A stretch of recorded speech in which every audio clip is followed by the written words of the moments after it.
All right, ladies and gentlemen, we're about to begin, and I request everyone in the pre-function area to please come inside the hall and take your seats. We're about to get the summit started. Thank you. That is what Muthoot FinCorp Limited has built. Starting a business, buying a vehicle, pursuing higher studies, planning investments, name it. With our financial marketplace, we are moving the underserved from informal finance channels to formal financial inclusion. And we've eliminated the hassle of juggling multiple providers, delivering a unified experience, making it simple, seamless, secure.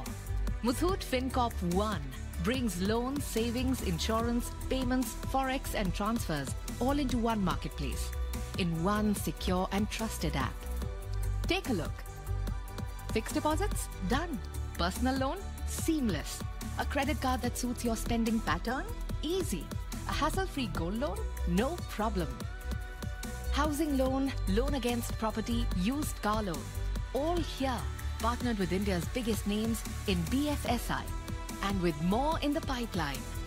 This is us giving India choice, convenience, and the credibility of a 138-year legacy built on trust.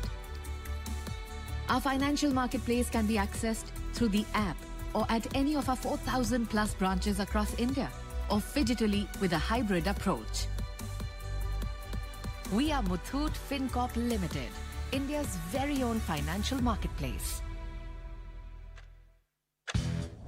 Every workplace runs on a bond between the people who lead and the people who build. We work together. We learn together. We plan for targets, but do we plan for time? Today's workforce dreams fast. But peace of mind doesn't come from paychecks.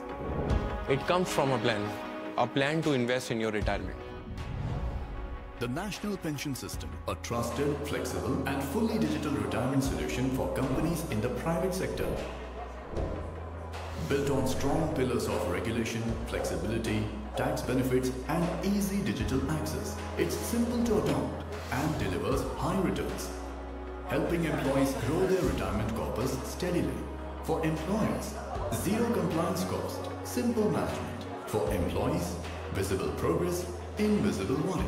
Because when people know their future is safe, they perform better every day. Stronger loyalty, deeper trust, fewer goodbyes. Smart companies adopt NPS Corporate. Smarter employees ask for it. NPS zaruri hai. Of course, we got you covered. Future security is teamwork. That's why.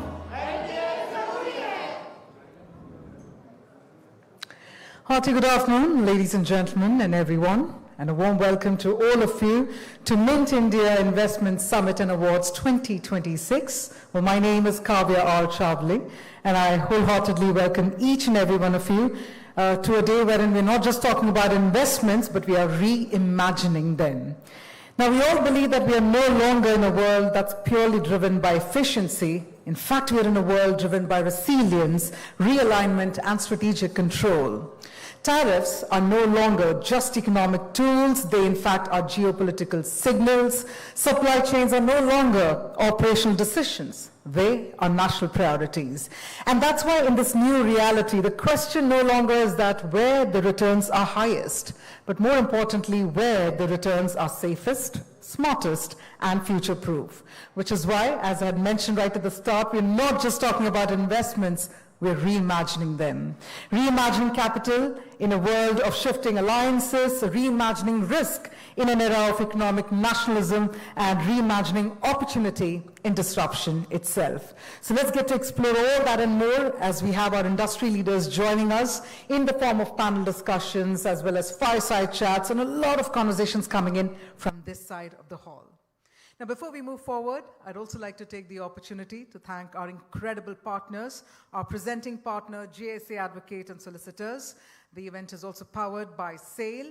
We'd also like to thank our associate partners, Grip Invest, PFRDA, Equitas Capital, Muthoot FinCorp, and M-Profit. Now, as I'd mentioned, we will be hearing a lot of insights from this side of the hall, but we'd love to see conversations coming in from that side of the hall, which is why I'd like to urge all of you to keep the hashtag coming using MIIS 2026 That's right, Mint IIS 2026. So we have sort of re-tweaked that. Hashtag Mint IIS 2026. You can also tag us at @LiveMint.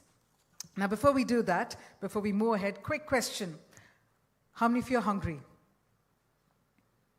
Okay, I know that we just enjoyed a good lunch, a good sumptuous lunch, but I do know that we'll continue driving a lot of insights from here, and we're always hungry to learn more and know more. So I'm going to ask an honest question one more time. How many of you are hungry? And now I see a lot more hands up in the air. So we'll keep that hunger on. We'll keep those conversations powered up for the entire day as well. And one last announcement before we move ahead. What we also realize is that this is a program, this is a summit where we want to ensure that the person who's sitting next to you isn't just a stranger, but a potential partner. So this is what we have done with the help of AI. We have integrated the intro bot directly into WhatsApp. In fact, some of you would have received the QR code for it. If not, you can go ahead and scan that QR code. We've also placed the 10 cards on your table, so you can go ahead and scan it, so that way you'll get an access to the kind of the delegates who are attending the summit today and tomorrow. So you can go ahead and directly network with them. We can keep the business cards in our wallets, in our handbags for a little more while. Let's utilize AI to get those connections going. So please go ahead and let's do that. It's AI powered, so it's friction free and ready to help you land your next big partnership. Please go ahead and do scan the QR code either on the screen or on the 10 cards that have been placed on the tables. With that, let's move ahead, because first up, to set the tone for the summit and for the conversations that are about to come in here, I'd like to now invite on stage someone who's leading one of India's most influential business newsrooms with insight, authority, and a pulse of economy. In fact, as the editor-in-chief of Mint, he's also been at the forefront of shaping business journalism in India, bringing clarity to complex economic trends, decoding policy shifts, and most importantly, amplifying the voices that define markets. So first up, let's power it up with a huge round of applause. Please help me welcome on stage Ravi Krishnan, Editor-in-Chief, Mint.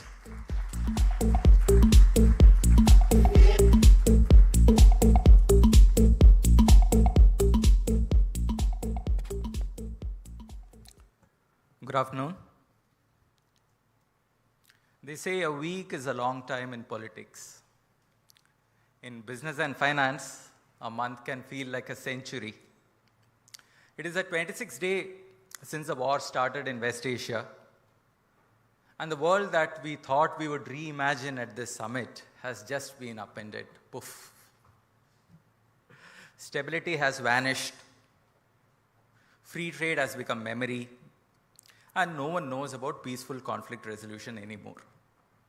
So the post-war rules-based international order is in tatters. I mean, the world which we grew up in. So forget discussing about the nuances of a post-tariff world. We now need to figure out how to navigate a post-certainty world, one where the only thing certain is uncertainty. Look at what the closure of the Strait of Hormuz is doing. It is not disrupting just energy flows, but also rewiring macroeconomic certainties. Take the steep fall in gold and silver, for example. Now that seems to defy logic in the face of a war with deep global economic consequences. It makes us wonder whether the rule books have been burned and what the new rules are. The last time the global economy faced such a situation was when, I could say with reasonable certainty, was at a time when most of us in this room hadn't been born. It was that long ago. Some experts are now saying that the potential oil shock which we could face, I'm still saying potential, right? There is optimism. It could be 3 times as worse as it was in the 1970s. And the second order and the third order and the ninth order effects of how this could disrupt multiple industries is yet to enter public consciousness. Of course, it's all yet to pass, but at the same time, the chances of a ceasefire, that seesaws between hope and despair and every pronouncement from the White House. We are not sure. So in my view, this summit, what we are going to attempt over the next 2 days, is not just about reimagining investments in a post-tariff world, but also about investing in an age of global fragmentation. So that would include topics such as unlocking domestic capital and putting it to better use. Later today, you will hear from the PFRDA chairman, Sivasubramanian Raman, on reforms in the pension sector and how this could be a new pillar of growth. We need to talk about developing state capacity at a time when everything is weaponized: trade, technology, payment systems, resources. The op-ed column we just published, you get the drift. We need to relook at manufacturing. It can't just be about making in India, but de-risking from the world and ensuring strategic indispensability.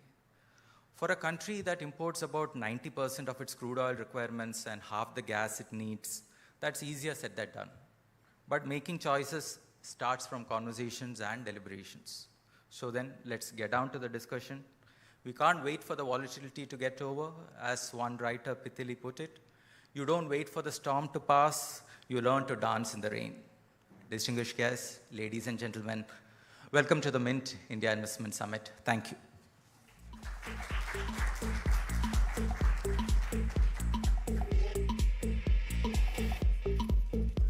Thank you. Thank you so much, Ravi, for not just capturing, but also inducing the true essence for the entire agenda. That's also sort of ahead for our members of the audience. And thank you for that insightful start. We are now about to finally get started. And what we decided is right up at the start, let's get started with the fireside chat. And this is where we are focusing our conversation around sustaining India's economic growth in an age of global fragmentation. While this particular session will also be spearheaded by Ravi Krishnan, but this afternoon we have the august presence of, I would say, a thought leader whose analysis shapes strategies for investors, for corporates and policymakers alike. Guiding investors and policymakers through complexities of markets with a lot of insight, with a lot of precision and a lot of foresight is our next speaker, who in fact as a chief economist at Axis Bank and head of global research at Axis Capital, combines deep macroeconomic expertise with a sharp understanding of the global capital flows, the market trends, and India's growth dynamics. And we all know him for his ability to translate complex data into actionable insights. So ladies and gentlemen, let's gear up for the fireside chat featuring none other than Mr. Neelkant Mishra, Chief Economist, Axis Bank, Head of Global Research, Axis Capital. And if I could also invite Ravi Krishnan, Editor-in-Chief, Mint. Please join us back again. Warm welcome, sir. Can we have a feisty round of applause? It's our very first session for the summit. Thank you so much. We'll give the energy, we'll get the insights. With that, Ravi, over to you.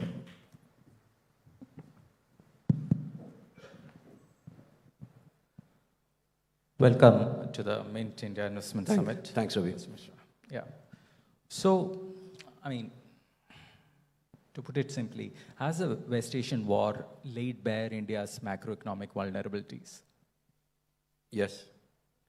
So I wrote a note in 2018 where I was trying to do understand, because I just read Václav Smil's Energy and Civilization, and I was really inspired at how intricately GDP and energy are correlated. That, you know, if you want to grow GDP, you have to grow energy consumption. So you need it for moving fast, for automating, for better materials. You can make unbaked bricks or houses with unbaked bricks if you want to bake them, a lot of energy. At that time, 9% of India's energy went into making steel. So you need a lot of energy to grow.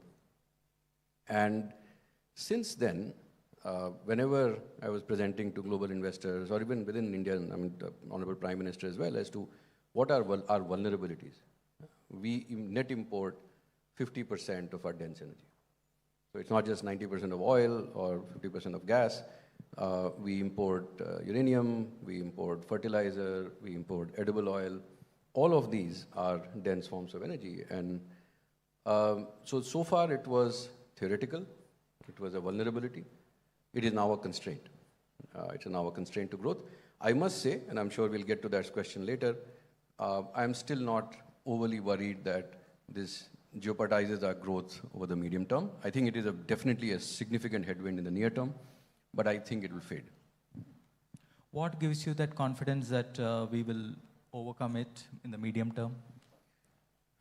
So look at how India so far is the only, I would say, major economy which has grown without directly controlling its own sources of energy. So Japan and France did use nuclear, but they're also smaller populations. The larger ones like Russia, the US, China, I mean, they all did massive things with their own internal energy. So the way I see the world shaping up, whatever the battle, even in West Asia, it's a battle. So in the hierarchy of conflicts, some people think there's a grand war, there's a campaign, there's a battle. The grand war is between US and China. So the Iran and Israel are fronts so these battles will keep happening over the next 15, 20 years till the arm wrestling between the two giant powers continues. A very integral part of grand wars, because they last 20, 30 years, is economic models, political systems, methods of allocating capital, and very critically, energy. Because if you don't have cheap energy, abundant energy, it restricts your growth. And when you plot the energy supply in the US and in China, China is just on a blitzkrieg. The US seems to be stagnant, the Chinese are still expanding. The Chinese have adopted, because they're also very worried about not having enough oil and gas. So they have adopted renewable energy and electrification. So just so that we are clear, last year they added 100 gigawatts of coal-powered fire capacity. So our total capacity may be 250, 300 on the coal side. They're adding 100 gigawatts, they added last year. So they are electrifying and they are relying on cheaper electricity prices. So there is this law called Wright's law. The more you produce something, the lower the price is, the lower the cost is. So on solar, on wind, they have managed to bring down costs significantly. And that helps everyone, it helps India also. The US, 72% of the energy comes from gas and oil. And their grid has not seen any investment in the last 50 years. All of these data centers. So if energy was critical for growing with automation and robotics and faster mobility and flights and better materials, going forward, as energy is an integral part of intelligence and how competitive this artificial intelligence is, depends on the cost of energy. Many of the data centers in the US are now using repurposed aircraft engines with gas because they can't tap into the grid without blowing up the tariffs in the neighborhood. So the US wants lower prices of oil and gas.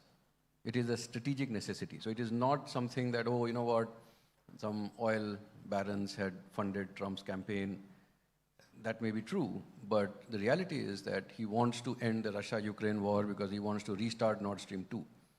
Part of the reason of course, the moves in Venezuela and Iran were as much about loosening China's chokeholds on these critical choke points. Because, the Panama Canal, the Strait of Hormuz, the Strait of Malacca, I mean, the Chinese have become very friendly with Malaysia. So it is part of that game as well. But as much, it is also about making sure that these sanctions ended up helping China. So if you bring Venezuela and Iran into the mainstream, and Iran at some point was doing 5 million barrels a day, it is now doing 3.1, 3.2. Maybe with investment, it can take it even further. And currently, all the 1.8, 1.9, 90% of that is going to China at discount. So bringing them into the mainstream is also an objective. So let's see how this settles. But I do think that the objective of the US government is to keep oil and gas prices low because it's a very integral part of their grand war against China. So this exposes the vulnerability. I think it's a significant headwind to growth. And it should drive the right immune reaction in our systems as well, that we need to clean up our energy ecosystem. There are lots of reform needed. We need to build resilience in our energy ecosystem. All of those things will happen, but I don't expect that in the next 3 to 5 years that oil prices are going to keep rising. What is your base case scenario for oil? Look, the disruption that we've already seen means that oil is unlikely to come down below 80 or 85 in the next 6 months. But frankly, anyone who is tracking the events, I mean, there are many, I would say, binary choices to be made. So President Trump is trying to, I think, you know, if you're going to attack Kharg Island, you don't announce it from loudspeakers and have debates happening in the Congress and make it very public. At the same time saying that, you know, we have 5 days to discuss. So I think there's a lot of brinkmanship, grandstanding happening. If the Kharg Island attack does happen, then the withdrawal becomes much messier than it is right now. I also think that the necessary escalation so that the two sides come to an agreement. See, you would have seen even during the trade war, or at least the tariff war that happened over the last 1 year, his strategy generally is that if the other side is not responding and it's getting to a stalemate, you up the bets. As you up the bets, what you risk doing is that the other side can retaliate. Now, given that he's willing to take those risks. What if you try to take Kharg Island and they block the Red Sea, the Houthis are activated, which so far they've not activated them, and we all know they are a proxy. And the Houthis also are, I think, from what I gather, their equipment is from China, their military supplies are from China. So they have not activated that yet. Or if they really act on their threat to destroying or starting to attack energy production facilities. See, as much as there is so much of smoke, and of course a lot of people in pain, but both sides have refrained from attacking energy facilities because both sides want this to be a temporary war. So I don't see this lasting very long. If it does, and my view has been, I mean, give or take a couple of weeks here and there, if by mid-April, the Strait of Hormuz is not open fully, I think the world is headed into a recession. And what kind of forecasts are you modeling for India? I mean, people like Goldman Sachs have already kind of cut their estimates for FY27 growth. See, you can cut estimates, you can raise estimates. I mean, frankly, this is, you know, maybe as I get older, I want to make my forecast more practical than theoretical, meaning if this happens, this will happen, which is neither here nor there. Look, if given, you saw the market reaction on Monday, Asia time, that Korea was down 6.5, China, Japan down 3.5. For China, the energy vulnerability is less than 2% of GDP. In fact, if anyone is well prepared for this conflict, it's the Chinese. They have a lot of fertilizers, they have 1.3 billion barrels of oil, you know, so they're very well prepared. I think what is starting to happen now is that supply chains are getting disrupted. And supply chain disruption could be very simply that the paint guns in auto factories use LNG. So the paint guns are not working, the rest of the supply chain then just stalls. If some, minor component, and these are very incredibly complex supply chains in semiconductors, for example. If you see one minor gas is not available, and because of that, the chip doesn't come through. And that chip goes into some small fixture within the headlight of a car, the whole supply chain just stalls. And what was even more worrying was that the bond markets are starting to panic now. That if you get into, like, the US 10-year yield at 4.5, or the UK 10-year yield at 5, the reflexivity problems will intensify even further. That the cost of borrowing is going up. Some of these big nations could actually, the bond markets could pressure them into severe action. So when you have a stalemate like what we have right now, nothing is more important than financial market stress as a necessity, as a compulsion to get people to start behaving. And that's why I think that in the next 4 weeks, this gets done, or at least we see a significant relief on the current situation. If oil prices, that math is very simple to do. See, if we have $100 oil, for 1 year. We have a terms of trade shock of $80 billion, which is 2.1% of GDP. There is a balance of payment shock of $60 billion. The rupee needs to fall significantly even from here. Inflation will go up, doesn't need monetary policy action, because if it's a one-time increase in price, you don't need to really raise prices. It's a step jump and then inflation. So that arithmetic is reasonably straightforward. I mean, we don't need senior economists to do that. What we need to understand is how will the global recession that may appear in case this doesn't end as everyone expects it to, how does that affect India? And in fact, on a relative basis, India may be better off than some of the other countries. Why do you say that? I mean, how do you think it will play out? Look, India's growth in the next 15, 20 years is going to be incredibly, or completely almost, I would say, focused on domestic demand. This is a point I've made repeatedly, that from a $4 trillion to a $20 trillion economy, the $16 trillion of extra GDP that we get, not more than $1 trillion will come incrementally from change in net exports. So opening up, signing FTAs, allowing more imports to happen is absolutely critical to get productivity improved. So opening up is very important from the productivity channel, not from the demand channel. What we have also done this time, unlike, say, 20 years back when we were signing FTAs but not doing enough domestic change, is that we are trying hard to bring down cost of capital. So I've been calling this India's golden age for entrepreneurship. That doesn't change. We have been doing significant reforms. So you must have seen in the economic survey, for example, that the Dr. Somanathan committee issued 23 reforms for the states, or suggested 23 reforms to states. And if you do a 23 into 36, 828 cells, so 36 states and union territories, 86% of the boxes were ticked. And some of them were remarkable, that factories were forced to put 15% of their land into greening.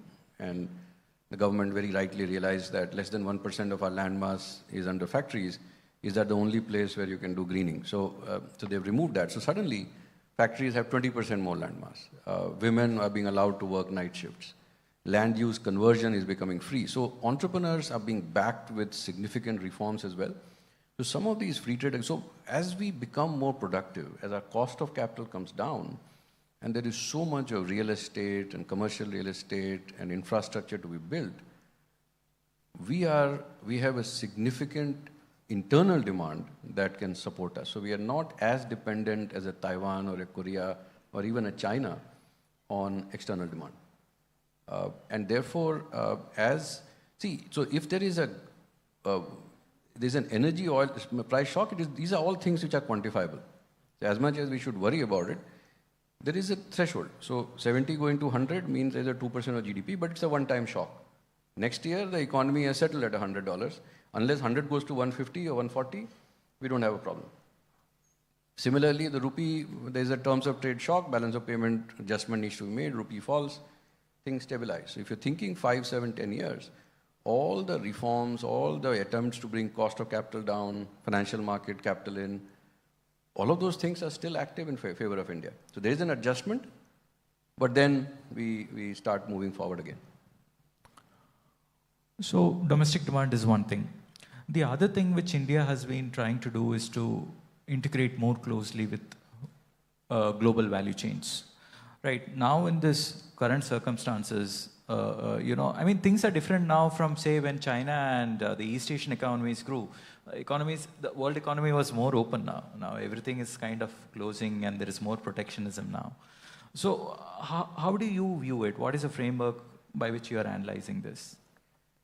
I must say that as much as President Trump's tariff wars have reignited this, so the world is shutting down, closing down, global trade to GDP rose last year. So in nominal terms, global goods trade grew faster than nominal GDP, global GDP. For us, services trade even till February, was growing in double digits in dollar terms. So, so IT services firms may have slowed down, but what we have seen is that global capability centers and so there is enough happening on AI front, which we can discuss later perhaps. So as we think about the world, I think that there is, as the world, again, as the anchor also emphasized, as we move from overemphasizing efficiency to moving the needle slightly towards resilience, what does resilience mean? Resilience means that you hold slightly more inventory than you would have otherwise. So you lock in some amount of capital, which of course is negative for the world, negative for us as well in a slightly. But at the same time, if you were 90% on China and you are seeing that the Chinese are, I mean, even if they firmly believe and they act on it, that, win without fighting, that no one talks about in headlines that this is as much their war as it is Iran's, that if something problematic happens, you can get completely blocked out of China. And the Chinese are doing all the inventory building and make sure that you have enough food grain, you have enough fertilizer, you have enough oil. You would be really silly to actually put 90% of your sourcing from China. So people are going to diversify, even if India is slightly more expensive. And as India starts to become a lot more investment friendly than it used to be till 15, 20 years back, it is very likely that we will see more investments coming to India. What we have to do, remember that we have to be incredibly selfish in this. I mean, I think grandstanding and sloganeering, it's not in our interest. Our biggest strategic priority has to be that in the next 25 years, we have a narrow window to grow rich before we grow old. In that, we need to get capital, we need energy, and we need technology and value chain integration. We are already part of Pax Silica, so, and you don't just get invited to Pax Silica because you said, please, can I join? I mean, you have strengths, which is why people want you to be part of it. So in semiconductors, and I'm aware of what's happening in the India Semiconductor Mission. I'm also aware of many of the global majors wanting to engage much more deeply with India. So we are part of Pax Silica. So that technology is coming. Apple is very likely doing in India what it did in China. So we have already done significantly better than anyone thought on the assembly side. Now upstreaming is starting to happen. So on the technology, hardware technology value chain, we may not get to where the kind of support that Japan and China got. So this is another thing we need to be very wary of, that post-Second World War, South Korea and Japan got what you call assisted rise, that the US wanted them to be stronger to fight the communists. And then China had an assisted rise because they thought they could bring them into the mainstream and corner Soviet Union and then so on and so forth. But India's is going to be a resisted rise, that people will not want to be very firm. But that I think, it's a challenge. It is not a constraint. The US has already said that, right? It doesn't want to repeat the mistake it made with China. Yeah, India. So the US, I agree. See, as we engage with countries, I think it's very important for us to understand that countries are also, there's no one person there. We are, I think the diplomats call it the absence of binaries, that, it can't just be friends or enemies. So we have friends in the US, we have friends in China. There are people who want to engage deeply with us in China. And so we have to learn how to manage this complexity. So there are people who, even in the 70s, I mean, you look at what Kissinger and Nixon said about our Prime Minister. And so they have been idiots there all the time, right? But does not mean that there is not a burning desire to have India do much better in order to really balance China. So that is there as well. So, but to answer your question on technology and value chain integration, see, as much as we are part of Pax Silica, we also have to realize that 9 out of the top 10, or maybe 8 out of the top 10 universities in the world by the quality of research, or the number of papers published in the best journals, are now in China. that they are on, I think, 64 out of 74 or something like that, 56 out of 74 at least, if I remember right. They are top 3 in the emerging technologies. They are exporting $200 billion of FDI every year. And as the world starts to emphasize resilience, it is the Chinese who may be setting up factories outside of China. They want to retain their market share. So there's no reason, and their 10-year bond yield is 1.7, 1.8, when the US is at 4.5. So you can get cheap capital, you can get value chain. So we have to be incredibly selfish as we think about our future and who we engage with. And we could get auto and EV technology and battery technology from China. We could get value chain. And there's a lot of hard work that we'll have to do ourselves.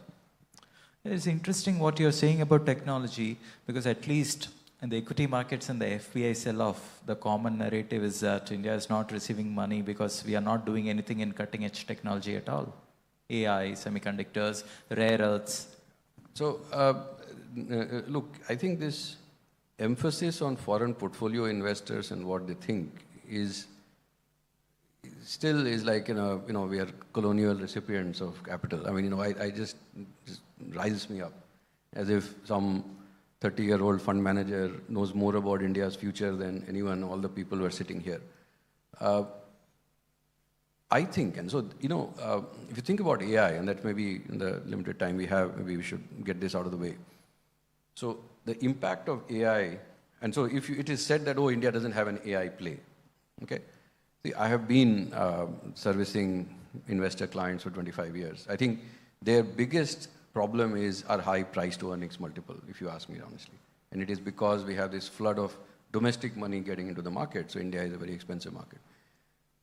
If you think about impact of AI, there is the generation of intelligence, which is data centers, GPUs, semiconductors. Yes, we are not part of that ecosystem or don't have a meaningful presence there. The deployment of intelligence, I think we are just hitting it out of the park. I think there is a significant amount of business process innovation. There are some very hard business problems at a very granular level. The way I would put it is that if till now, only about 5.5 million people could tell the computer what they wanted to do. Now you have 100 million people who can tell the computer what they wanted to do. Because earlier you had to write code to get it done. Today, you hear about any of the tech companies. I mean, in software development, they are called sprints now, and what was the waterfall model of software development life cycle. The sprints have shrunk from 6 weeks to 1 week. You can solve business problems much faster than you ever could. And so this is phenomenal for economies like India, where new jobs have to be created, where unit costs of business operations has been the biggest challenge for our growth. So when you think about the impact of AI on the economy, I think the impact on the Indian economy is going to be incredibly positive and powerful. So anyway, that's not the constraint really. But do we need to build a stronger footprint on semiconductors? 100%. And so we have made significant progress in the last 4 years. I think the next 15 years, we have to keep working hard. It's going to be a long journey. On generation of intelligence, so long as, again, it's a vulnerability like we discussed for energy, that we can keep using Gemini and ChatGPT and Claude. What if you get another next prime president of the US and says, no, turn it off for India? What do you do? It happened with Microsoft turning off some services. Azure, yeah. So these are vulnerabilities. The question for us is, are those vulnerabilities going to become constraints? So there are enough open source models. Many of these model switches are now plug and play because of how the system has evolved, that 90% of incremental corporate demand apparently used to be with OpenAI, and now 70% incrementally is Claude. So most business solutions are sort of plug and play. I switch from this to this. And so long as you have maybe a 10-20% less efficient model, doesn't mean that you can't operate. So Frankly, these are problems we need to solve, but are they going to slow us down? Will it mean that we suddenly are not growing at 7% plus for the next 5-7 years and 5%?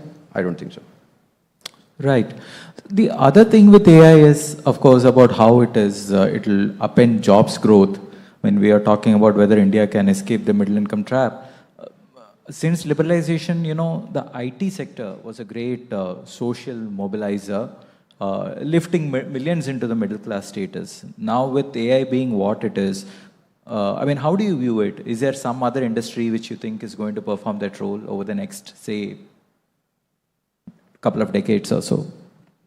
I think there will be many more jobs that will get created. Just to give you a sense of scale, we have a workforce of about 62 crore, 620 million. The total IT industry headcount is 5.5 million. So it's less than 1% of the jobs. The fact that they generate 6% of our GDP, they're also, of course, contributed to indirectly to real estate markets and construction jobs and services jobs and restaurants and all of that.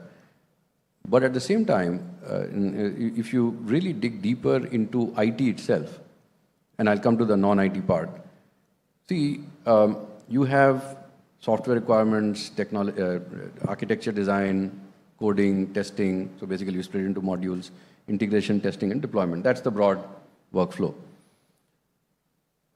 Coding and testing has now been automated. It is no different from what happened in the first stages of the Industrial Revolution, where households used to make apparel. So part of the household made yarn from cotton, then they would dye it, then weave it, and then someone tailored it. When this genie came and you could weave much faster, there was a shortage of yarn and a shortage of tailors.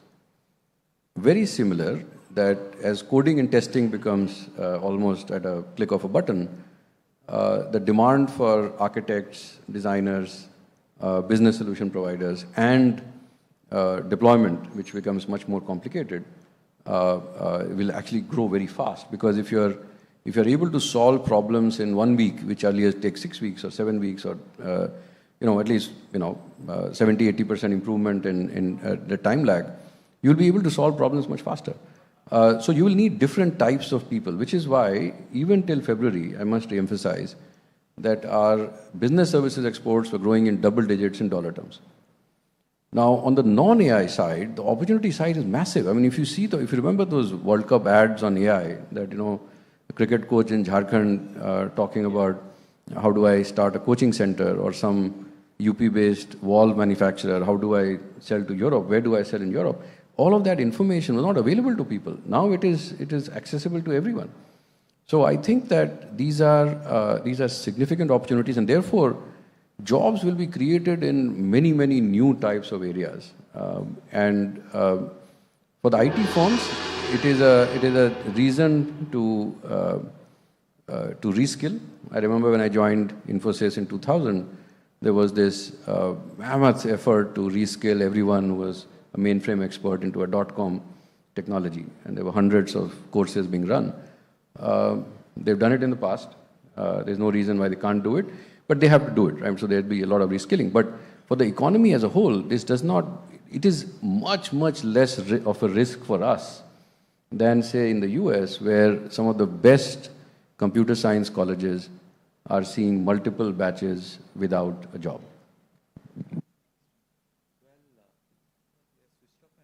Because time's up. One final question. What is the message you want to leave for investors? The message for investors is that, at least for this tariff or this trade war or this West Asia war, markets are part of the war, meaning that to force the two sides to a consensus, you will need to see the markets panic, because that panic is what will then force an agreement to happen. So there is significant volatility ahead. I also think that the adjustment to higher energy prices is what I call a one-time adjustment. the medium-term growth projections for India do not get meaningfully constrained. There is a readjustment that has happened in stock prices in terms of what the near-term growth headwind is going to be. So I would remain quite constructive, given that it is only when we come under pressure that we as a society take hard decisions. And I can see that that resolve is actually strengthening, so which is actually from a medium-term perspective, very positive development. Thank you, Mr. Mishra, for your time. Yeah. Thank you. Thank you. Thank you so much. Sir, if I could request the two of you to come together for a quick photo op. I'd like to also request Ravi to please present a token of our gratitude that not just represents growth, but responsible growth to Mr. Neelkant Mishra. I know we just witnessed a mic silent moment, but we did witness a lot of mic drop messaging as well from Mr. Mishra. Can we have a huge round of applause one more time, everyone?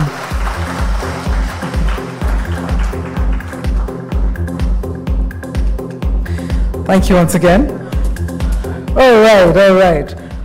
With that, now we're about to give a quick makeover to the stage as we're about to set the stage for another panel discussion coming your way. Now, this is where we're about to shift your focus towards the world of manufacturing. We all believe that manufacturing is no longer just about factories and just about the output. It's in fact the engine of innovation, competitiveness, and long-term economic growth. Today, global and Indian investors are looking beyond capacity. They're seeking cutting-edge technologies, smart processes, and sustainable solutions that will define the industries of tomorrow. Which is why we're now about to deep dive into a conversation that explores how innovation in manufacturing is not just creating products, it's building the future economy, attracting investment, and transforming India into a hub for next generation industrial leadership. So we're about to have our industry leaders join in the next couple of seconds. But that being said, once again, I'd also like to urge members of the audience to keep your thoughts coming across social media using the hashtag MNCIIS2026. So let's continue doing that. I've been told the stage is set. So first up, let me please invite our session moderator. We have with us Alokesh Bhattacharya, Deputy Managing Editor, Mint, who will be extracting all the relevant insights from his panelists. So first up, thank you so much, Mr. Bhattacharya, for joining us. With that, you and I, we're about to go ahead and welcome your speakers. So first up, let me please invite Pradeep Kumar Kheruka, Executive Chairman, Borosil Renewables, Lakshit Avla, CEO, SAIL Industries Limited, and Gopal Agarwal, CEO, Anupam Rasayan. The manufacturing mavens, if I may put it that way. Can we have a round of applause as well from our members of the audience before we put all our attention into this panel discussion? Thank you so much, everyone, for joining in. Mr. Bhattacharya, over to you.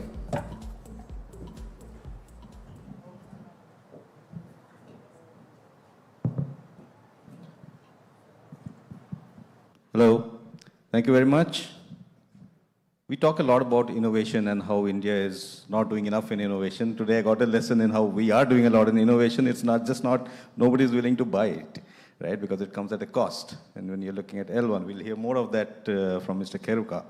And warm welcome to all my panelists here. Thank you very much for finding time for us. So let's start off. And since this is about innovation in manufacturing, and we have lucky to have three people from three different industries, from specialty chemicals, from glass, specialty glass, and from solar power and renewable power. So my first question really would be to all of us, right, all of you here, and tell us a little bit about, since we are talking about innovation and you are all leading companies who are innovating in manufacturing, tell us about one innovation that you have done maybe in the last, let's say, 2 or 3 years, that has made a difference to your company, right? Whether it's in terms of efficiency or cost or output. So, Mr. Agarwal, you want to start? Thank you for having me. Maybe just a bit of a context before I kind of go ahead. So, Anupam Rasayan is largely a B2B company, wherein we supply intermediate or advanced intermediates to our customers globally. So from an innovation perspective, maybe let me just kind of divide this into three. Innovation in a chemical industry could be in chemistry, could be in process. So let me give you an example of each of them. So let's say in chemistry, one of the things which we have been able to kind of excel in last 3-4 years is fluorination. Just to kind of set a more common example, we remember maybe in our childhood, we always used to say, "Mere toothpaste mein namak hai," which is what we all have been grown up. But now you talk about, the toothpaste has fluoride.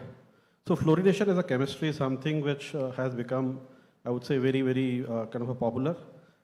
Just to give again some context here, in last decade, any kind of a innovation which has happened would have fluorination as a moiety, in almost 50% of the cases, if not more.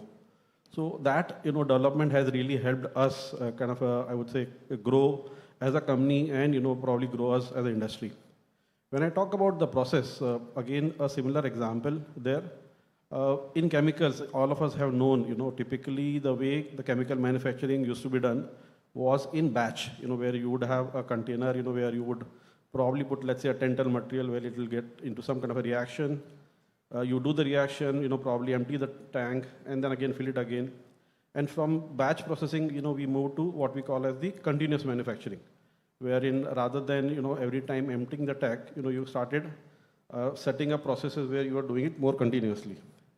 What we have been able to innovate, I would say, in last 3-4 years is basically even moving a step forward, from continuous to flow, wherein we are now doing reaction which are into flow. Imagine, let's say, a kind of a tube, running maybe hundreds of meters. So rather than, you're reacting a material which is roughly, let's say, 10-15 tons at a time, you are doing the same reaction in a flow. What it does to you is one, basically from a purity perspective, which is very important in the kind of a, let's say, intermediate or raw material which we supply to our customers. Share from an efficiency perspective, because energy is one of the biggest costs in chemical industry. So we've been able to save a lot as far as the energy is concerned. Last but not the least, safety. In chemical industry, again, safety is a very, very important kind of aspect. So imagine again, instead of reacting the 10-ton material at a time, what you are doing is you are reacting only 100 to 300 tons of a material in a continuous, in a flow chemistry. So I would say from an innovation perspective, flow chemistry has been something which has been a biggest achievement for our company, and I think that's really something which has helped us, really make that differentiation. Great way to start. Mr. Keruka, what's that great innovation in your company that you want to talk about? I see innovation as something that you do which innovates a better way to do something that we've been doing in the past. So for example, one of the recent things we did, there is an anti-reflective coating that is applied onto glass. It's a matter of chemistry, which we have successfully done. Previously, this was being imported from China, but we got into the base of it and we were able to do it. That has been a good innovation that we've done. We have been working on fuel efficiency, for instance. The Chinese typically use about 1,600 kilocalories to melt 1 kilogram of glass. We are able to do it with 1,200 kilocalories, keeping the same quality of glass. So that requires a very detailed understanding of combustion, a detailed understanding of how to direct the energy from combustion to the glass rather than allowing it to go waste. And so that is something that we did in terms of innovation. We talk about research and development. 10 years ago, we made the first 2-millimeter tempered glass in the world. And I'm a little surprised that even after that, nobody else in the world has been able to do it, to replicate our experience with manufacture of this product. Having done that, because the Chinese don't make it, so this did not become useful and people would not use it because there's no other person who's got it. So that is R&D. We spent a lot of money being able to do it. The other things we did, like we made glass without antimony, which is a dangerous chemical. It's highly toxic. Antimony leaches out from glass. We were able to establish this as far back as 2016. We even have a patent to that, to our name. Unfortunately, because the Chinese don't do it, it was not accepted in India.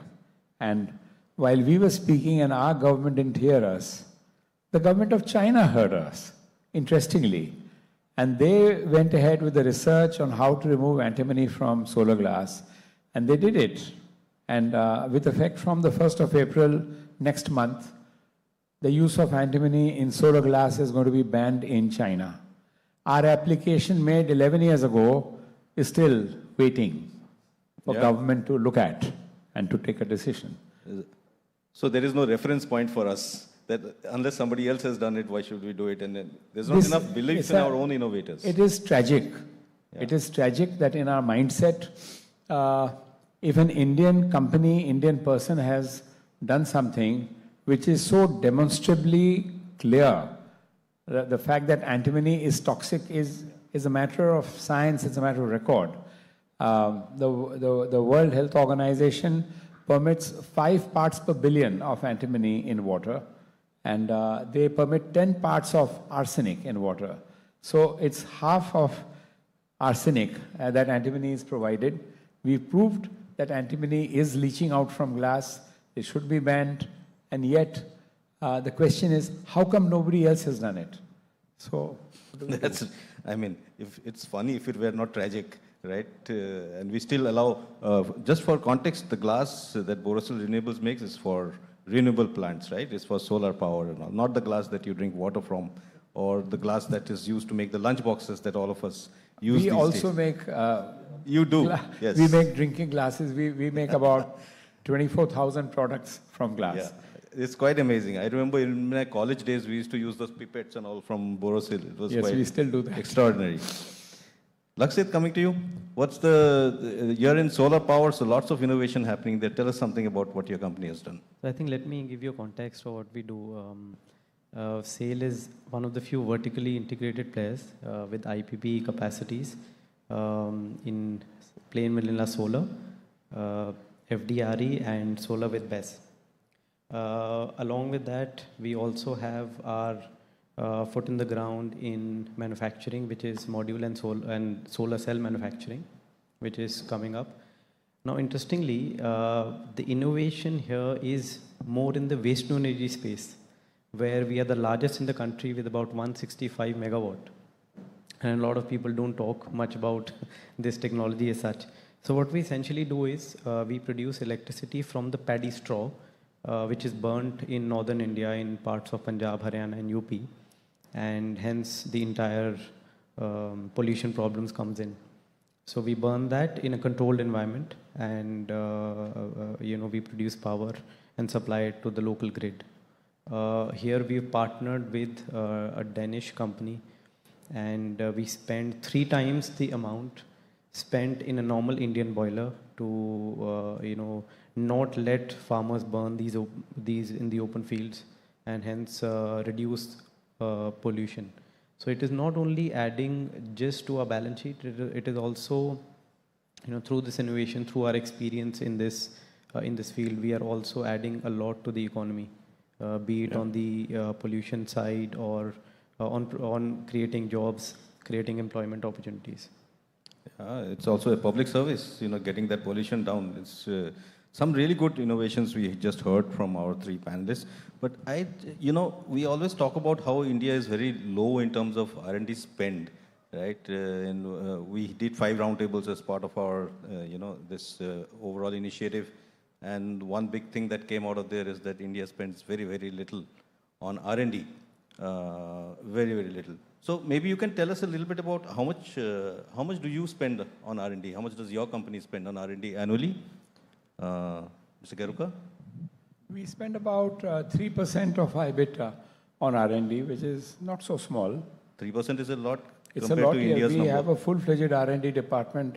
It is headed by a gentleman who has 55 patents to his name and things like that. He's been in glass R&D for the last 30 years in Japan and Taiwan and so on. And he's an Indian who lived abroad all this time. Wonderful. That's it? I would say about 1% of the revenue. That's still higher than what India is supposed to be spending, right?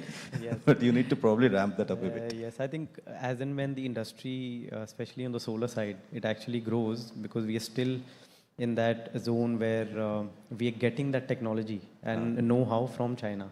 I think once that kind of establishes, we should be able to invest more in R&D and create an India-specific technology. Right. Mr. Agarwal? I mean, for us, again, R&D is the backbone, of, let's say, our industry. We have close to, I would say, almost 100 scientists, which work at currently 2 R&D centers which we have in India. So that's basically more, I would say, is like a spend in India. But also for us, one of the way, is to have a R&D which you develop on your own.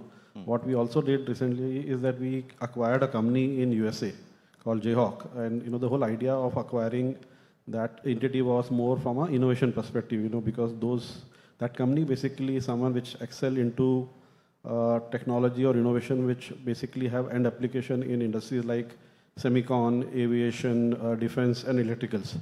So that was one of the way, where we thought if one has to kind of excel, one is what you're doing within the organization, and two is that to fast forward that, can you really acquire something which would add on to your R&D capability? So that has been one of the, I would say, key initiative which we took, which really is helping us a lot to kind of expand our portfolio.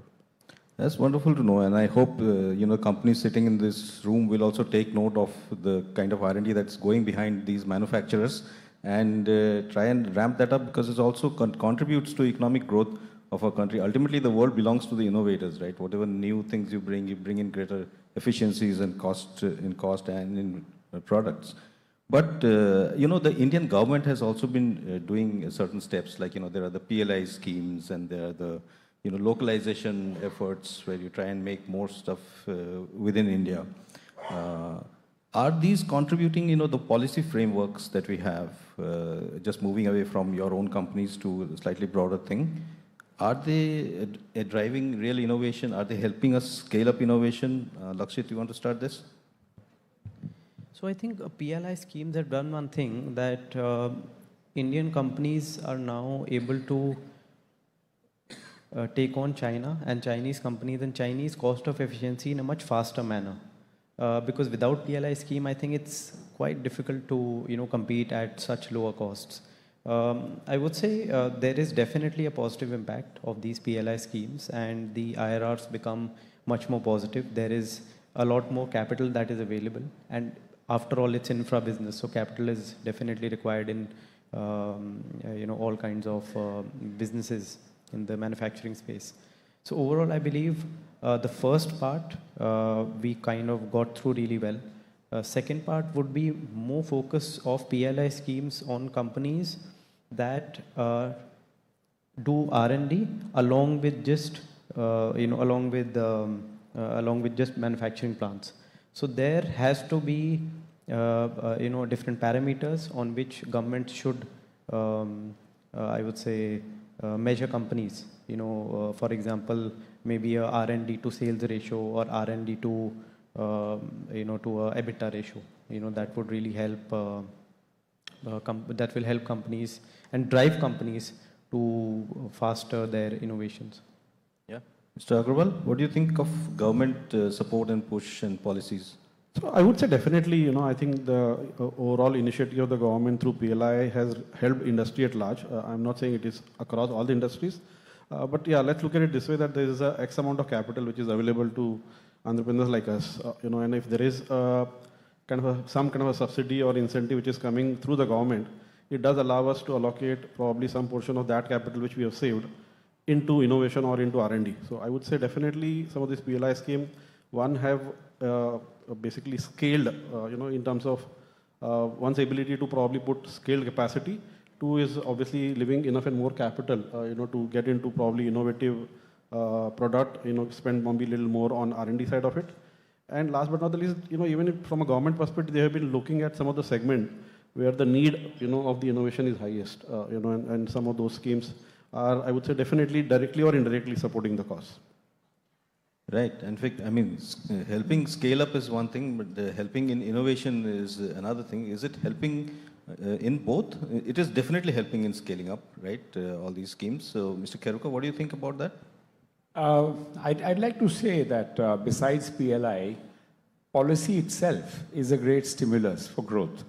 For instance, I can talk about solar, because I've been intimately involved with this since 2010 when we started manufacturing solar glass. So the government picked up steam in 2014 when Mr. Modi came, and he ramped up the target from 20 gigawatts to 100 gigawatts by 2022. As on 31st December 25, we had 140 gigawatts of installations already done. The other things that the government has done, I must say, they're very clear policy, very proactive. They talk with industry, they hear, they listen, and they frame policies accordingly. Since we are an investors conference, it's important to mention that this has helped investors invest in solar power. And they have driven stocks up for different aspects of solar manufacturing, which in turn has caused people to take interest, bring money, bring science, bring innovation, bring everything into this industry, because the one who is most successful would be able to reward his investors the most. And so hats off to the government for their policy making, proactive policy making in this industry and in others as well. I would like to say that we are working with ISRO, we work with DRDO, we work with Atomic Energy Commission, and the R&D which we are seeing coming out of these institutes is mind-blowing, because there is no, because they are not selling their own R&D to themselves. They are given a job to do. You want to make a missile with such targeting system. Are you able to do it? They said, yes, sir, we can. And the accuracy is a box which is 200 millimeter by 400 millimeter. That is the accuracy for delivery of a missile system, or improvement of rocket fuel, for instance. And Borosil is associated with much of this. So I'm aware of what's going on. So R&D is growing leaps and bounds, but not in the commercial space. Right. Absolutely, yeah. Yeah, in fact, terrific innovations have come through in the public space. Like, even if we talk about UPI, the tech stack, right, or even the COVID vaccine that came out of Hyderabad, and several others, right? But you're right, not so much in the in the industry space. But I know, like you talked about innovation, we talked about policy frameworks and all, but you are all large organizations, right? All three of you. And you have a whole ecosystem that works with you. Nobody works in isolation. You have suppliers, you have vendors, you have lots and lots of small organizations, MSMEs and all, who are also connected with you. How can companies like yours, large companies like yours, how can you help in building an innovation ecosystem, that brings everybody together? We can follow China's example. Like how? What China does is that their government has a cell, or it has a group of people, technically very, very sound. They follow what's going on. So in the arena of solar power, for instance, they say that this is the development going around in the world with respect to improving the efficiency of solar cells. So they developed a cell called heterojunction cell. So the heterojunction cell is the most efficient cell you can have. And the cost is also more. Per watt peak, the cost is higher than the next generation, which is a TOPCon cell. But they are ready to sponsor purchases of large volumes of modules using heterojunction cells, so that in time, the cost of the heterojunction cell will drop to a point where it will become very, very affordable. So the government needs to work with industry, in my opinion, to discuss what is going on worldwide, and then to set targets for industry, that this is what we want you to do. And if you achieve this milestone, this is what we're going to do for you. And this is what we're going to buy. Instead of that, for instance, now what it is you deliver this to us, and then we'll examine the product and check the price, and if everything's okay, we'll buy. Price is the key, right? We go to L1 again. If you want national R&D, then we'll have to try to re-examine the Chinese model and see what we can learn from them. Right. Lakshit, what do you think about building an innovation ecosystem? I think for large corporates, a few things I would like to mention. First of all, the availability of capital and risk-taking appetite is much more than, probably for companies like startups and MSMEs. So definitely, I think we can be baton bearers. I would like to say it like that. For innovations, setting up maybe R&D centers, setting up, coming together, pulling in, resources in a common way, as Mr. Kherikwa just mentioned. Because China's way of innovation, China's way of working is very different. And we can see that in their economies of scale. Economies of scale also come in when the product that they're producing is highly efficient, and highly efficient product is obviously a byproduct of the innovation. So overall, I think everyone has to come together. A lot of times, I personally see that MSME companies, because of their stronger control on the business, being a small business, are more innovative. Because a lot of times we don't have time in the large factories, to do that kind of an R&D. So definitely a push to MSMEs, and government has done that, at least from a capital perspective. But R&D should be more in focus from now on, because we've been at least able to bring an entire industry in the past 3-4 years from China. So the next step is to establish and be a front runner for the world. Right. Mr. Agarwal, are you building an innovation ecosystem? How can that be done? I would say maybe two things. So one, I would say clearly the risk appetite. I think we need to, as corporate, need to invest and take that calculated risk. I mean, for example, the flow chemistry thing, which I spoke about, took us almost 6 years to develop. But one had enough and more patience to ensure that we will be at it, and eventually I think it's really something which has helped us a lot. Second thing I would say is, again, the example which I gave of to expand our R&D capability, you acquired this company in US called Jayhawk. Today in a world where everybody is more talking about, kind of offshoring, where everybody is saying, okay, let's look at, manufacturing or innovation in India. We have basically looked at an approach wherein saying, okay, maybe there's X amount of expertise which is there within India, and there is Y amount which is globally. And can we really combine, for example, in our case, our capability with the US company which we acquired, and look at doing it jointly? I think that is something which, according to me, could really make a differentiation. And the second aspect which, I would like to kind of talk about is, when we talk about innovation, it is currently, in India especially, is more done in isolation. Each of our company, for example, even within chemical, I would be doing some things, my peers would be doing something. Can we really have a bit of an approach, and to some extent, Pradeep kind of alluded to that, a collaborative innovation approach, wherein we have industry at large coming together along with government and academia. At least one of the things which we have seen as a company, whether it is in China, whether it is in US, decent bit of innovation basically is also coming, wherein the industry bodies, government and academia are kind of working in collaboration and putting a concentrated effort and on saying, okay, let's look at probably developing 3 or 4 things where we will have a niche rather than all of us doing, things which are kind of, I would say all over the place. So to me, I think a collaborative approach there would really help. Wonderful. This has been a short session and we've run out of time, but we've got a lot of insights. We've heard about what innovations are specifically happening within these large organizations, how our policy frameworks are working and not working, and how do we need to, fix them, how large ecosystems can be built around smaller companies with larger companies playing the role of anchors. And thank you very much for sparing time for us and for coming to the Mint India Investment Summit. Gentlemen, thank you. Thank you. Thank you very much, Mr. Alokesh, and to all of our speakers. I'd like to request Mr. Alokesh to present a token of gratitude to all of our panelists as well.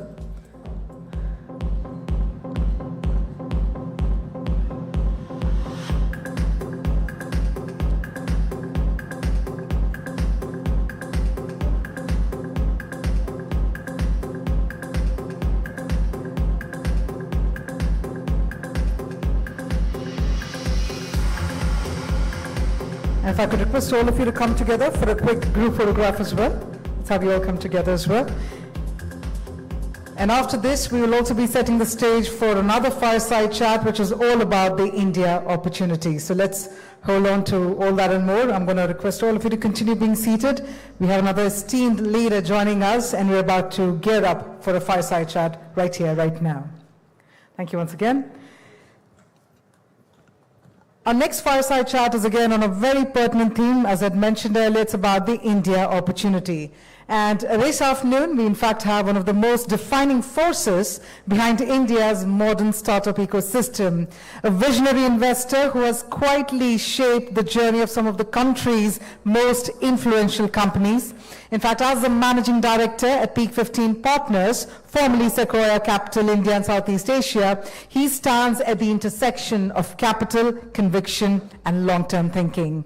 We have with us none other than Mr. G. Ravishankar, Managing Director, Peak 15. Firstly, thank you so much for joining us, sir. But let me also firstly invite our session moderator, because they often say that to get the right answers, one needs to ask the right questions. We're in the able hands of Sneha Shah, Editor, Deals and Startups, Mint, who will be spearheading this fireside chat for us. The stage is set, the audience is set, our speakers are set. Sneha, let's have you on stage so that you and I can welcome Mr. G.V. Ravishankar on the stage. Thank you so much again, sir, for joining us. This is the India opportunity. So let's put our hands together. And with that, Sneha, over to you. Thank you so much, GV, for agreeing to do this. My pleasure. We are really honored to have you at the Mint India Investment Summit. For context, Peak 15 has the largest pool of early stage and growth capital to be invested in India today. And congratulations on the recent fundraise. Thank you so much. Just wanted to know, you've been a big India bull, and going by how much you've raised to invest in India, if we have to talk about the India opportunity, how big is the opportunity today? You have the largest pool of capital waiting to be invested in India. Yeah, thank you. It's wonderful to be here first. And, as someone who's seen this industry for 20 years, Peak 15 started early 2006, and we completed almost 20 years now. And we've seen the journey of India through the eyes of our founders who we back. And most of what we do is in the early stage and in technology-oriented businesses. So when we started investing in India, it was roughly a 900 billion GDP, $750 GDP per capita. We had 25 million internet users. Broadband then was defined as 256 kbps. So it's a very, very young and emerging ecosystem. And India was a land of promise, but didn't have the performance to speak about compared to other markets. But over the last 20 years, we've seen that quite dramatically change. Today we have more than a billion internet users overall. There are 500 million people that are using UPI and digital payments. So the reach and access has dramatically changed. We are at about 2,500 plus GDP per capita, $4.5 trillion economy. So a lot has changed. The markets have become deeper. More users can consume. People can pay for services and goods. They can access digital infrastructure. So the whole market and the landscape has changed a lot, which has unlocked a lot of innovation. You need three things for us to have a vibrant business, at least from an investor perspective in the private markets. You need to see high-quality founders. And over the last 20 years, we've seen repeat founders, companies being born out of places like Flipkart, and people exiting successful other companies and starting. The team quality has dramatically gone up. We have amongst the highest talent density. We have amongst the largest developer ecosystems in the world. And all of this is increasing the quality of talent and entrepreneurship in the country. We need a deep market. We spoke about that. The market is richer, deeper, more access is available. And finally, we need a vibrant public market ecosystem to reward entrepreneurship. And we have seen companies go public. We have seen Grow last year. We've seen Meesho. We've seen Pine Labs. So many examples of companies that have gone public and built $10 billion market cap or more. Zomato, which led the way, 25 plus billion in market cap. So all of these are examples where when you innovate and we do something good, you get rewarded in the markets, and that creates a cycle, right? And so we are in a really good place. We are, for the right reasons, very bullish on what the market offers for us as investors. Right. You've just concluded your fundraise. How was the fundraising experience? Because this is probably the first fundraise that you've done independently. Yeah, so we became Peak 15 June of 2023, and we used to be Sequoia Capital in India and Southeast Asia before. And from our perspective, look, we've done these fundraisers many times, but just the first time doing it as Peak 15. A lot of times it's being about being in the right place in the right markets at the right time. We actually genuinely benefit from the fact that India is such a thriving entrepreneurial ecosystem, and we were sitting on the track record of these entrepreneurs, people like Dipinder of Zomato, or founders like Lalit of Grow and others, where we've had the benefit of partnering with them very early on and seeing their journeys. And behind their success, our track record has been built. And when as an institution you go there and say, hey, I've seen these cycles over 20 years, here are our companies, here are the kind of founders we're backing, then for institutions on the other side, most of our limited partners are institutions who take a very long-term view. And having seen us for 20 years, it becomes a much easier conversation, right? So at least the way we think about it is, look, we have to build institutions that endure. And that is done by being able to repeatably show that, no matter who the team is, who the people are that leads the place, that we're able to repeatedly deliver good outcomes. And as you do that, the other side also responds. So we are incredibly grateful to our LP staff for backing us in a new avatar. And of course, we benefit from the fact that we used to have the Sequoia heritage. So overall, it was a great experience. I would say like I said, the main thing is that India is at a great point where people are starting to see that, not just investments, but the liquidity and the dollars going back is helping us make the case for India a lot better. Right. In the last half a decade, we have seen a lot of new GPs come up in India. There are a lot of these breakout teams that have come out of larger organizations like yours. What are the 3 learnings, that you would want to share with these new GPs when they are on their road to fundraise? Yeah, first, it's incredibly important to understand that a market like India needs a lot of people to come in and give the seed capital, early stage capital. So we've seen a large number of managers emerge from firms like ourselves and other places, and it's actually first a very, very positive sign. It's great for founders, and that's what we need for this ecosystem to really blossom and flourish over a period of time. That said, again, this is a very long game, right? When you step out and start raising capital, you have a tremendous responsibility. You're signing up every time for a 10, 12-year, 15-year cycle many times. So first, people have to think about this with a very, very long-term orientation, right? That's number one. Number two, a lot of this is about building trust and a track record over a period of time, which means you start small, you deliver outcomes, and then you kind of start becoming bigger and bigger. And I think that's the natural progression and journey. So for first-time managers, who think they want to do X or Y, just think about returns backwards, saying, hey, what will it take for me to deliver a great outcome? And then start thinking about that as secondary. Third, look, in an increasingly competitive market, it's important to know what your offer is versus other people. So money is becoming increasingly a commodity. So you have to stand for something. Either you pick a certain niche and say, I'm really good at knowing this. Create a diverse team which has people with operating experience as well as investment experience. Some of this ensures that you can be successful. And finally, look, this is a reputation game. So you have to really do the right thing by your investors, by your founders, so that that reputation compounds and set yourself for the long term. Right. We have seen that the themes that played out in the last decade are, have been already disrupted. So what are, getting into 25 is over, if you have to crystal ball gaze into next decade, what are the themes that are likely to play out? Or what are the promises on which the next fund has been built? Yeah, so the promise is always 2 things in our head. So the way we think about investing is there is doing something for India and then doing something from India. Meaning there are companies that are building for India, for the Indian consumer, for the Indian enterprise. And when they do that well, now the market is deeper to produce big outcomes like what we're seeing with Zomato and others. They're also doing something for the world. What capabilities do we bring uniquely from India, whether it's our technology talent or labor pool or whatever, that allows you to build for the world from India?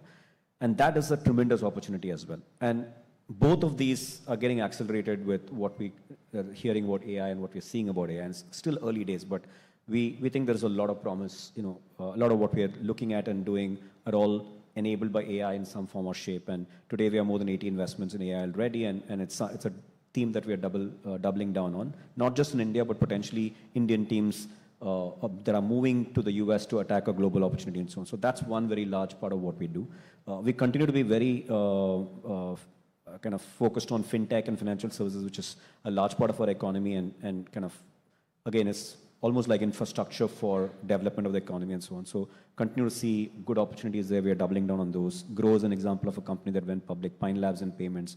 We have companies like Razorpay and others who are yet to be public, but there are opportunities like that. And we are seeing more and more opportunities where people are stepping out from these big companies and starting to solve some of the specific problems in moving money faster or allowing Indians to build wealth and so on. So I think that's the second set of opportunities.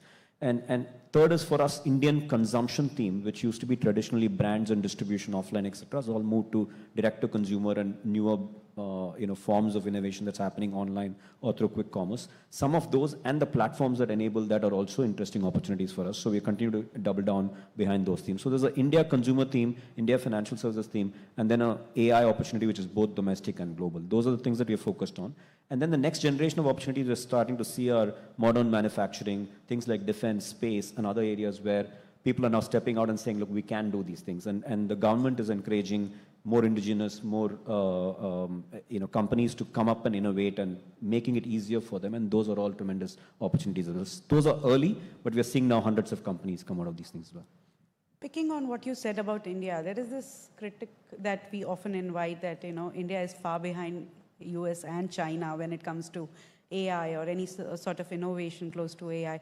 What kind of opportunities are you really seeing? Because Peak 15 is also actively looking at opportunities in the US. So you are a better judge to tell us what are the kind of founders that are coming out of India today with AI. Yeah, I think it's a fair comment that India's behind on AI, but it's catching up really fast. So the thing that we have to know, so we invested in the seed stage in a company called Sarvam AI, which is now increasingly becoming India's sovereign model. They are the ones that are pushing the frontiers. Now, they are not yet where the frontier labs are, but they are able to do things that are N-1, just one generation behind potentially from frontier labs, but they're doing it substantially cheaper than what it took for them. Like this company raised less than 50 million or something, and they've already put out a $105 billion parameter model, which is not large in the scheme of things, but it's sufficient to do a certain set of things. Their voice models today are powering a bunch of banks and so on. So you're able to get there with far fewer resources, and you're not, in India, it's hard to raise billions of dollars, but if you're able to do that with tens of millions, which is the frugal innovation that India is always known for. So we will see more and more of those examples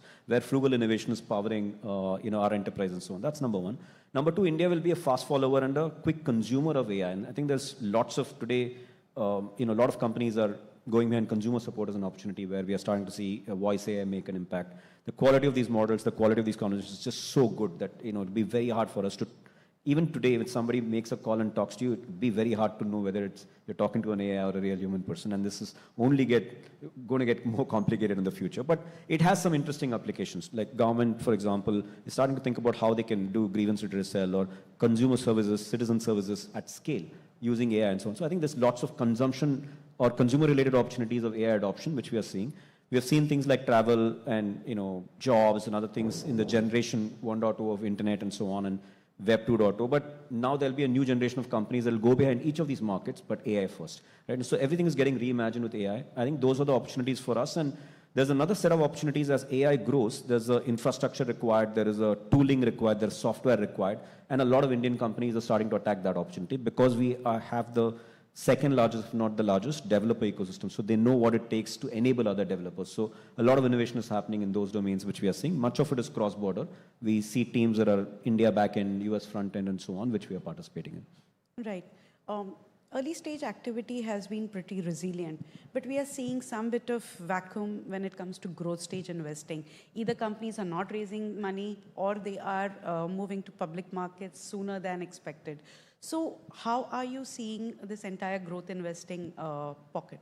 It's a great observation, actually. So we have to step back to see what happened in 2020, 2021 to come and understand our current context. So in 2020, 2021, we went through like a bubble-ish environment where lots of capital was available quite easily for people. So people that wanted to raise 20 or 30 million ended up raising 50 or 100 million sometimes. So there was a lot of rush towards raising a lot of capital. And as a founder, sometimes it feels like the right answer. Like if capital is available, take it, we don't know, let's dominate the market and so on. So people did that. And so when markets turned in 2022 in the US, for the couple of years in Indian markets also were substantially slower. So there was neither availability of capital nor necessarily need for capital because people had raised a lot, right? And valuations were at a point where if you went to raise in the market, you may not get the valuation you got in 2021. So people are also dragging their feet on raising. And also investors like us on board said, look, you raised the capital, now please don't burn it because the market has become bad. So let's get to profitability. And that became the language in many boardrooms. So companies were able to stretch the capital available to a much longer period. Now, starting 2024 and later in 2025, certainly we started seeing resurgence of companies coming back. Also aided by the fact that companies are repositioning to more AI-first companies and so on, and in the need to invest in newer technologies, and so more people are coming to the market to raise. So we've had a fairly busy last 6 months, and we think the pipeline is still very strong. So we are seeing good opportunities now. But to me, it's just the right correction that was needed after 21 for you to reset and then grow in the right fashion later. You touched upon valuation. Has that froth disappeared?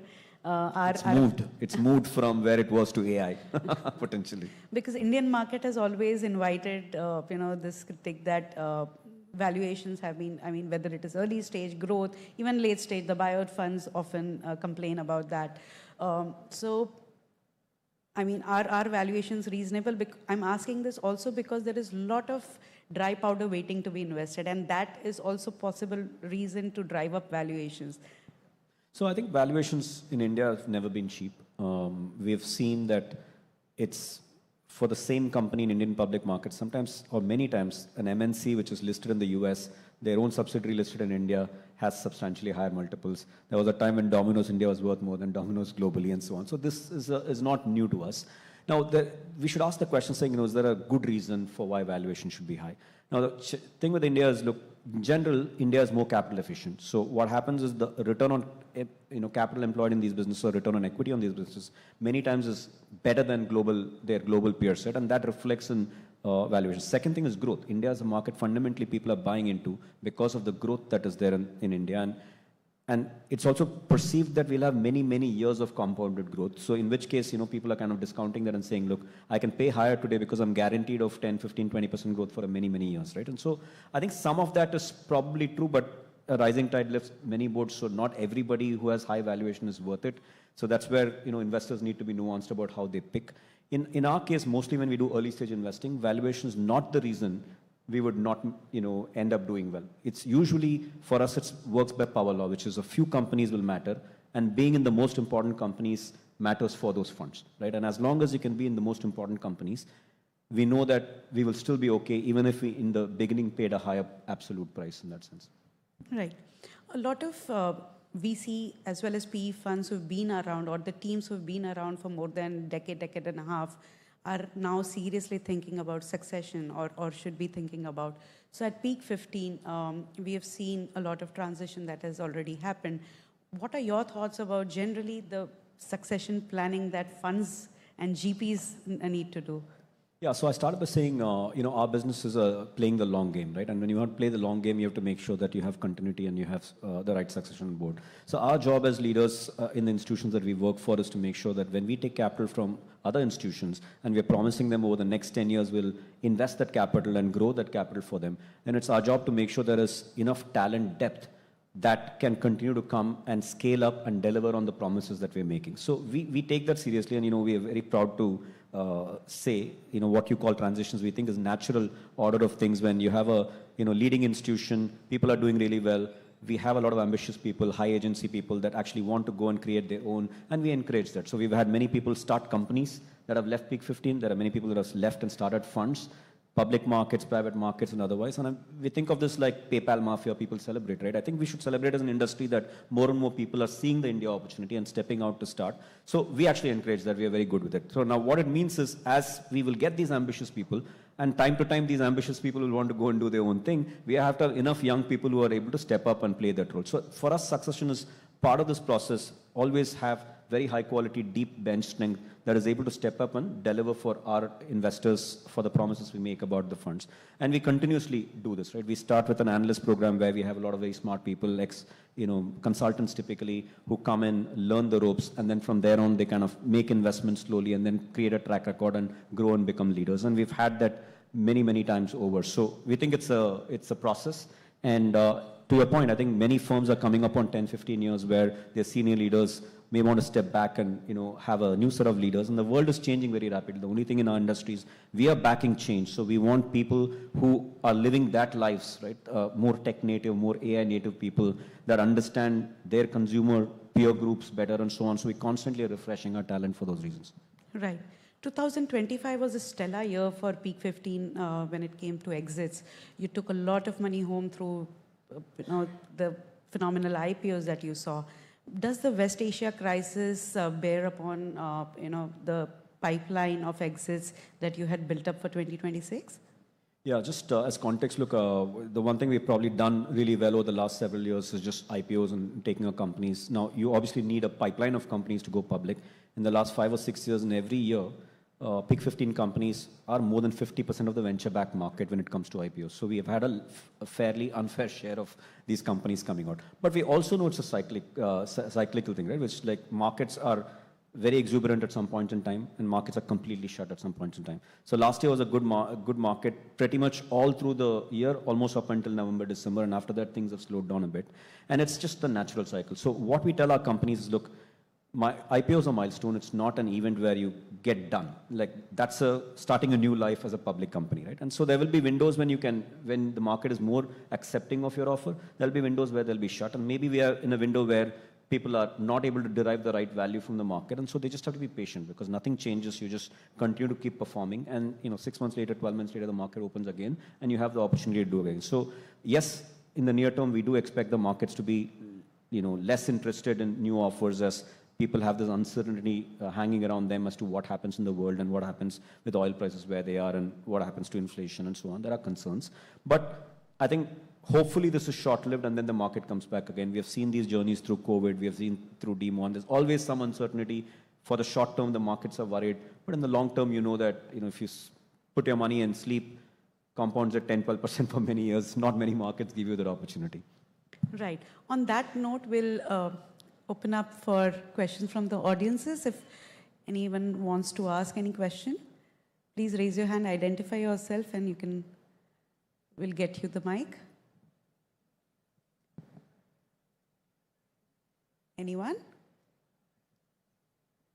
I think it was quite an exhaustive masterclass on early stage and growth stage investing. G, we're really glad that you could come here and speak to us. Thank you so much for making time. And thank you for having me. Really appreciate it.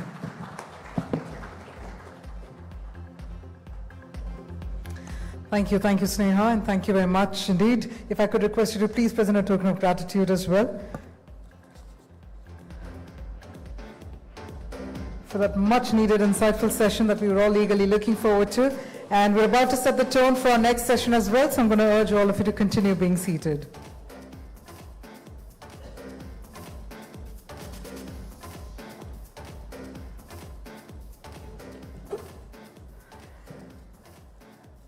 Thank you once again. All right, with that, we're going back to back with the sessions. That's how the agenda has also been planned. So while we do so, let's also set the stage for our next topic. We're talking about modernizing a legacy. And this is where we have with us a leader who represents the future of Indian industry, dynamic, decisive, and deeply committed to transformation.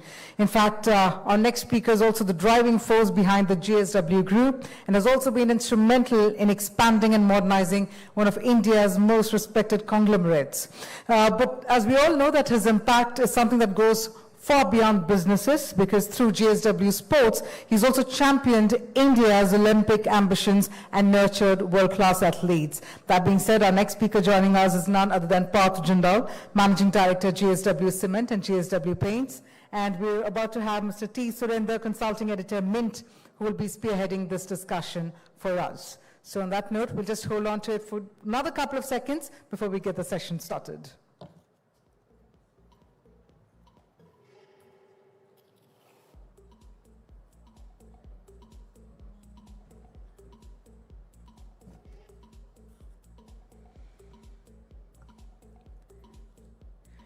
Meanwhile, I do hope you're taking some time off to also take a look at the intro bot that we have introduced at the summit for you all, so that we can go ahead and connect with the fellow delegates.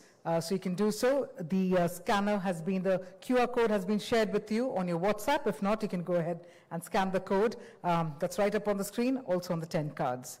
But with that, let's move ahead and invite our speakers. Please put your hands together to welcome Parth Jindal, Managing Director, JSW Cement and JSW Paints. And to spearhead this session, we have with us Mr. T. Surender, Consulting Editor, Mint.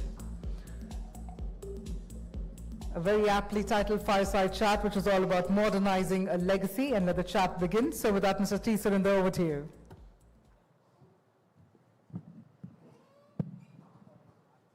Thank you, Parth, for making it to event. Well, you've had a very memorable last year. You started off with the cement business and you took it public last year. And you also did one of the biggest deals in the cement industry last year.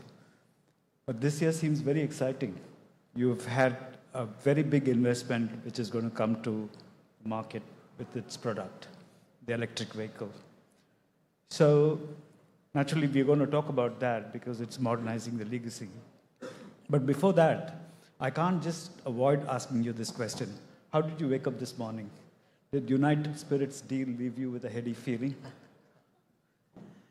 No, I think it's in both the deals, whether it was Rajasthan Royals or RCB, I think unbelievable valuation. I entered the IPL in 2019 when I took a 50% stake in the then Delhi Daredevils, which is now the Delhi Capitals. And I remember I had a tough time convincing my father that we should spend 550 crores for 50% stake. Now I look like a genius, so I'm very happy. Right. Yeah. So, well, I mean, naturally, this has blown into a really big business, right? Overnight, it's about $1.8 billion. So, how do you start looking at it? Because yesterday it wasn't so, today it is so. Therefore, you have to put more effort on the business, look at it most keenly. So, how do you manage this overnight? Yeah, I think if you see when the last media rights went for 50,000 crores, that was the moment when the IPL truly arrived. And the viewership numbers are there for all to see. If any media company wants to play India, they have to play the IPL. If any brand truly wants to play India and wants to gain visibility, they have to play the IPL. So, and obviously the advent of the WPL as well was a watershed moment for the women's game. And India winning the Women's World Cup also has increased the visibility of women's cricket in India. So, I think most franchises have, other than the two franchises that got acquired actually, were already expanding globally. So if you see in the JSW GMR cricket, we own the Pretoria Capitals in the South African League. We own the Dubai Capitals in the IL20. Our partners GMR own the Southern Brave in the 100. They own the Jamaica team in the Caribbean Premier League. We own the Seattle Orcas in the US MLC. So I think most the same can be said for many of the IPL teams who have been expanding globally. And the thing about sports and the thing about what one sees about sports is that sports is almost seen as a very safe asset class because today concurrency in viewership can only be achieved through live sports. Little bit news, but mainly live sports is where you get concurrent viewership. And hence it's become a very attractive property, and if you just have to look at some of the valuations of teams like the Boston Celtics or the LA Lakers, which went for 10 billion. Boston Celtics got an investment recently at $7 billion valuation. So it's obviously coming, and that's exactly the view taken by the investors in RCB and Rajasthan Royals that this is a scarce asset. There are only 10 teams, very little room to add more teams. And as India's economy grows, you will have more successful businessmen in India. You'll have more successful Indians abroad. You'll have others, maybe non-Indian who love cricket, who want a piece of the best cricket league in the world. And hence it's seen as something that is only going to appreciate in value. So I won't be surprised if each IPL team over the next decade is worth $4 to $5 billion. Right.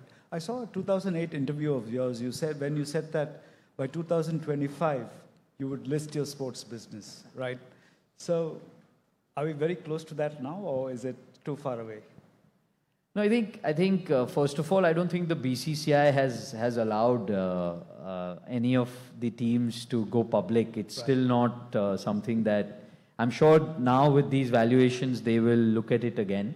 Right. But yeah, it's definitely possible, given where the valuations are, given where the interest is. I think it's possible. Now, the other question really is, what do you do with the proceeds of that money, right? What do you do with the proceeds of capital? Because when you go for a listing, that's something that is very important. And today, unfortunately or fortunately, none of the stadiums are owned by the franchises. We are not even allowed to own a stadium. It's all owned by the respective state associations and the BCCI. So there is very little use of money other than acquiring teams in other leagues outside India, which is something the BCCI anyway doesn't want. They don't want us to go abroad. They want us to grow the sport in India. But it's definitely something that will open up at some point, given now you have private equity guys in who would obviously look to exit at some point. They're part of both consortiums, RR and RCB. Sure. So I'm sure something will happen sooner or later. Sure.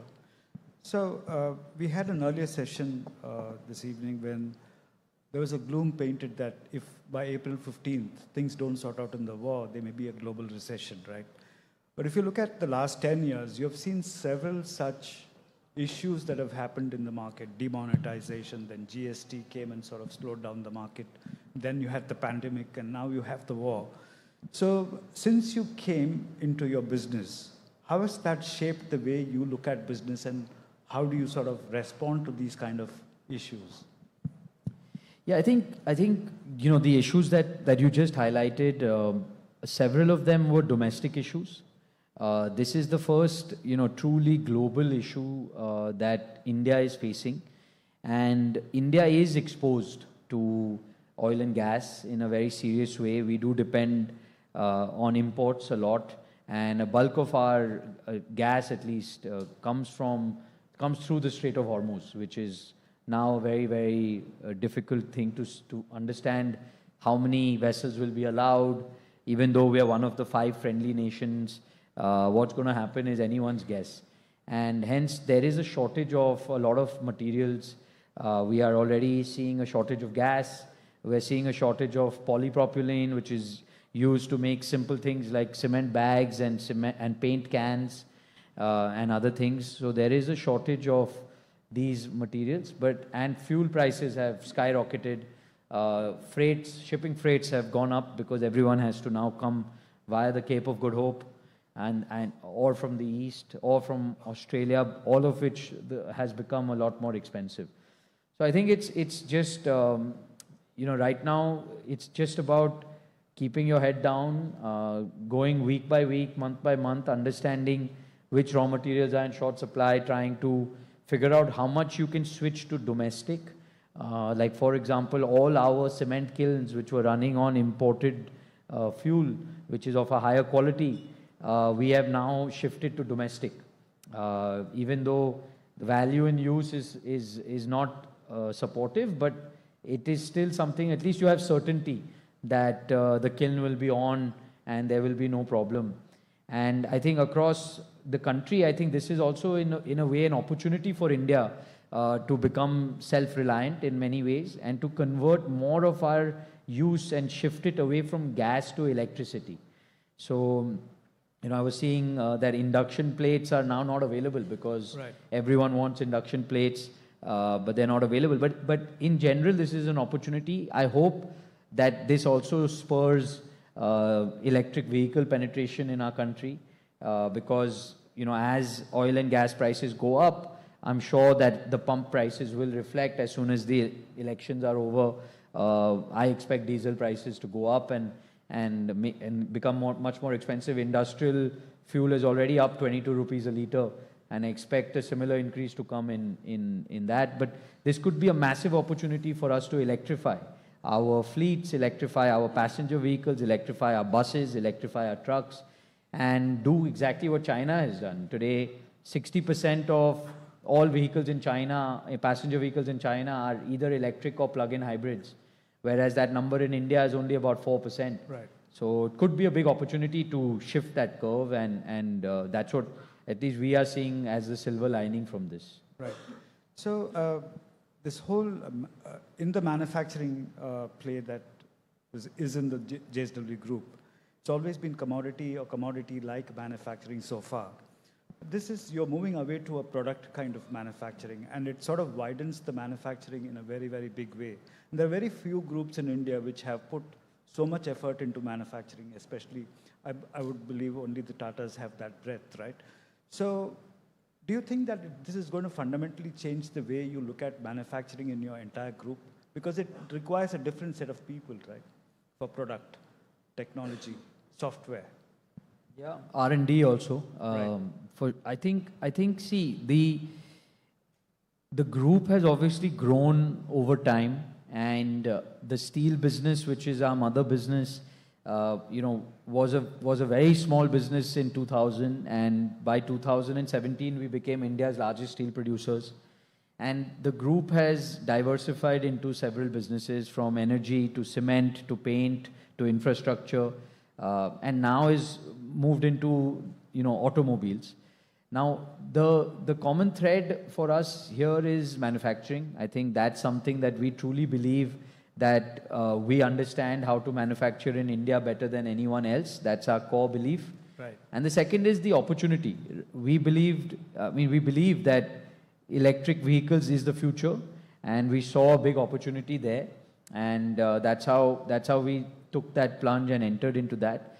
But you're absolutely right. It requires a completely different mindset. It's completely B2C. Everyone has an opinion on cars. Everyone, experiences. Most people experience a car, either own a car or use a car in daily life. So it's a very involved purchase. After a home, it's probably the most involved purchase for most of us. So it is different. It does require a different mindset, and that's a skill set that we are developing at JSW. We've had to hire a lot from outside. Now we're also grooming people internally. But yeah, it's a very exciting opportunity and industry to be in.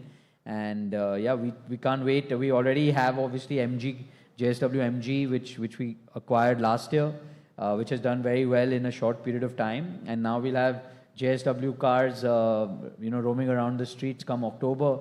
And we can't wait to see JSW. At least I can't wait to see JSW on cars. And I think it'll be the next big leap for the JSW group.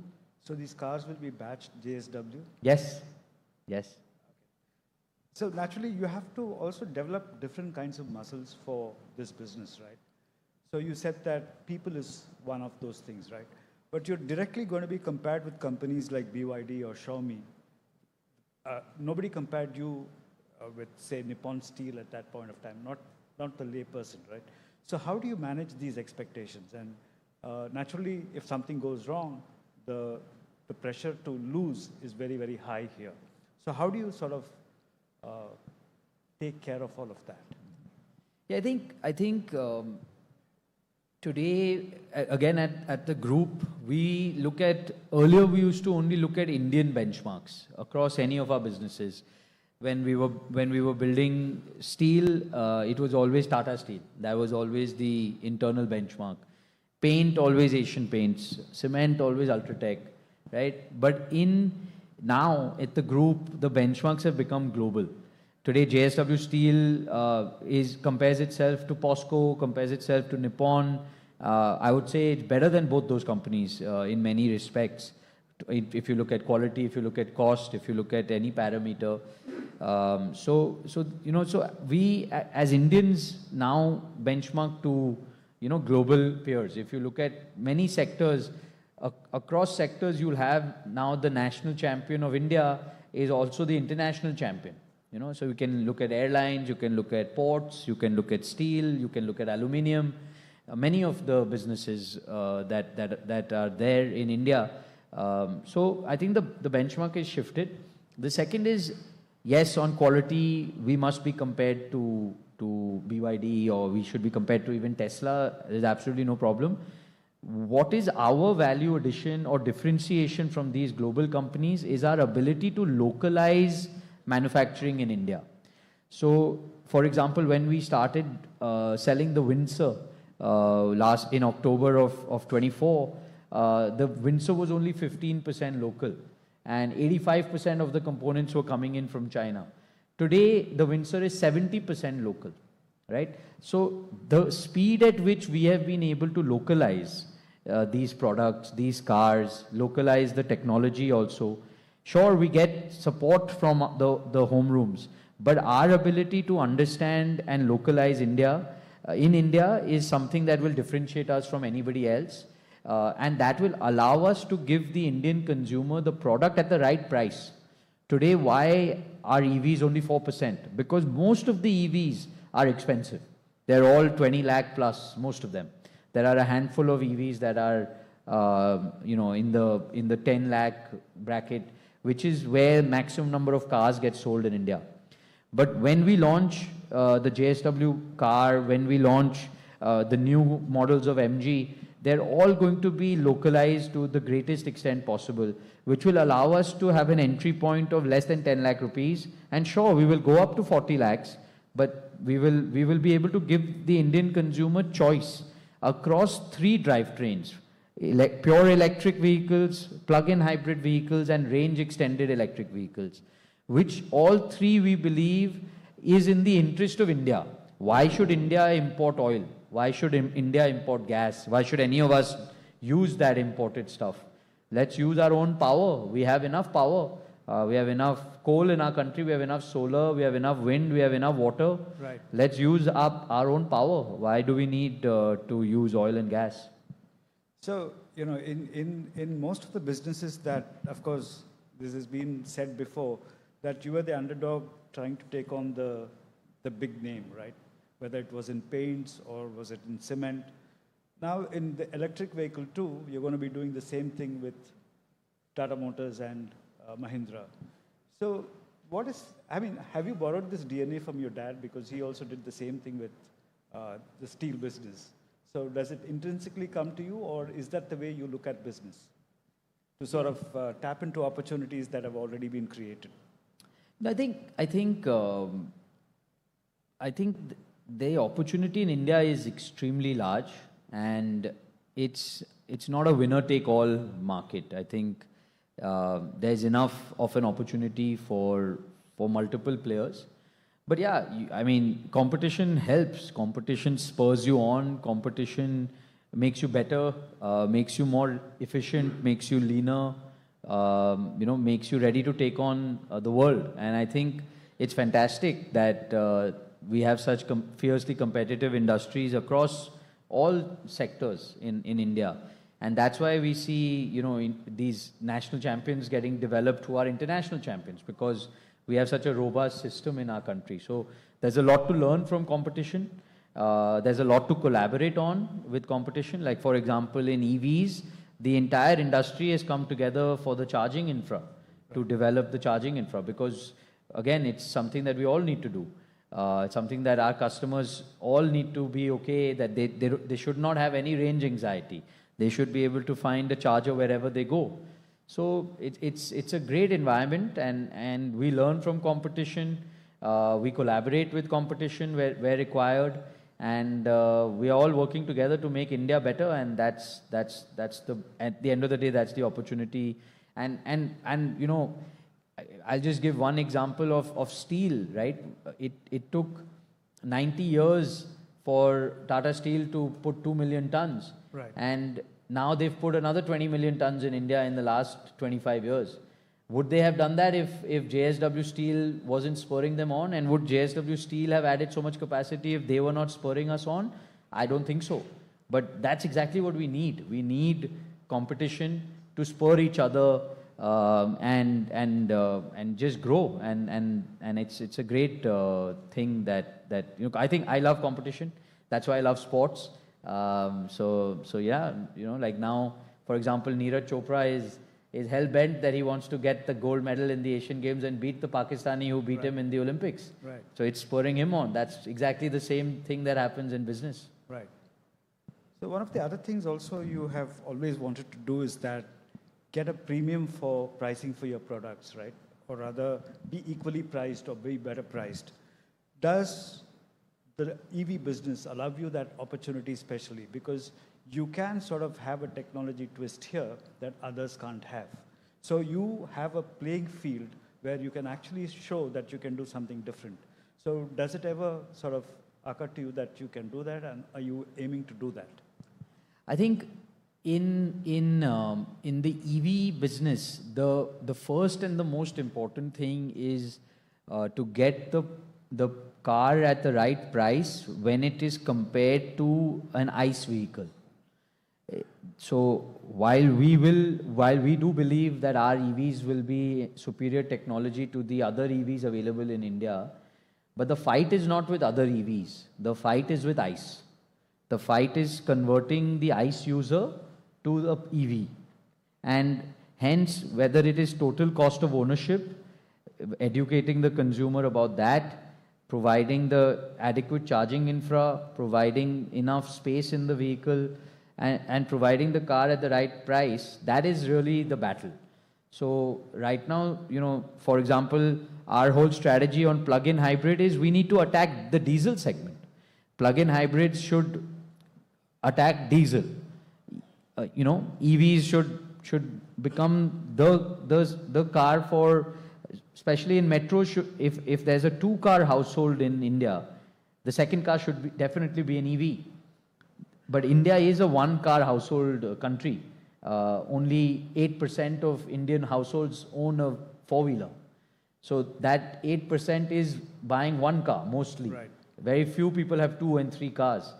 And that's why we believe that the plug-in hybrid is the solution for the next 5 years for a 1-car household. And EV is the solution for a 2-car household, where the second car is an EV, or the urban car is an EV. And yeah, but the battle is not with other EVs. The battle is with ICE. We have to make India switch to EV. And that's why we call our campaign EV Sahi Hai, like mutual fund Sahi Hai. Right. Because we need India to understand the benefits of switching to an EV. And then when they switch to an EV, we want them to find it very difficult to switch back to an engine car. At least I've switched to an EV 5 years ago. I can't now I can sit in an engine car, but I don't enjoy it because of the noise and all of that. But that's the game here. So when we put all of this together and to say modernizing the legacy, right? This has made you do things that you haven't done before in the JSW group. So how do you think all of this is going to get back to your steel, your cement and other businesses? So hiring people, technology, and maybe even software. I think in terms of the brand, I think our entry into the 4-wheeler space is going to have a huge ripple effect on the JSW group brand. Because, like I said, cars are the second most involved purchase after a home. And once JSW is seen, on the roads, through cars, I think it's going to have a very large impact on allowing us to come into the top category across the industries that we play in. Today, JSW Steel is #1 in steel in terms of price, in terms of quality, in terms of everything. But JSW Cement is not. JSW Paints is not. And this will allow JSW Cement to maybe start selling its cement at similar prices to the market leader. Similarly, JSW Paints and Dulux, similar prices to the market leader. And it will also attract a lot of channel partners to us. And it's also going to attract a certain type of professional to the group. And we're already seeing that. We're seeing a lot of people wanting to join the group because of all these ventures. I mean, in a way, sports has also helped the brand a lot. So all these things will help, but yeah, that's the plan. So just have one little question. You grew up in a joint family, right? In the last era, the families were divided between brothers and they all went separate ways and they had silos in their business. Now all your cousins, Venkatesh and all of them are now successful and have their own businesses. So do you sort of have a sort of get together, or you put your minds together because all of them are young and getting there? So do you put your minds together? Do you have a group? Do you interact with them? And is there a larger general strategy at play somewhere? No, we're obviously, we're all together. We spend, all of us spend Diwali together every year in Hisar. That's a Jindal family tradition, which we will obviously continue. Whenever I go to Delhi, I stay with them. Whenever they come to Mumbai, they stay with me. So we're all extremely close. We discuss a lot of ideas on the steel side because their primary business, both Abhyuday and Venkatesh, is in steel, mining and steel. So on that, there's a lot of sharing of information. There's a lot of cross learnings that we share. But yeah, I mean, I just hope, my wish is that they use JSW cars when they come and they sit in them and they drive them and they enjoy them and they give me feedback, because brothers and sisters can tell you things that are completely blunt. So my aim is that get them to sit in one of the JSW cars or own a JSW car. That'll be great. Abhyuday just repainted his house and I made sure that it was done with JSW paints. Okay. And if he didn't use that, then I wouldn't be staying there. So that's what I told him. Well, thank you very much, Parth. It was lovely talking to you. Thank you very much. Thanks a lot. Thank you so much. If I could request the two of you to please stay back on stage, and if I could request Mr. Surinder to also present a token of our gratitude to Parth for that candid yet a very power-packed session that we all experienced.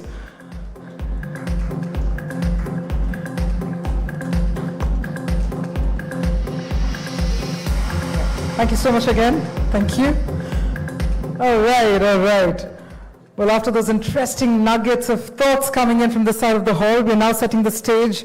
And as you can all notice, we're about to move on to inviting our next esteemed leader, our next esteemed speaker on stage. Now, a lot of you must agree with the fact that when we're talking about the NPS, the National Pension Scheme, we can agree that it has definitely arrived and entered a whole new era in 2026. The landmark 80-20 reform that allows non-government subscribers to withdraw up to 80% of their corpus as a lump sum, or for that you can now stay invested and compounding until the age of 85. At the same time, we now also see how NPS is no longer just a safety net, but as a powerful wealth multiplier for every modern investor. Which is why our next fireside chat is all about the PFRDA reforms that are set to unleash the full potential of pension investments in India. And joining us is someone who's steering India's pension revolution at a defining moment for its financial future. In fact, as the chairman of the PFRDA, he is driving reforms that aim to unlock the true power of long-term retirement capital. We have with us none other than Shiva Subramanian Raman, chairperson of the Pension and Fund Regulatory and Development Authority, PFRDA. Firstly, thank you so much, sir, for joining us this evening. If I may please invite you, and if I may also invite Deepthi Bhaskaran, editor, Mint Money, to please join in to spearhead this chat. We're talking about the true power of long-term retirement capital. Can we have a long round of applause as well, because this is going to be a very exciting, a wealthy round of applause there for us all and for Mr. Raman. With that, Deepthi, over to you. Thank you. Welcome, Mr. Raman. Thank you. The conversation today is about the reforms that PFRDA has undertaken and how that's going to unleash the pension investment potential in India. And who better to have this conversation than you, Mr. Raman, since you've been at the helm of many of these reforms. But to get the conversation going, I also wanted to understand where the pension sector is at right now. When you look at the pension sector under PFRDA, it's the AUM is touching about 17 trillion rupees. And when you look at the mutual fund industry, for example, it's upwards of 80 trillion rupees. And much of the money that's coming into the NPS, much of the funds that's coming into the NPS is from the government sector. So I wanted to understand from you, what would it take for NPS to follow the same trajectory for the retail sector? And what are the challenges that you're facing right now? Thanks. And let me just put a counter question saying, does NPS want to follow the same strategy? Okay. So I think, there's fundamentally a difference between financial products. I'm not too sure whether NPS desires to become like a mutual fund. So each space is different. Each of us as individuals, we need different products because they serve a different purpose. And that is really what NPS is about.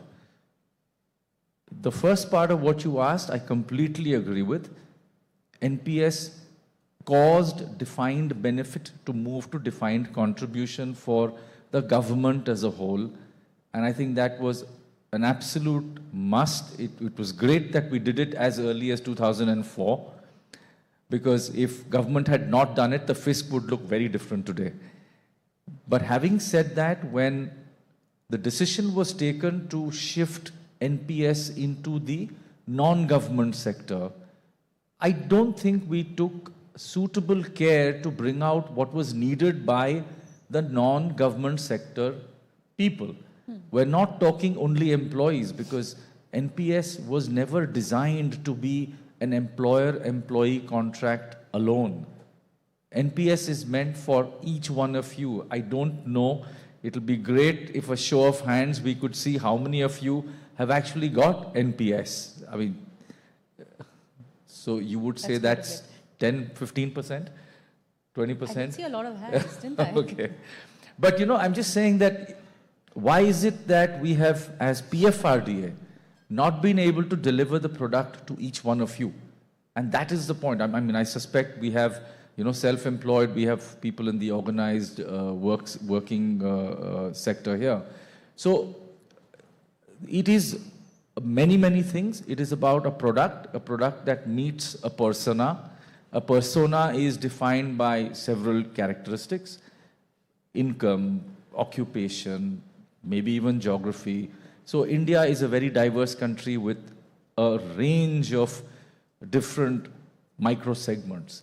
So I think that's really what we have to put ourselves to the task, that PFRDA and its stakeholders, and I'm specifically, you know, putting emphasis on that, because PFRDA by itself, I don't think has the capacity, nor was it designed to ensure that it reaches the doorstep of every person. So you need a vast number of partners to be able to do that. Sure.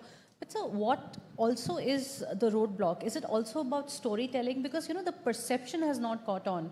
And you make the right distinction between mutual funds and NPS, where you say that, you know, it may not want to follow the same trajectory. In fact, if anything, it should be far better, in my opinion, because, you know, India is a young economy. You need to invest for your retirement. And given the path that we are on, that many families, we're going nuclear, you know, you're talking about dinks, you're talking about empty nesters. I mean, retirement is like a serious problem that all of us should be sort of talking about.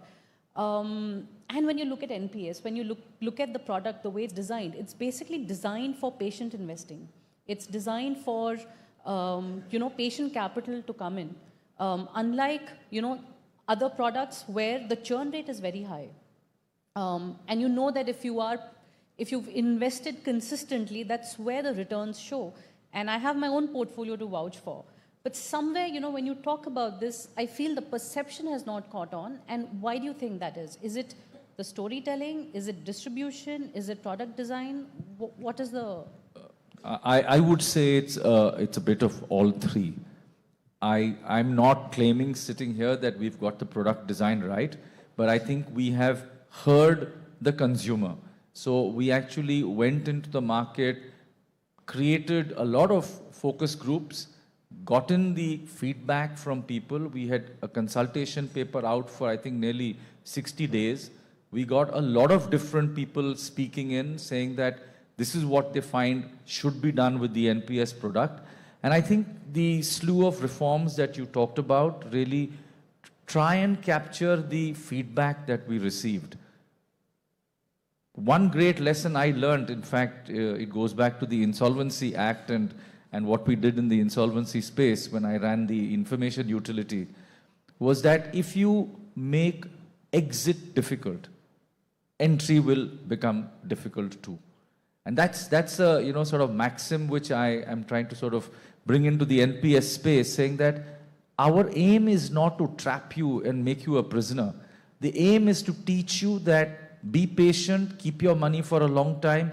The power of compounding is just phenomenal.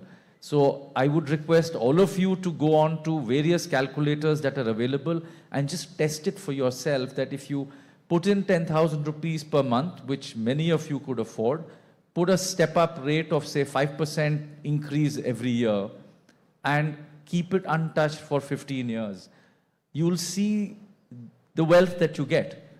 So, that is really, I think, the single biggest, let me say, education or the piece of message that we want to convey to all of India is there is a product which is long-term, very well regulated. It is an excellent product. As you said, you are one of the users. If we can get that message across down to the village level, I think we would have done our job. So I would really say storytelling is something that we have to do, and we have to do it extremely well using the slew of social media and outreach programs. We've already started it, and let me assure all of you that in the next year, we've already tripled our own budgets at PFRDA. So, I think it is for PFRDA to be able to take on that central role of financial literacy, education, awareness, and each of those terms applies to different segments of our society. Sure. What are the early signals that are coming in from these reforms? So withdrawal has sort of increased. You can now withdraw 80%. There's also a multi-scheme framework that was launched, which basically allows pension funds to sort of offer pre-designed strategy-based investment schemes. Then, of course, you've also allowed the banks to sponsor pension funds. So there's a whole lot that's happened in the last 1 year or ever since you took charge. What are the early signals that are coming in? Good question. And I think it's a little too early because we announced the persona-based multi-scheme framework in October. I think it took till probably mid-December for it to really roll out. Of course, the initial trends are certainly very good. I would say in terms of number of subscribers on a year-to-year comparison, it's already up about 26%. I will not talk about AUM because there are two components. One is your contribution. Second is what's the market doing to your contribution. So the market isn't really looking too great for us right now. But on just contribution, it's been about a 31% increase in contribution. So I would say having done a couple of things, allowed the pension funds to create the product, to try and target the persona which they feel that they would like to target, to bring in some amount of solidity and certainty to the distribution network, because earlier they did not know what they were going to earn from this.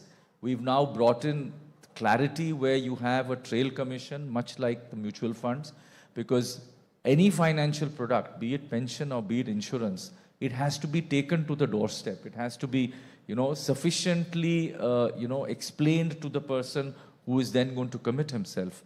So we have now got a distribution commission in place. It's still, in fact, I would say 5 times lower than what you're going to pay on a mutual fund.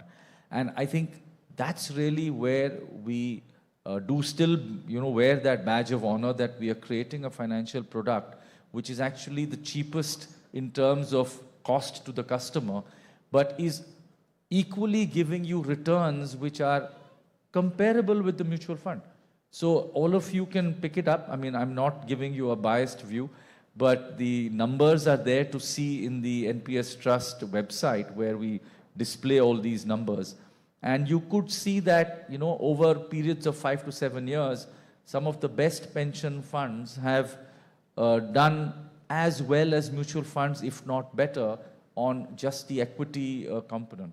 Sure, sure. And what about banks now, allowed to sponsor pension funds? Will Correct. that sort of be a game changer for NPS to scale? How do you see that? Absolutely. In fact, we are doing a couple of things along with that. So one is, of course, to allow more and more pension funds to come in. And, whether it's to be seen as a barometer of the reforms that have been already brought in, but we have 4 pension funds which are knocking on the door. One has already been given the license. That's Parag Parikh sponsored pension fund. We have 3 others which are probably should happen in the next 30 to 40 days. And the aim is to try and get a wider reach through distribution. For distribution, I think specifically we've gone into a digital play. And I am a firm believer of that because, you know, the only way to scale up in a country of this size and variety and you know, differentiation is to bring it on digital rails. So there are two large projects. I hope they become large, but they are right now at a very advanced stage of design. One is with the NPCI, where NPCI has created basically a beam layer, which will allow for what is known as the TPAPs. So the people who help us do the UPI, they will nudge their customers to move into NPS. Now those customers are already using UPI, they've already got their bank account. So it's actually a two-touch way for a customer to get onto NPS. And then he uses UPI to just pay into NPS. So that is one will help a variety of pension funds to be able to reach out through this vast network of distribution. So we are calling them pension agents, but it's the same person who is good at distribution, who is now going to distribute both mutual fund and NPS. They may also be distributing other products. So the digital rails will probably end up allowing people a much smoother journey, better interfaces, and that's really how I think we're going to move ahead. Great, great. I also want to sort of understand about, you know, your thinking behind widening the whole investment universe. So when NPS started, it started with, you know, passive investment. Then, of course, it opened to... I think that's how I believe all robust systems need to operate. We need to have one section thinking about 10 years from today, how am I going to continue to provide a double-digit growth for all of you on your NPS product? In a regime where we all hope that government yields or GSEC yields are going to come down. So, I mean, that's very clearly available, I mean, visible on the horizon. Now, in that kind of a scenario, we need to therefore diversify the assets. In fact, all of you would be aware that even today in the public equity space, beyond the maybe 250th or maybe 350th stock, the liquidity really doesn't exist. So, you know, if you're getting in these pools of capital are growing within the country, and believe me, it's not just NPS pool, but it is an EPFO pool, it's an insurance pool. So all together, we're talking, I think, upwards of 120 trillion, which already exists today. Now, where is this capital going to go? What is it going to chase? What are the returns that you're going to get? So we have to be able to diversify assets. We're therefore looking at, one, the unlisted space, but through the AIF route. So having had that experience with the fund of funds, we're now bringing in a very similar NPS fund of funds so that 1% of AUM could probably look into the AIF space. Those returns, as we just heard from Mr. Ravi Shankar, we are looking at patient capital. We are looking at long-term returns. I would go to say that today the AIFs are looking at a 7 to 10 year window. We would look at a 25 to 35 year window. And that's the type of AIFs that we would like should develop. We're also looking at the metal space. So gold and silver again has come in with a 1% of AUM. But we should be able to look at that space more clearly. So we've got a committee of experts. So it's called the Strategic Asset Allocation Risk Committee. It's got the who's who of the investment and funds field. It's headed by Mr. Narayan Ramachandran, who's an ex-Morgan Stanley person. And this committee should be able to give us a roadmap. We want to have a glide path that how do we look at assets? I mean, we should be able to look at certainty for the fund managers that, yes, this is the path we're going to go down. Therefore, you don't want, unnecessary volatility created from our own processes. So I think it's very important for us as a community holding the funds of all the citizens of India to be able to chart a path which is completely clear, and therefore we are sort of at least attempting to ensure that the returns remain good. Great. But Mr. Raman, you're not just stopping there. You're not just stopping with investments. You're not just stopping with, better exit strategies. You're actually also intertwining other goals for a person. For example, the health scheme that you launched. It's funding healthcare for people through tie-ups with hospitals in a cashless manner. Now, one could say that, are you sort of stepping onto IRDA's turf? So how would you answer that? No, I think you must ask that question. I've asked that question umpteen number of times in our internal discussions. And I think we are all very, very clear that you have to remain within your legal boundaries, and we certainly are. But I'm just flipping that entire thing and saying, think from the customer's lens. You are one individual, you need this range of products. What have we done today to ensure that we are fortified sufficiently against medical emergencies? The youngsters will not even think about it, but people at my age have started thinking about it. It's a pretty poor reflection when you go across 100 people and you ask them, do you have health insurance? They end up saying no. At 55, people seek health insurance, they don't even get it. So, our attempt is to push people towards saving money for their health requirement. One of those health requirements is clearly a medical insurance policy. You need to have sufficient money to be able to buy into a policy, which sometimes you're refused, or it comes to you at 60,000 or 80,000 rupees a year.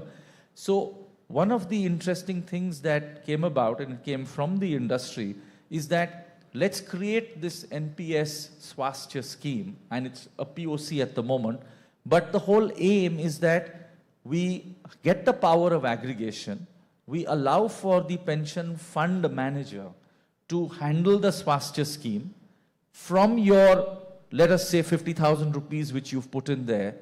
You will be able to, through the returns on that scheme, pay for your premium for a top-up insurance. Interesting. So we're saying if you don't have a base medical insurance policy, you don't seem to get it easily, fund yourself, because no insurance policy ever pays you the full anyway.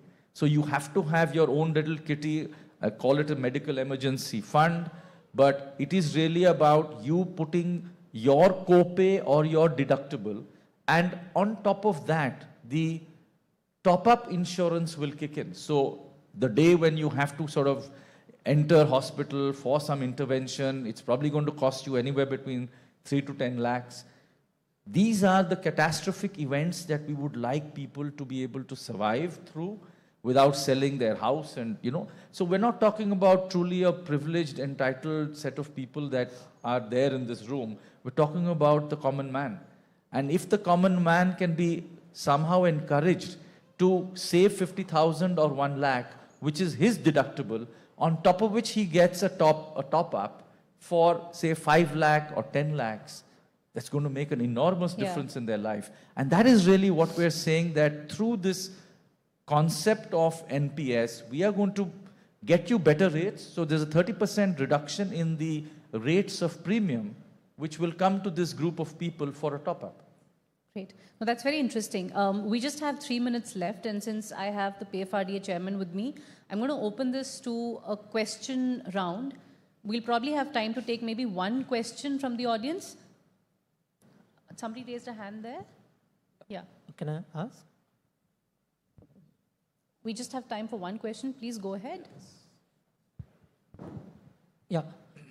So, Ganesh, this side. Could you just stand up? Yeah. Not able... Yeah. Okay. Yeah. So I asked this question as an investor in NPS myself. So the way I kind of look at it, right? So I'm investing in a product that I will kind of get the benefit of it 30 years, 35 years later. And at entry, I do not kind of know what the terms would be at exit, right? So currently, I am told that I can say withdraw 80% of it lump sum.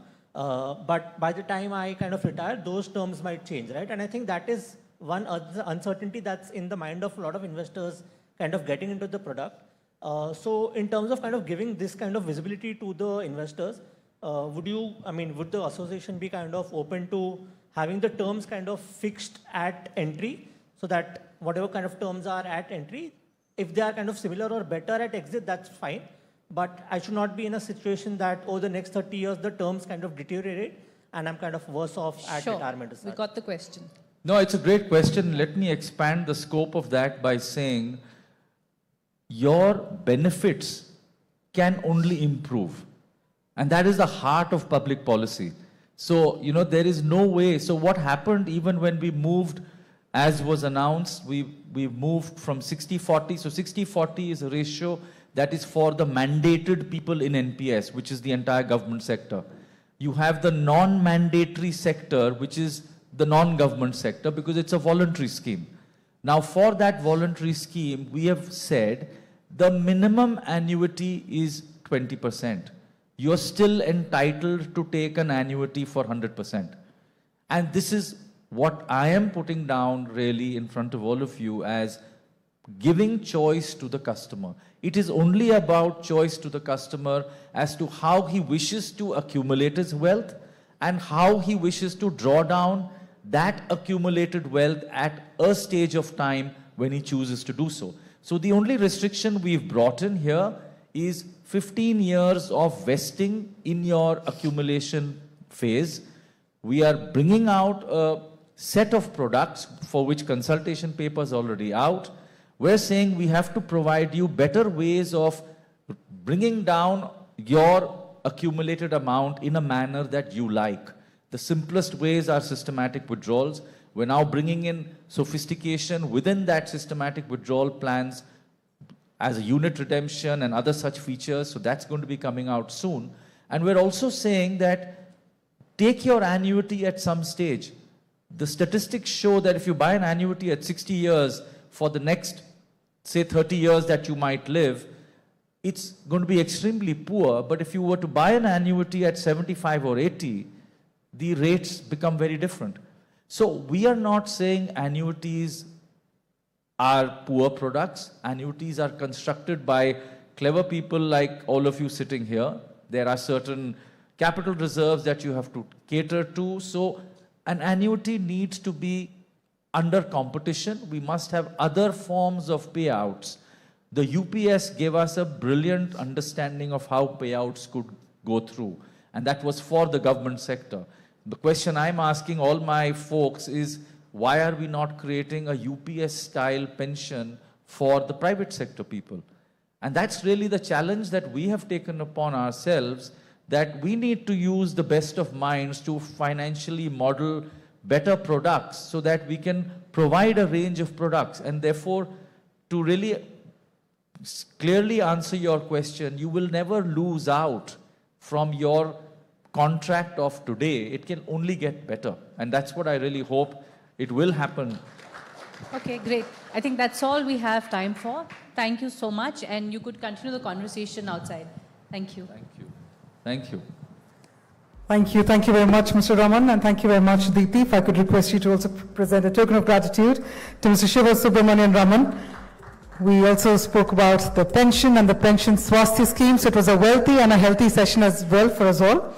And I'm sure many of you will be waiting to sort of connect with Mr. Raman offline as well. So we're going to take a quick tea, coffee break for 20 minutes. So I'd like to urge all of you to head to the pre-function area, enjoy a cup of tea and coffee, and please do come back in 20 minutes. Do take care of your belongings. We'll get up for the next set of sessions. Thank you.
And this is where we come to the fact where we believe that India is no longer a growth story. It's in fact becoming a listing destination of choice. In a striking shift, global giants are now betting big on Indian capital markets, with multinational corporations lining up for the IPOs on Indian soil. Driven by deepening liquidity, a massive retail investor base, all that and more. So the big question is, why are MNCs choosing India to go public now? But that being said, we know that we're going to get a befitting answer from our set of expert panel lined up over here, because this session is all about MNC's India IPO Bet. Now, to spearhead the session, we once again have with us Sneha Shah, Editor Deals and Startups Mint. So Sneha, let's have you on stage so that you and we can welcome your speakers. And with that, let me go ahead and invite our speakers who've been all eager, all set to be part of the conversation. First up, may I please invite Mr. Sanjay Sharma, CEO, Orkla India. I'd like to further invite Mr. Kaushal Shah, Managing Director and Head ECM Kotak Investment Banking, and Mr. Bhavesh Shah, Managing Director and Head Investment Banking, Equirus Capital.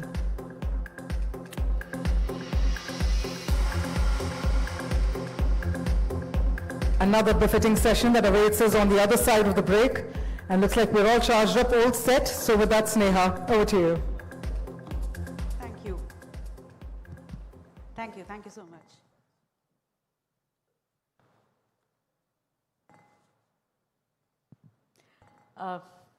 I must thank my panelists for agreeing to do this. And this is one of the highlight session, according to me, of the Mint India Investment Summit, because 2025, we saw especially in the equity capital markets, where MNC IPOs were the flavor of the season, we saw a lot of companies who had their India businesses, I mean global companies who had India businesses, at least toying with the idea of listing in India. And we have a huge pipeline that is likely to get built into 2026 and 2027. So it's pertinent that we have a session on MNC IPOs, the lure of the Indian market. And we have Mr. Sharma, who has taken the company public, and he brings that experience of taking an MNC's India business public. So sir, first up, how was the experience of listing? And if you can just tell us what went into the thought of listing in India? Yeah, thanks Sneha, and thanks Mint for having me for this session. But before I answer your question, I think a lot of people may not know what Orkla is. Right, so Orkla India is actually a culmination of two companies. We came into India in 2007. We acquired MTR as a brand, and then in 2021 we acquired Eastern, which is a brand out of Kerala. Much unlike its name, people think it's from the east of India, but it's actually from the south of India. Both are spice businesses, processed food businesses, and the thought of actually listing our company came more or less like a natural progression of our presence in India. I think Orkla identified India in about 2004, 2005. We did the first acquisition in 2007. We have grown the business. We wanted to see what India meant for us. We are a Norwegian company. I mean, we are a very different, most unlike place for a MNC to come out of. So we are a Norwegian company. So we really needed to understand what does value creation mean in India. And we have gone through the last 20 years building our business in India. What was first a growth strategy for us ended as what was an entry strategy for us actually has turned out to be a growth strategy for us. The second key event actually for us happened when our parent company actually restructured itself. So our parent company, Orkla ASA, based out of Oslo, we are listed on the Oslo Stock Exchange, restructured the way of doing business. Unlike a traditional branded consumer good company which had a strong center, we actually restructured ourselves and decentralized the way we work.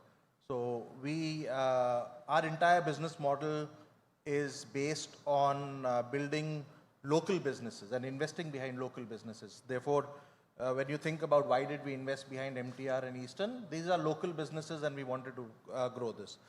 And then we realized that the entire value creation actually happens in the local markets. It doesn't happen in Oslo.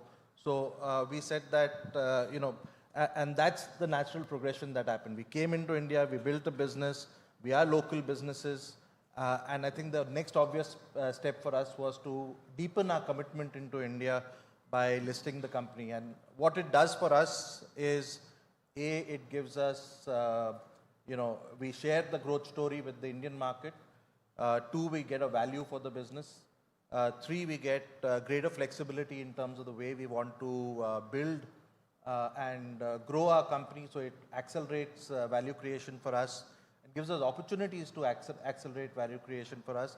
And the last, I think, a very important piece was that it builds our stature up, right? It gives us it helps us develop a platform which helps us attract talent as well as helps us attract M&A opportunities into us. So as I see, it's pretty much a very well thought out strategy that we have executed in India.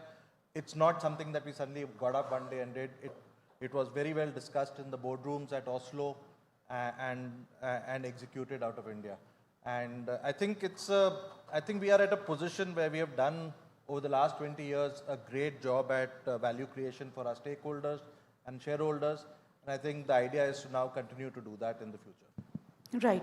So Kaushal, a lot of companies thinking like the way Orkla has thought. You've taken a lot of companies public. Building into 2026, are we going to see more such IPOs? Of course, yes. And maybe if I just give a history of how many of the MNCs have listed in India and what has changed in terms of the view. If you look at year 2000, there were around about 40 plus MNC companies which were listed, but these were all legacy companies, whether it is the Siemens, ABB, Levers, etc. And then 2000 to 2007, we saw the markets going up. We saw select companies like Oracle, Maruti, Suzuki, etc. listing in India, including Kane. But then there was a lull between 2007 to 2024. But what changed from the 22-23 period is that the whole world saw Indian markets in a very different way. Right? Not only from a perspective of a valuation premium, but at the same time, the strength of the domestic capital. Many of the foreign parent entities saw this as a way to monetize this, capital markets as a way, an alternative from a monetization exit perspective. A lot of factors came in, and which is where it is not only the MNCs listing the subsidiaries in India, we also saw many of the companies flipping their structure to an India domiciled entity, just so that it allows the listing to happen in India. And these are all structural shift. These are not one-off, and which is why we have seen whether if you look at Grow, Pine Labs, they have flipped their structures. Right? We have also seen many of the MNC subsidiaries listing in India, whether it's Hyundai, LG. So that is something that is only a start, I would say. We know there are a lot of companies which are in the pipeline looking to list. And I would say it is not only the equity IPOs, but we are seeing this particular trend even in the yield IPOs, whether it is REITs, whether it is InvITs. A lot of the global players are setting or are preparing themselves to list their REITs and InvITs as well, in addition to the equity IPOs. Right. So Bhavesh, does this give the local unit some sort of financial independence? We have seen that could also be a reason why a lot of India units would want to list, because the ability to tap market, to raise locally and drive a lot of financial decisions could be behind local listings. Yeah, absolutely. I think first of all, thank you, Sneha, and Mint for having me here. The core. So first of all, I think the way to think about India is no longer just a tactical market, right? India is a core market. In fact, for not only for issuing capital as well as deploying funds. So as far as the autonomy is concerned, I think there's always a challenge with the MNCs that we are waiting for the parent to approve this and approve that, and a lot of it is to do with capital.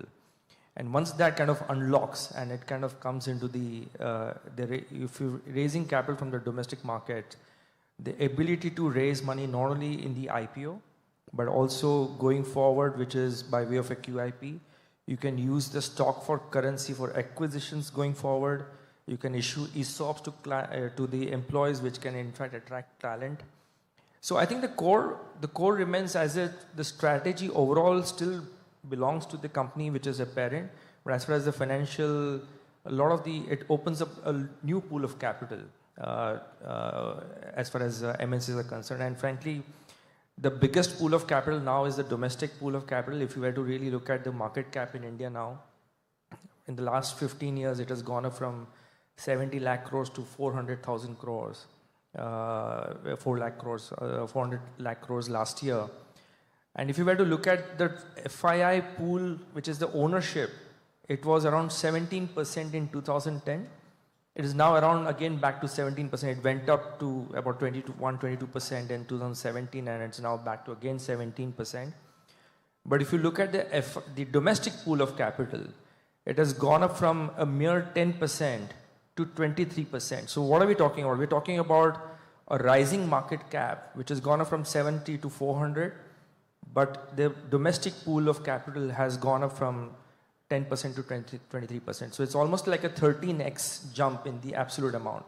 So that's a very big pool of capital. And plus we all know about the 30,000 crores which is coming into the mutual fund system every month. I think this is a great pool of capital to tap into, which brings to this decision. Right. So Kaushal, is this the function of the valuation arbitrage that the Indian markets offer? We have seen that globally, not many markets offer the kind of valuation that Indian markets have. So is that also a driving force behind a lot of MNCs looking to list locally? See, listing is always a strategic option and a choice, whether it is a MNC listing its entity in India or an Indian entity looking at it. So it's a very strategic decision. However, one of the key aspects is, of course, the fact that Indian companies trade at a valuation premium. And it is not only now, but even if you look at the last 15 years, 20 years, you will see the valuation premium of Indian entities vis-a-vis the foreign parent, right? In fact, LG, when it listed, the market cap of the Indian entity was higher than the market cap of the parent company, though the share of the Indian entity was in single digits, right? And there are reasons to it. India, of course, the whole story for India is growth, and hence there is a growth capital, right? It's a consumption economy to that extent that whichever is a consumption or a domestic consumption focused economy, of course, always has a premium.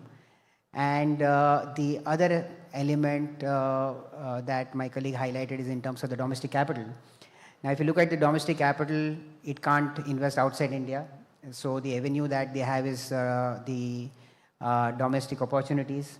And when you have a good governed MNC brand, etc., then of course it's an obvious choice for anybody to invest. So if you look at it today, the Indian entities would be trading anywhere 3 to 4 times the valuation of the foreign entities. And that is, of course, one of the key considerations, not the only consideration. Right. Mr. Sharma, a lot of MNCs that are looking to go IPO are looking at people like you to learn from. So what have been the 3 learnings, if you have to state in, through this journey of listing in India, through your road shows, through how you have put across the... Yeah, I think, the journey of listing in India has been quite intense, quite rigorous. And also, there's been quite a lot of learning out of it, right? I think first and foremost, I can say that, the environment in which you are getting in is a mature environment, whether it is regulators, whether it's the capital market itself, whether it is the investment bankers or the investors. I think it's a very mature market compared to the global scales as well. So it's a good market to access. The second key learning for us has been the fact that, as Bhavesh also said, that there is a need for more good companies to come into this market, right? What is good?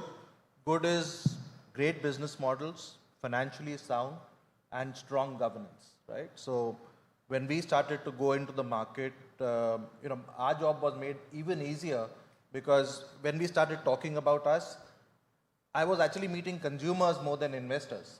Every person in the room that I walked into and said MTR, they said, we are users of your brand. And that really made our job very easy. But they were familiar with the company, they were familiar with the business. Of course, they were not familiar with the business model, and I think that is where a lot of strife for us went in. And that is a very important piece, right? And the third piece, I think, is that investors are not passive people, they are active people. So they will challenge you, they will question you, they will push you in every aspect of your strategy. And that was a really good learning experience because they are getting inputs from multiple sources and our perspectives are coming from a single direction.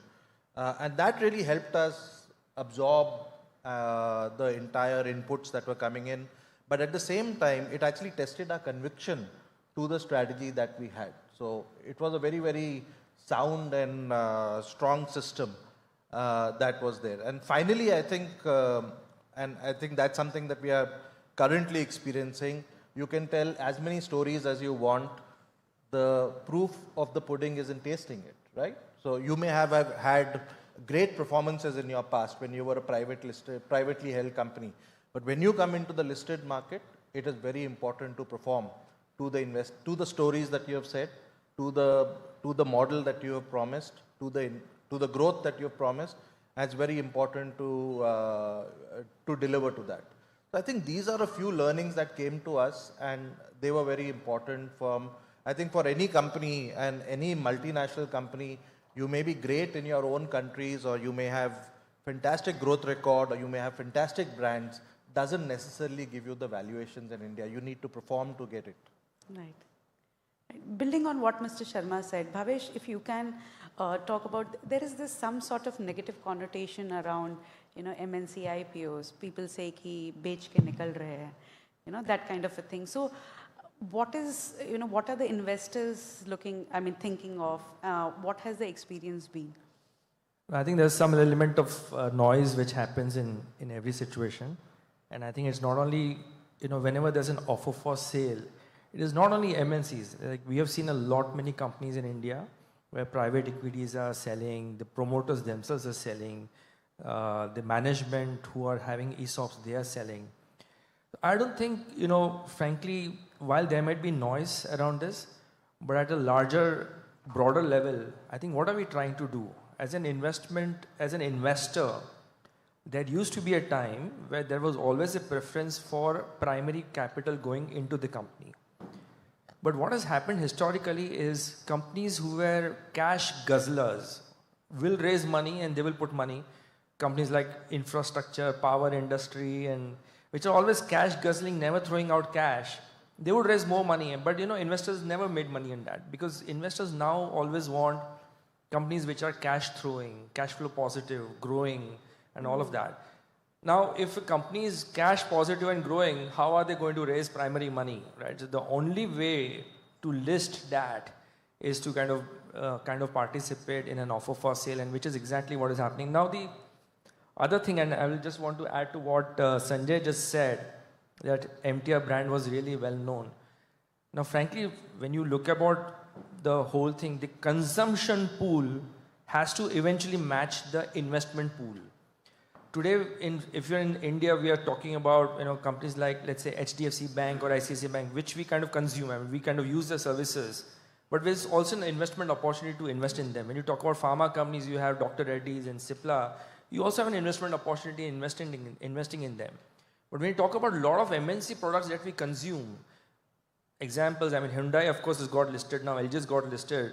But there's Coca-Cola and there's so many other companies in the MNC space which we regularly consume on and the services or the products on a regular basis. But this listing, in fact, offers a very unique opportunity to also write that investment. And these companies obviously are doing very well, and they're cash throwing. So only way you can participate in them is through offer for sale. Right. So what are the sectors that are likely to throw up more opportunities, Kaushal? Yeah, so if you look at the sectors, I think it is sector agnostic as far as Indian markets are concerned. As both Sanjay and Bhavesh highlighted, we need good companies, good governed companies, some differentiation factors. So if you look at today, whether it is electronics, whether it is consumers, whether it is capital goods, we have seen companies, MNCs who have listed in India. So from a market perspective, at this point of time, a market is sector agnostic as far as any of these MNCs wanting to list in India or many of the companies who are flipping the structures in India. The basic fundamentals remains in terms of some of the key parameters. What is so different about this company? Is the growth? Are the relevant return ratios there? Right? Will that continue? Are the market looking at the next 10, 15, 20 years? When they look at that, is the company going to perform? Will that remain there? So I think those are the factors that are more determining in terms of how the investors will look at it. But when it comes to the sector specific, I don't think there is any sector specific choice from a market or an investor perspective. I think any of the companies are welcome. And that is what we have seen, that all the MNCs which have listed on which are actually there in the pipeline are across the different sectors. Right. There is this constant debate of building in private versus building in public. Mr. Sharma, how has life changed, being a publicly listed company? And, if you can talk about that a bit. Besides looking at the stock price 5 times in a day, life has changed a lot. So I would say that I think building a business in a private space, you operate in a particular mind space, and if you are a large corporate like what Orkla is, which has got 10 portfolio companies, I think in a private space it's a little bit more easier to operate. You can get lazy. You do have the concept that you're actually fighting for capital within the 10 portfolio companies that you're having. But when you come into the listed space, I think you're fighting, you're fighting for capital at a much wider space, right? And it's not just sector. You're not just fighting within your sector, you're fighting across multiple sectors, right? So if today AI is the new theme, money is going to run after AI. Suddenly FMCG will be deprioritized. And then within FMCG, there are so many other people who, so I think it opens out the space a lot more. It mandates us not to be complacent in any way. And in fact, we need to be a lot more disciplined in terms of the way we build businesses once you have listed yourself. It's about ensuring that your strategy yields results, right? Because you're continuously being scrutinized and challenged on your strategy by your investors every quarter as you are talking to people. The second thing is your capital allocation is being challenged and questioned. You've got non-executive independent directors who are there to protect the minority interest on the board.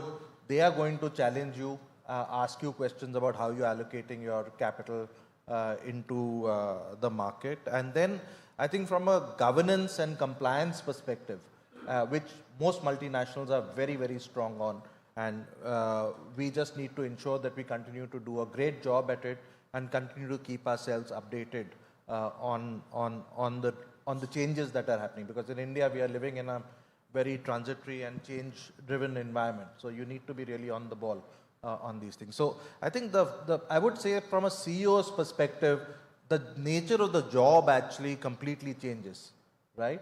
And you need to then focus on new things as far as your job is concerned, and then you need to have a very strong team behind you, right? And if you are, as a CEO, going to list your company, you must be sure that you've got a solid team behind you, because the pressure that is going to come on you as a CEO as you list is of a very different nature. Right. And that also brings us to the point that the compliance costs shoot up the moment you are a listed company. So Bhavesh, are these local units of foreign companies ready to walk that path? So it's a very interesting question, Sneha, because compliance cost, more than compliance cost, is also the attention span which takes away. So there used to be this trend. A lot of MNCs were delisting out of India. So why have the compliance headaches and costs when you have only one parent company listed? So if you really notice the trend, out of a significant amount of delistings which used to happen, a lot of that started reducing down, and now we are looking at a situation where MNCs are in fact now listing. So there's a big trade-off now which has already been created. So the cost of compliance of course is there, but more than that, the valuation or the value creation journey which has been happening is just at a phenomenal scale. Now think about Hyundai. I mean, they raised about 20,000+ crores while still retaining the shareholding or the control in the company. LG has done around 10,000 crores. Now this money is straight away gone to the parents and created. So the cost, the trade-off is phenomenally beneficial in terms of listing out in India. Right. Indian companies are often, or the Indian stock exchanges are often the second or the third best option for global companies. Do we see going forward them being the first first market outside of their parent or like wherever they are headquartered? Do we see increasingly companies taking that bold bet of first foreign listing to be done in India?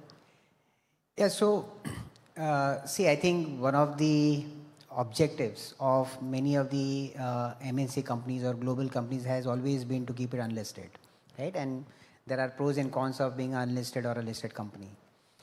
Now, we have seen that the obvious choice is that they list in the parent country, and thereafter, depending in terms of what the requirements are in the different countries where they are operating, they take a call. So I am not sure whether many of the global companies are at a stage at this point of time that they would list in a geography outside of the home country first and thereafter effectively list in the home country. I think it's too much of a bold step, and there are various considerations to that. Now there may be one-off scenario depending on how the considerations are for each of the global companies, but I think the way we have seen the trend, the way we are seeing the trend in terms of many of the companies' thought process is to first think where it matters most, which is the local country, and thereafter, depending on how the size, scale, importance is, then they will effectively list in the other countries depending on the importance. Right. If I may just add a point on this.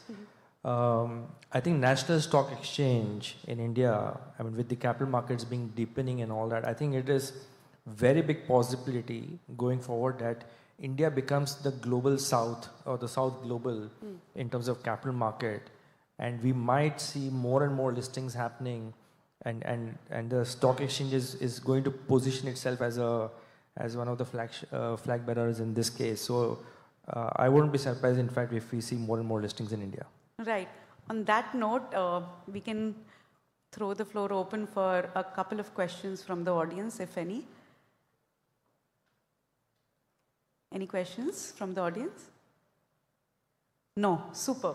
So great. Thank you so much, Bhavesh, Kaushal, and Mr. Sharma for taking time out and coming here and speaking to us. It was really nice talking to all three of you. Thank you. Thank you. Thank you. Thank you very much, Sneha, and to all our panelists. Sneha, I'd like to request you to please present a token of our gratitude to all the speakers. A very interesting discussion there, and that also makes me remind you all that we're about to move on to our next session. Let's hold on to that as well.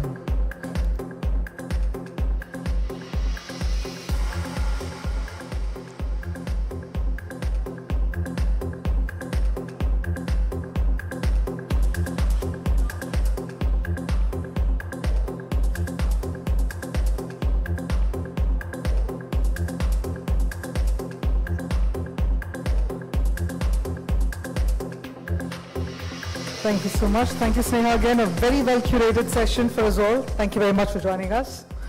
And with that, we will shift the gears now and move on to AI for India from India. We're talking about building a global innovation powerhouse. This is going to be another riveting panel discussion for us all. But that being said, before I invite our speakers on stage, we'll quickly set the stage as well. And as we believe that artificial intelligence is no longer a frontier technology, it's in fact the engine of next global order, India is at a defining set of crossroads that we're looking at, because we're talking about vast talent pool, digital public infrastructure, unmatched scale of real-world data. We believe that India has the potential not just to adopt AI, but to also shape it for the world. So AI for India, from India. Now this is more than just a slogan, it's a vision to solve billion-scale problems at home, while also building innovations that travel globally. So that being said, we're about to bring our speakers on stage in just a couple of seconds. I'd like to request our previous set of speakers to take the questions and the discussions offline in the pre-function area. Thank you so much. So that we can all come together and invite our next set of leaders on stage. This particular session, in fact, will be spearheaded by Shouvik Das, Assistant Editor, Mint. So first up, I'd like to invite Shouvik to please join me on stage. Shouvik, let's have you first up on stage, so that you and we can welcome your panelists as well. That's a plan. All right. Well, yes, the question is no longer whether India will participate in the AI revolution, but whether it can lead it. So let's bring on board our panelists as well. And we have such amazing and incredible leaders joining us right away. So let's also hold on to all that curiosity and all that attention as I invite them on stage. Looks like we're set. In a second, in a jiffy.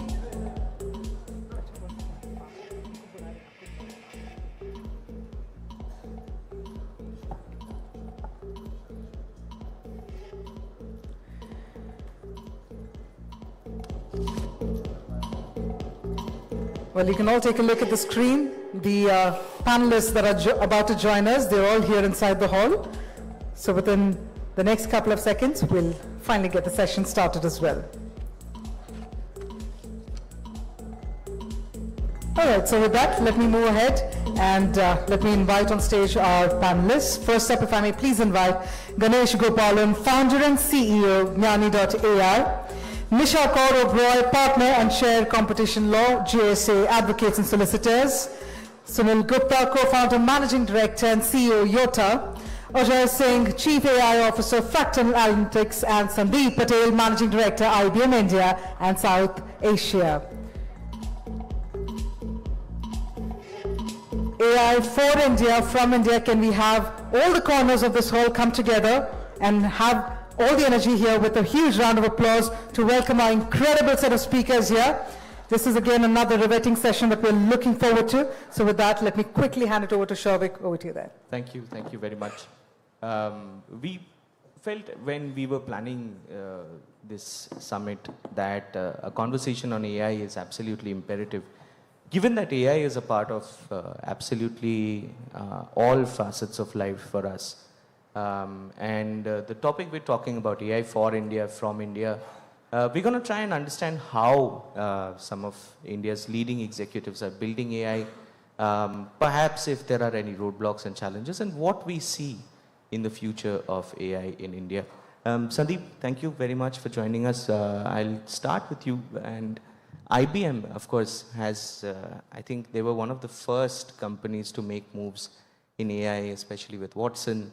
So I'd like to start with you and understand, you had a head start, and then came this onslaught of generative AI, modern companies, younger startups, more agility. We have some of them representing us. Ganesh is here from Jnani, Ajoy from Fractal. In the current world, how does IBM envision its innovation in AI, and how is it going about in investing in AI? Are you looking at smaller projects? Are you still looking at larger projects? Just if you could give us a guidance to start with.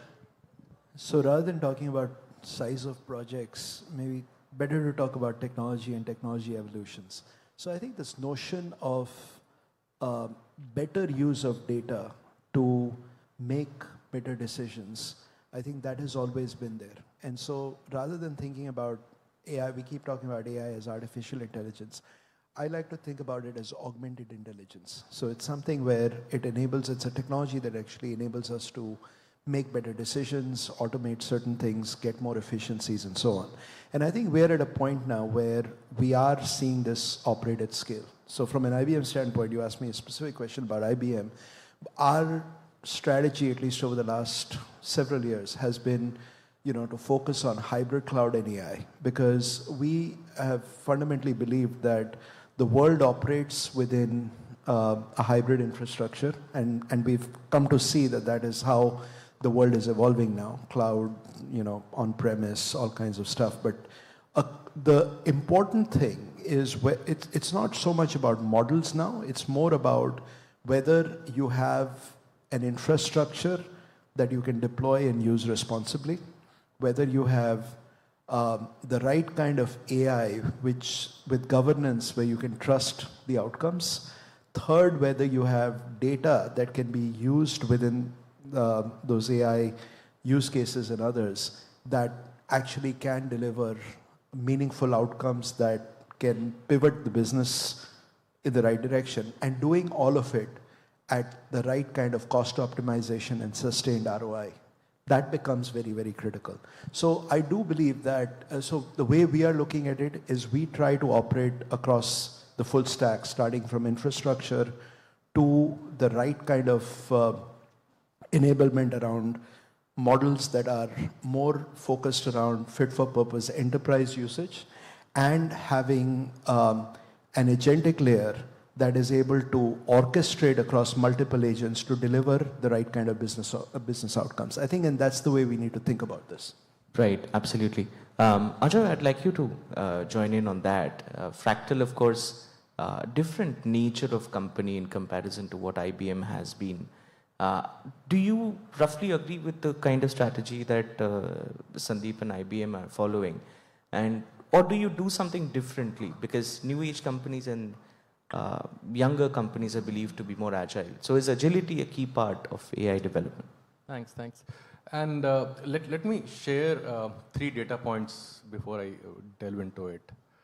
So more than 2 billion people use Google's AI overview every month, right? Amazon has deployed more than 1 million physical robots in their warehouses.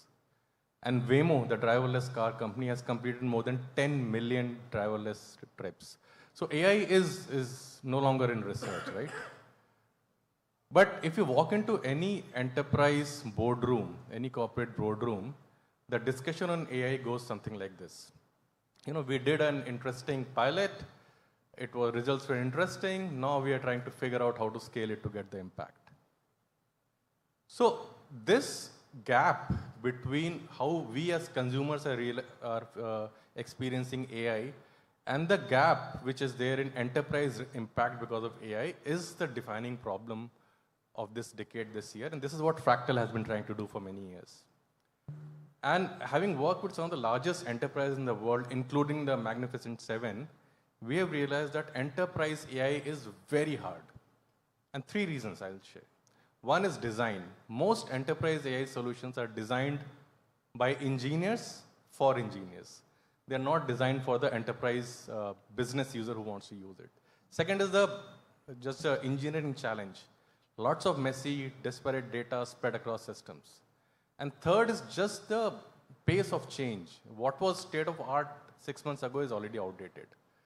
So this is the complexity which Fractal is trying to navigate through combining engineering, design thinking, behavioral sciences, and now productizing it and platformatizing it so that enterprises can get from AI experiments to AI impact in a matter of weeks and months and not years. So that's how we are trying to deal with it, Souvik. Right. And but that's very interesting because as you mentioned, enterprise adoption is hard and messy. Nisha, I'd like you to weigh in on this. And you, of course, see AI from a very different lens rather than development or investments in silos. You look at it from a legal policy standpoint as well. So that gives you a holistic view. Do you think streamlining enterprise AI investments, which many have said is the key to unlocking AI investments at large scales, Do you think that needs policy and judicial interventions in some way, or should we leave it for the companies to figure out how it all works? I think the IT Secretary, Mr. Krishnan, put it beautifully when he said that at this stage, India is not going to over-regulate. We're not going to lead by regulation. We're not going to do what Europe has done, because currently Europe is literally the only country in the world which has a particular AI legislation where they can prohibit certain kinds of AI, they can micromanage certain other kinds of AI, and if they think there's no risk, then they will let it pass. Right? Those attract global turnover penalties. India has chosen instead to look at its existing framework. So can we regulate AI? The answer is yes. Our existing laws are enough. We've got the IT Act, we've got the intermediary guidelines, we have the quickest takedown policy in the world. Right? The government today has amended that policy and ensured that you've got a 2 to 3 hour takedown policy if either the court or the government finds that there's some sensitive content. There is, at the end of the day, fraudulent activity using AI, which is against public health, morality, fundamental rights. The government can and will step in. There's also criminalization under the new version of the IPC, the BNS. You've also got sectoral regulators like the RBI and SEBI who've got in place policies when it comes to cyber resilience. They're monitoring whether there's vulnerability attacks, their compliance reports which need to be filed. But outside of that, the assumption today is that we will allow innovation to happen, but the important underlying factor, even for the government while attracting investment, is that innovation has to have human oversight. You're not at the stage yet where the machines will run themselves, and that human oversight and therefore the human responsibility and accountability will be there. Right, absolutely.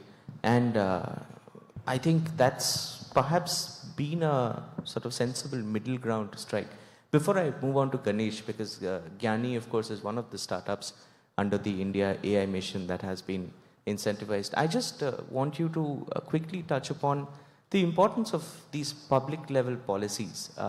Do you think that can encourage more startups to build for India, and that can also encourage more enterprise clients to adopt products that startups are building for India? I saw a stat which said there are about 75,000 AI companies, startups in the world today. 1,800 of those only are in India. We're the world's third largest startup base. We've had the talent, we've seen it in the IT space, right? We've got IBM sitting right here, right. Global leaders. So I think it's time that India really has a full seat at the AI table in terms of the full stack. And for that, the country should do what it takes. Right. Ganesh, you are one of the seats that Nisha spoke about. A little bit of perspective from your standpoint. You've been building Gyani for a long time, and you've specialized in voice. When you go to enterprises, what is the general consensus that you hear in terms of adopting the products at scale and not just sticking to pilots? I think at least from the voice side, I think enterprises have decided to take this to the next level, right? And we're seeing it across enterprise customers. Like we work with about, say around 150 enterprise customers in India and approximately 200 customers globally. And we are seeing, at least from the point of view of voice, very clearly people are seeing the ROI. They've already seen the ROI.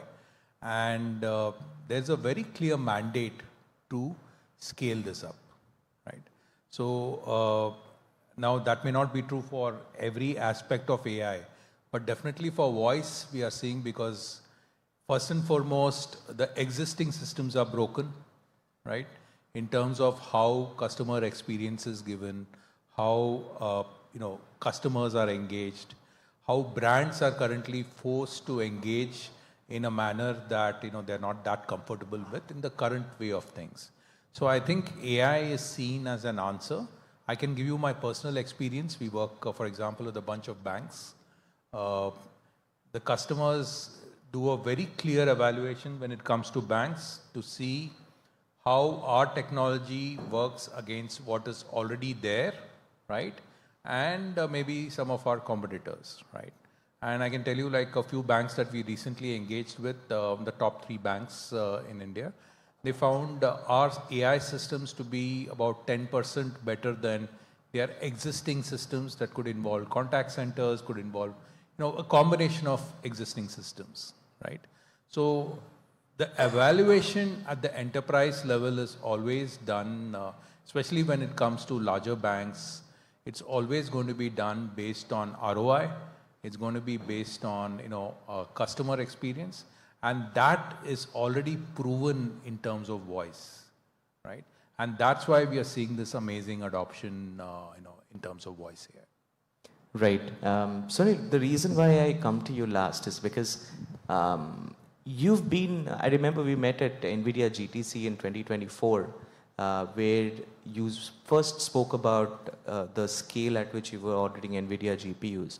So you clearly saw the demand building from an investment standpoint and from companies trying to build for India.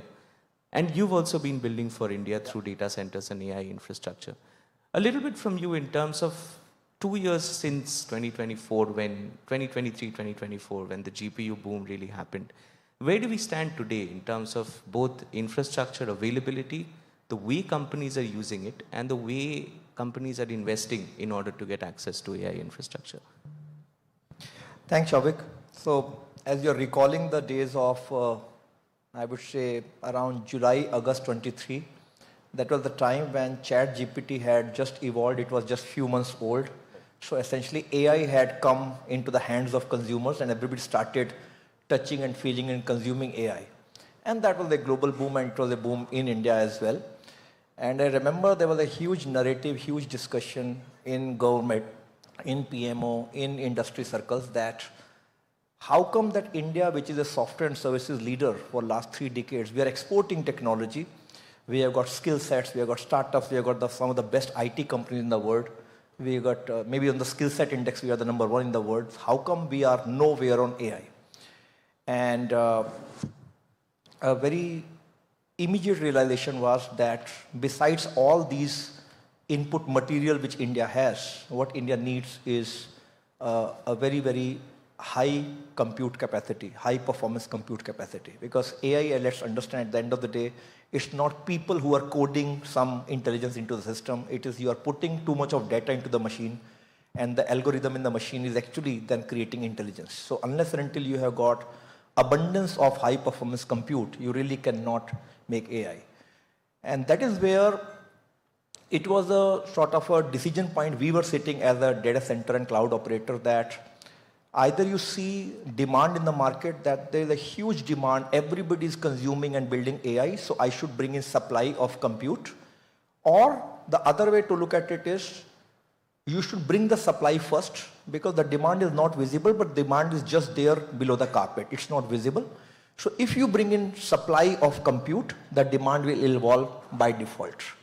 That is the sort of, I can say, speculative call we took at that time. Jensen Huang, the NVIDIA CEO, was there in India. He met the Prime Minister, and the discussion was clearly that if India need to become an AI leader, this compute infrastructure need to be built, whether it is government who funds this by putting money into this, whether it's private sector, like the way it has been done by deep tech companies in US, we adopt that model. It's some hybrid model. India AI mission came at that time, and that was, I would say, one of the best initiatives government of India has taken, where government is not only acting as a regulator and policy maker, but they're actually acting as an active participant in bringing people like us who are building data centers, building GPU capacities. They are building startups who are building advanced AI solutions like Ganesh from Gyani. And they are bringing the whole startup system, academia system, the university and education system, everybody together on the same table. They are actually taking GPUs from us, funding it. The government actually pays me money for my GPUs, but then they are giving those GPUs to startups like Gyani, and then they are asking them, why don't you now go and build solutions for India? If it was left to the enterprises, as Ajoy said, that enterprise is still trying to figure out, whether we have done the pilot, we have done the POC, now how do I scale? And then that ROI thinking starts coming in, whether it's worth or not. Somebody had to take the trigger that let the initial seed money on AI, which is big money, need to be put in. Once, let's say, with that seed money, that seed infrastructure, some models, some use cases evolve, they get adopted at possibly population scale like UPI, then people will not worry whether the returns are coming or not, and then the private sector, the regular investment cycle, return cycle will take over. I think the results have been good in the last 2 years. In the Impact Summit, you all must have seen that many models, including Ganesh announced their AI models, Sarvam announced their models, IIT Bombay announced their models. Many use cases were announced. We possibly are now waiting for many of these models, like Ganesh talked about many of the successes. I'm sure Fractal is doing lots of successful deployments. Possibly we as a country are waiting for some UPI moments to come in AI, where some G2C use cases adopt the scale of a UPI, and I think one UPI moment in AI will result into multiple UPI moments later. Right. Infrastructure has been built. Yota has been building, many other participants are building infrastructure. We are scaling up the infrastructure big time. I was in GTC just last week in US, and the good part is this is a very small market still. Small in the sense GPU capacity of advanced type is still into very few pockets in the world. India has become one of those pockets. So right now we are not only serving the Indian demand, right, we already are also serving the global demand as well. Right, absolutely. You made a very interesting point, India's UPI moment for AI and large-scale G2C services. Before we come to others, Nisha, would you want to weigh in if this is, of course, when public money is involved with the AI mission as well as with the AI Impact Summit where we saw a large-scale gathering, is there a concerted push towards getting AI to work for public services and then having enterprises cater to that and then slowly letting the industry build up? I think Sunil put it beautifully when he mentioned that it was the government's push first, right? The entire AI mission. Even the GPUs he's referring to, the government is funding 18,000 plus GPUs, which are then going effectively to the startups, to help the startups scale up and then to have India in the full stack, because the government's made it clear that they want sovereign AI. They don't just want AI for India, they want sovereign AI for India. And this is overall a part of the mission, right? The fact that even at the India AI Summit, over $200 billion of investment was announced. If you look at that cross-section, it's not just the hyperscalers. It's large domestic Indian conglomerates also who are now putting money on the table. So it has effectively become a PPP venture. It's no longer just the government funding it. The private sector has come forward to take it ahead. Even in terms of the government's semiconductor mission, because we lagged there for the longest time, right? We've imported in FY24 about $24 billion worth of chips. Right? Now we are coming out with our first fab facility in India, in Dholera. So things have changed on the ground. Right, absolutely. So how does this reflect for a large private enterprise like IBM, Sandeep? I would want to understand. Does this align with the way you would imagine building AI would play out in maybe the next 2 to 3 years? Is a public sector focused approach favorable for large businesses? Yeah, look, we have always maintained that there are 3 elements which are really important for any emerging technology to take hold, and AI in particular, I think, becomes very, very relevant. First, that enterprises have to work across government, academia, and research to really drive innovation and so on. And I think we are seeing that with all of the examples that you've talked about with what the government is doing and so on. And we have to do that at a grassroots level. So one of the things I know we have been very active with was actually moving into emerging clusters. And when you move into emerging clusters, it's not about opening a new office, but it's actually about creating ecosystems that can sustain themselves around academia, around research, working with the local governments and so on, because that's where the G2C moments, I think, ultimately will start and then grow, right? So that is point number 1. The second is that whatever we do around all of this, skilling becomes very important. Ajay just talked about, these experiments that start, within enterprises and people get all excited about it, looks very nice and so on. But that skilling has to start not only at the top of the enterprise, but across the board in terms of how do you work with this technology in a meaningful way. I mean, and I understand that, sort of enterprise level AI initiatives, I think are still expected to scale in the right way. I mean, we started on this journey ourselves because we are actually we're big about eating our own cooking in a big way. So we try to become as client zero for all of our technologies. We started down this journey about 2 years ago, a little over 2.5 years ago. And we started with the objective of taking about $2 billion out of our bottom line by driving AI across our enterprise in terms of automation, simplification, all of the above.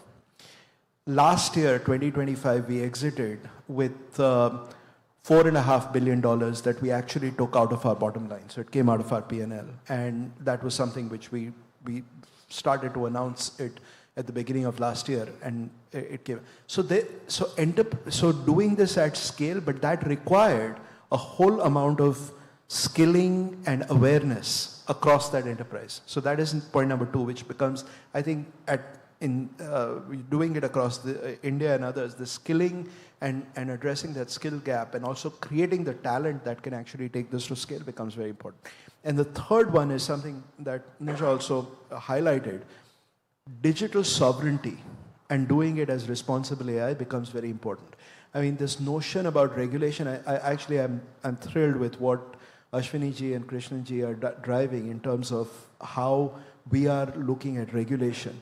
Because it's very easy to throw regulation that stifles innovation in a big way. We aren't doing that in India. And so that is actually very promising. And even for a multinational like ourselves, we are actually very supportive of this notion of digital sovereignty. I actually have coined it as digital Swaraj. I think we all have to move to digital Swaraj. And to do that, we have to innovate and drive the level of sovereignty that we can drive in India, because that is actually what will help bring a lot of this to life. Right, absolutely.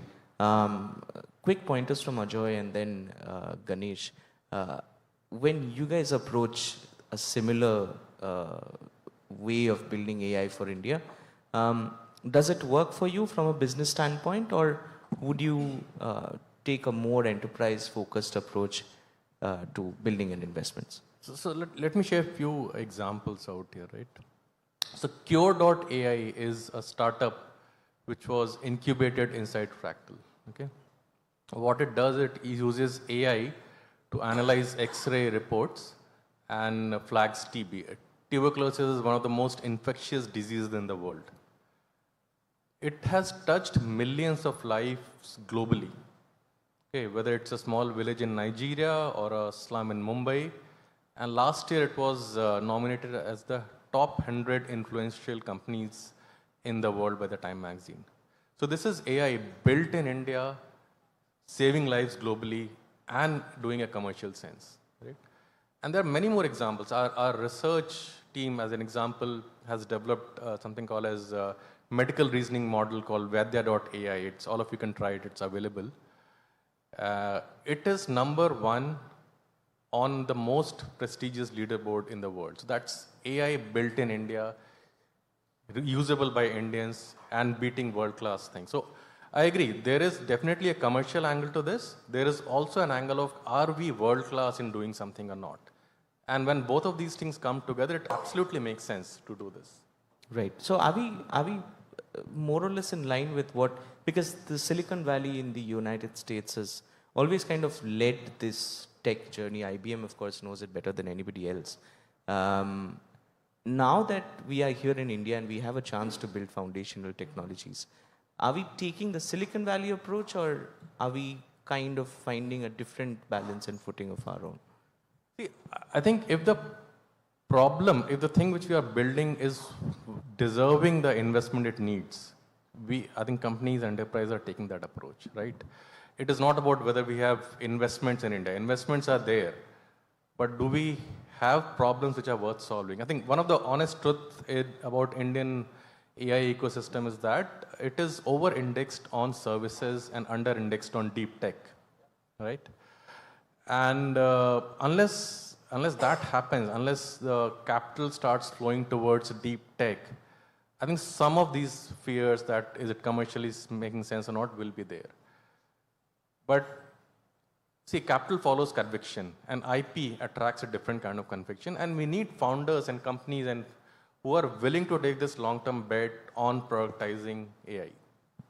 Ganesh, your views on the same. Have you been asked a fair few times if you are building India's OpenAI or India's Anthropic or various versions of that?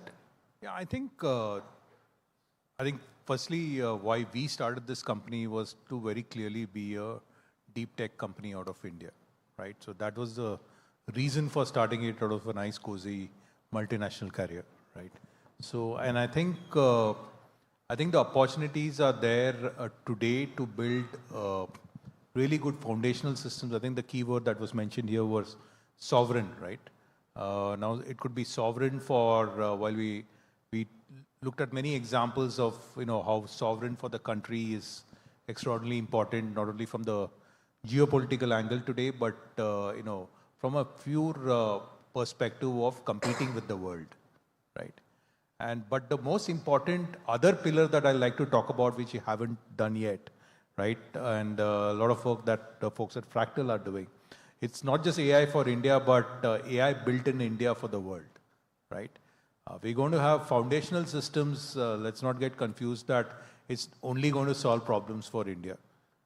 I think we are not that far away, and we saw some numbers about the number of AI companies coming out in India. And there are many such companies today that are coming out which are saying, look, I'm solving problems for a particular industry, not necessarily just for India, but for the world, right? So that's an additional pillar, one is obviously the sovereign angle, but the second most important piece is going to be AI built in India for the world. And I think that's an angle that is going to come out very clearly. We are making baby steps in some of these areas ourselves with, some of our initial engagements in Japan and few other countries. And we are seeing that they value some of the unique models that are built out of India. So I think that's going to be another very deep thing that's going to happen soon. Right, absolutely. We'll start tying in our discussion and we'll probably also try to take a question. Sunil, if you'd want to continue on the note that Ganesh spoke about, and also if you feel that investments for building AI for India and from India are on the right track, or do we need something else as well? So 2-3 angles based on the discussions we are having. One is that just like we were talking about that why India has been a services country and never a product company, and that's the phenomena we have. And of course, the capital is rather following into immediate returns type of businesses and not really into deep tech where the returns can be longer. We have faced a similar situation in the last 3 years when we took a speculative call of putting in millions of dollars into GPUs while the visible market was not there. We were just working on a potential revolution that if India is carrying 1 billion smartphones and everybody is creating and consuming content every single minute, AI also in most of the manifestations will be coming into the form of some applications in the mobile. So if India already has a base of 1 billion people carrying smartphones, any 4, 5, 6 good use cases of AI will actually be so big that you will require millions of GPUs in India. I just worked on that, but at that time, we have taken our own sweet 3 years in chasing banks and even private capital, asking them to invest, but we have had our own learnings and it's not been so easy. Good part is that with India AI coming, and that's why I was appreciating government's move, that when nobody was investing, government said that is where my role as government is coming, and they started putting capital. That's how my business plan of investment became successful, because I started getting returns for my GPUs. And those GPUs, when it was given to startups, they started building Indian models. So that has worked beautifully. And now when market is seeing the returns, when I am seeing the returns, I'm taking my products not only in India but also globally, and connecting to Ganesh's thing. What we have built in India today, and I've seen this comparison, either we see Indian data centers today or the type of GPU infrastructure which, for example, Yotta has built in India. Right. It is comparable and better to the best in the world today. Right. So you are not only serving, and I'm actually serving right now, not only the Indian model, most of the Indian models which have been built have been trained on our clusters, but we have been actually training some of the frontier models which talk about, some of them actually have been trained in India on our GPU clusters. Right. So this is, I would say, is a good signs of the things to come. Right. That you as in India, you are working on a model layer and app layer, but you're also working on building your own sovereign digital infrastructure layer, Right. which can serve the India's growth story as well, but it can very well serve the global growth story as well. Right, absolutely. Nisha, you'd want to add to that in terms of the direction that investments are taking so far? Do you think we're doing well, or should we try out some different approaches as well? I think we're doing very well in terms of attracting investment, in terms of seeing expansion. But I'm going to add that we should learn from some parts of the world. Look at the data center explosion that's happened everywhere in the US. Now, a lot of them are finding that there's a massive power shortage. The power grid is not stable. Users are having to pay for that data center consumption of power. We're seeing water shortages. In India, we have 18% of the world's population, 4% of the world's fresh water, right? So that investment then needs to come from industry, that along with data centers, they invest in renewables, they invest in liquid cooling systems. It's going to be a little more expensive, yes, but much more sustainable, both from an investment and employment perspective, long run. Got it. Ajay, if you'd want to chip in on that, are you happy with how the investment ecosystem has been in India, or do you expect? Yeah, I think so. I think so. See, there is enough investment capital in India. What we need is a conviction and belief that what we are building is worth building, right? And it is going to give us long-term returns. So, and some patience is required, specifically calling it the patience of the capital.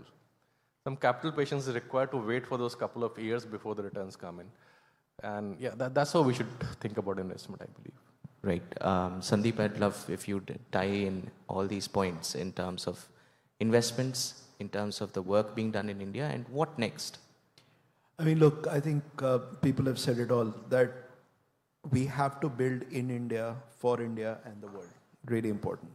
I think the point that Nisha made on sustainability, I think is very relevant. That will become, very, very important. And I think the other factor that we don't always talk about, but I think is really important to factor into all of this, is how effectively are we cost optimizing all of this. I think at some level, AI will have to get democratized at the point where it is really useful for enterprises and can be driven at scale, right? We are of the belief that we are not going to be competing on models. Models over a period of time, and I think it's great that we've got some massive models that are supporting consumer AI and so on. But for the enterprise, the notion of small language models that are more fit for purpose, that can actually be put into open source, where they can drive innovation and be made more useful for specific enterprises, I think that is an element of democratization of AI that I think we will have to keep in perspective and drive. Because, I mean, we've seen time immemorial, any technology over a period of time has to get to an affordability threshold that then makes it relevant for enterprises to use it effectively, scale it, and deliver the ROI from it. And Shavik, if I can just add a few points based on what Sunil was talking. So whenever we talk about infra, we typically think about GPUs and clusters and compute. If I take an enterprise view, the game for infra is, of course, this is important. Hundreds of billions of dollars are being spent. But it is also shifting towards what I'm calling as the orchestration level.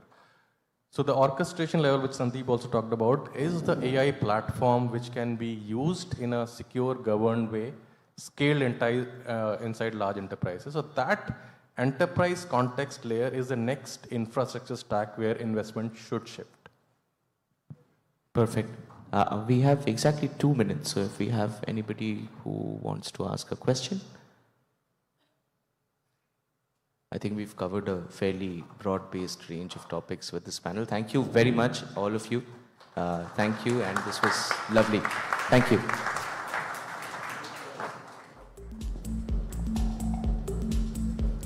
Thank you, Souvik, and thank you to all of our speakers. Souvik, I'm going to request you to please present a token of our gratitude to all of your incredible panelists as well.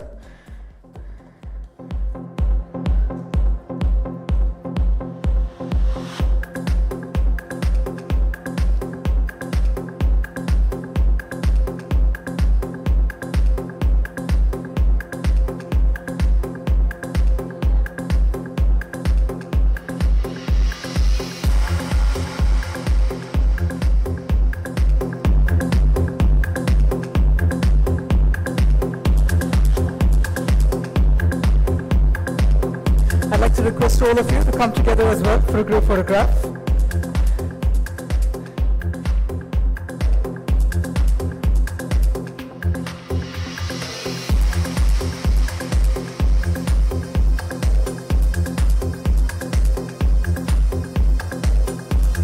Thank you once again. A riveting topic and a lot of insights that flew in from this side of the hall. But thank you so much again for joining us here at the summit. And with that, we're now about to shift the gears again and move on to our next session right away. This is going to be another interesting fireside chat coming your way. And we're going to take just a couple of minutes to set the stage for you all. Meanwhile, do keep the thoughts coming using the hashtag MintIIS2026. All right, so the team is going to work this up really fast. We've had such incredible discussions since this afternoon, and now we're about to move on to another very interesting topic for the day, another interesting industry, in fact, for the evening. And that's the reason we have an acclaimed actor of the Indian film industry joining us. So thank you so much for being here at the summit. But let me tell you that the entire underlying theme for the summit, for this session rather, is all about turning discipline, fitness and personal brand into a scalable venture. I'm just going to have a quick request with our speakers from the previous session. Let's take our discussions in the pre-function area so we can get our next session started right away.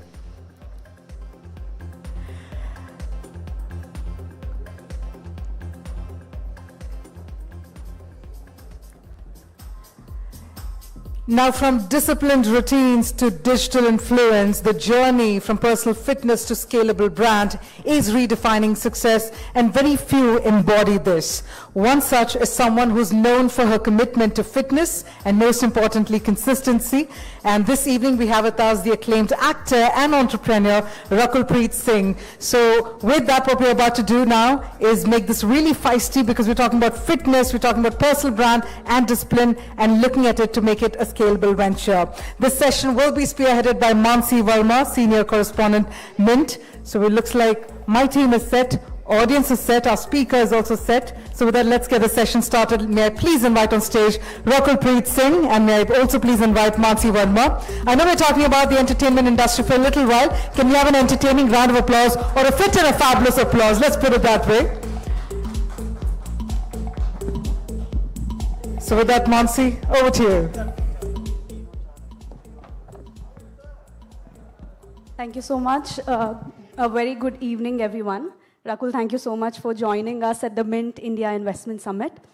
I'm sure everyone knows Rakul for her amazing talents as an actor, but I will take today's opportunity to sort of deep dive into her thought process and experiences in the business world.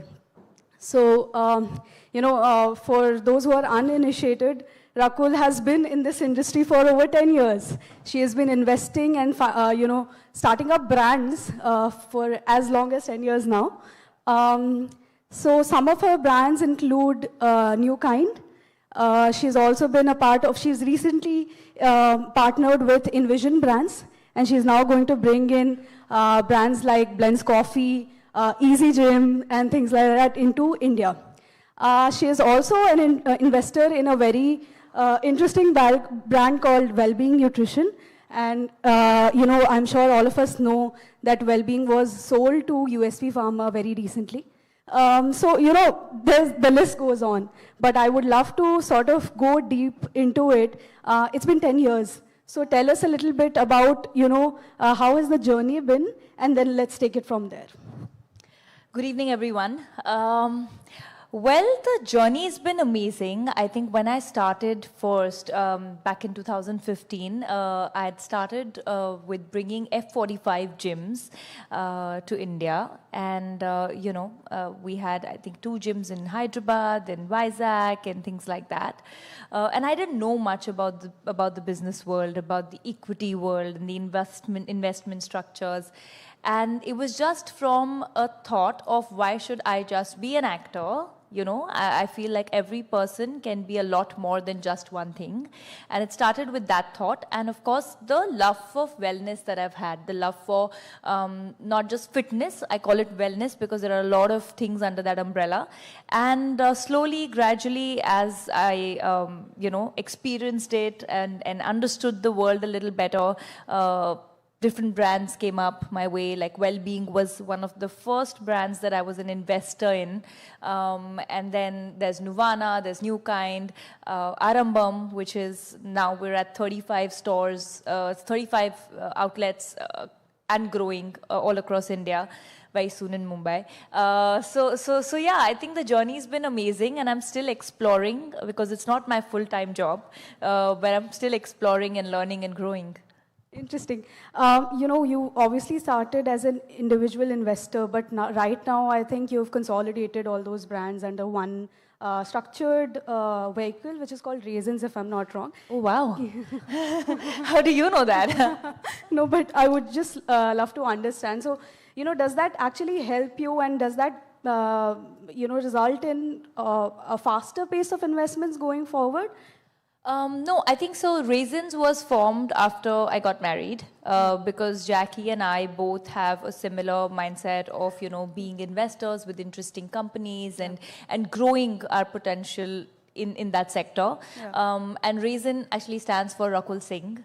RA, so that's what raisin, and then raisin's also a very healthy fruit, so, you know, to do with health and wellness. But yes, the idea was that you sort of bring together everything, and then you grow that, and then you become, you're in a position to be a solid investor. I think both of us, 5 years from now, aim to have a space for ourselves where people feel that, okay, we want to get them in as investors because, you know, their brands are working.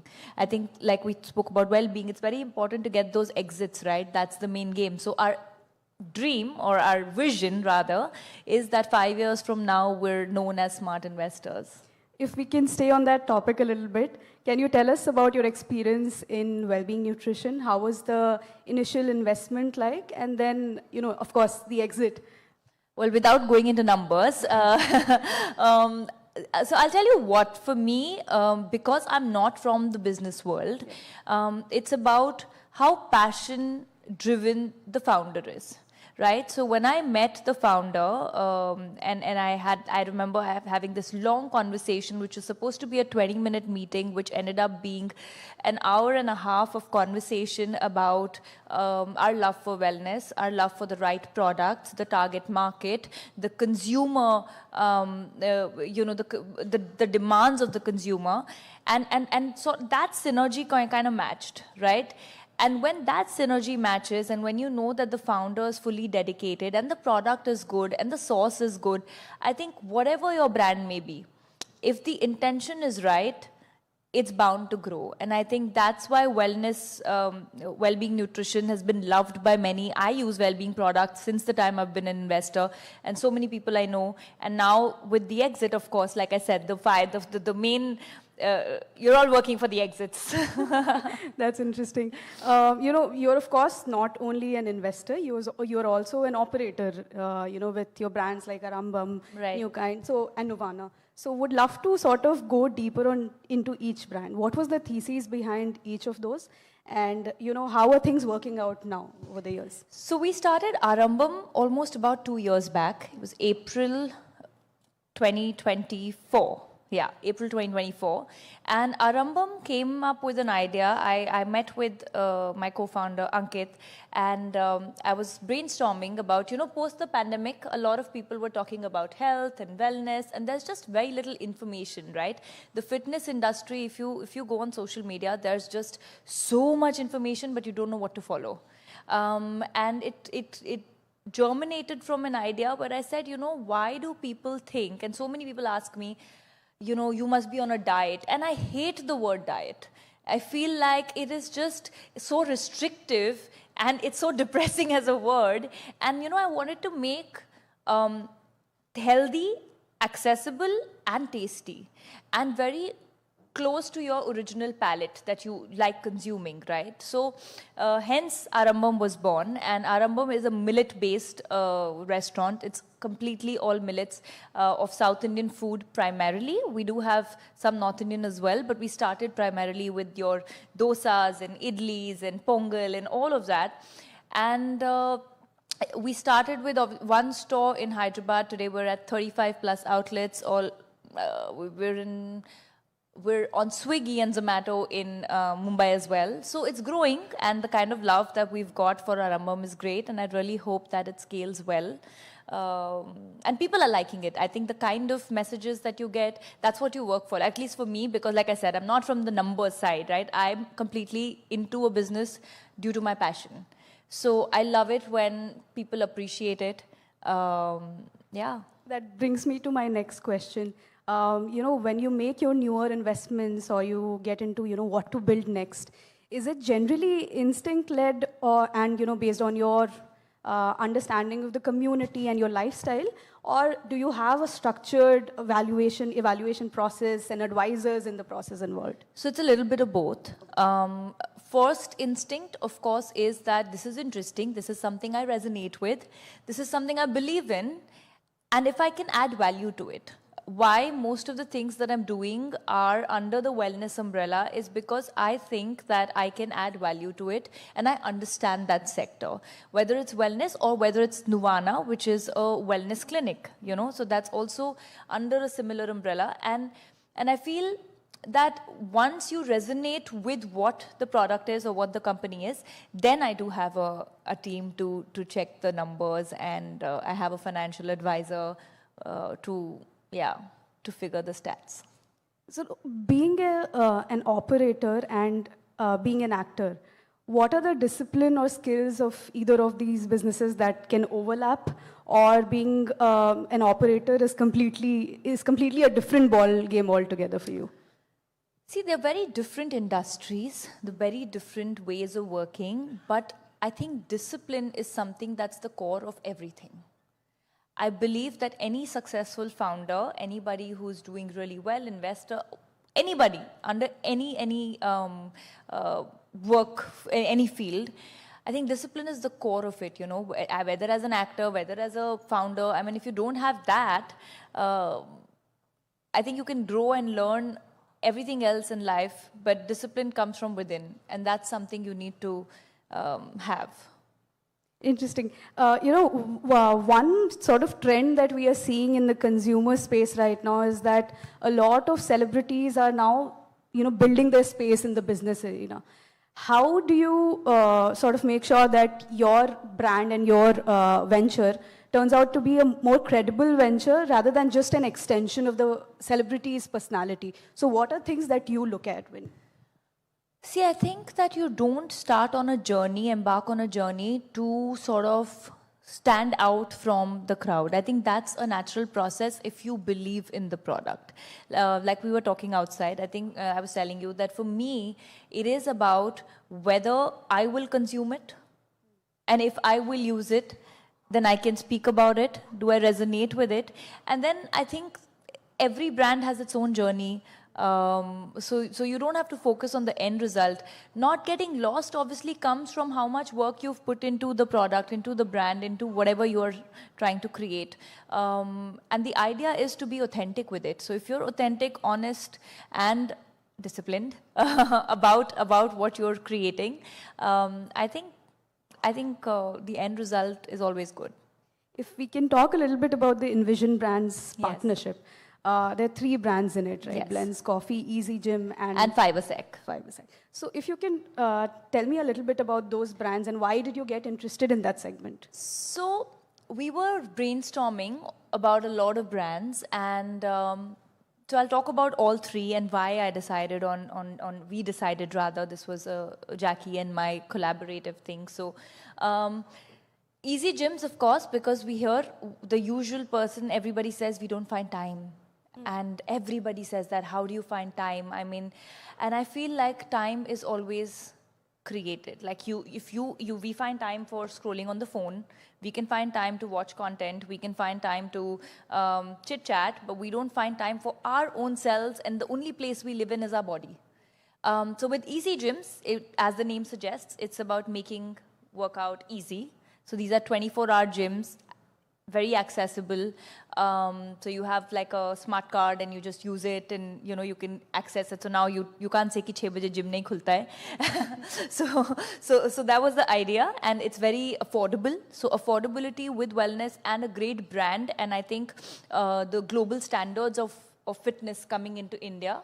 That was the core idea, and Easy Gym is a UK and Europe-based brand. So it's very popular there, and it's state-of-the-art machinery. So, when we travel, we really enjoy working out in great spaces. So to bring that space to India was the idea. So hence the resonation came with Easy Gyms. Then comes Blends Coffee. Now everyone's heard about the matcha trend, right? So Blends was the first one in the world to create matcha. And it's a very, very popular brand in Canada. And the coffee culture is really growing. And yes, there are a lot of coffee shops, but you'll be surprised that there are 4 major coffee brands, these cafes, that contribute to almost 2,000 to 3,000 crores of revenue.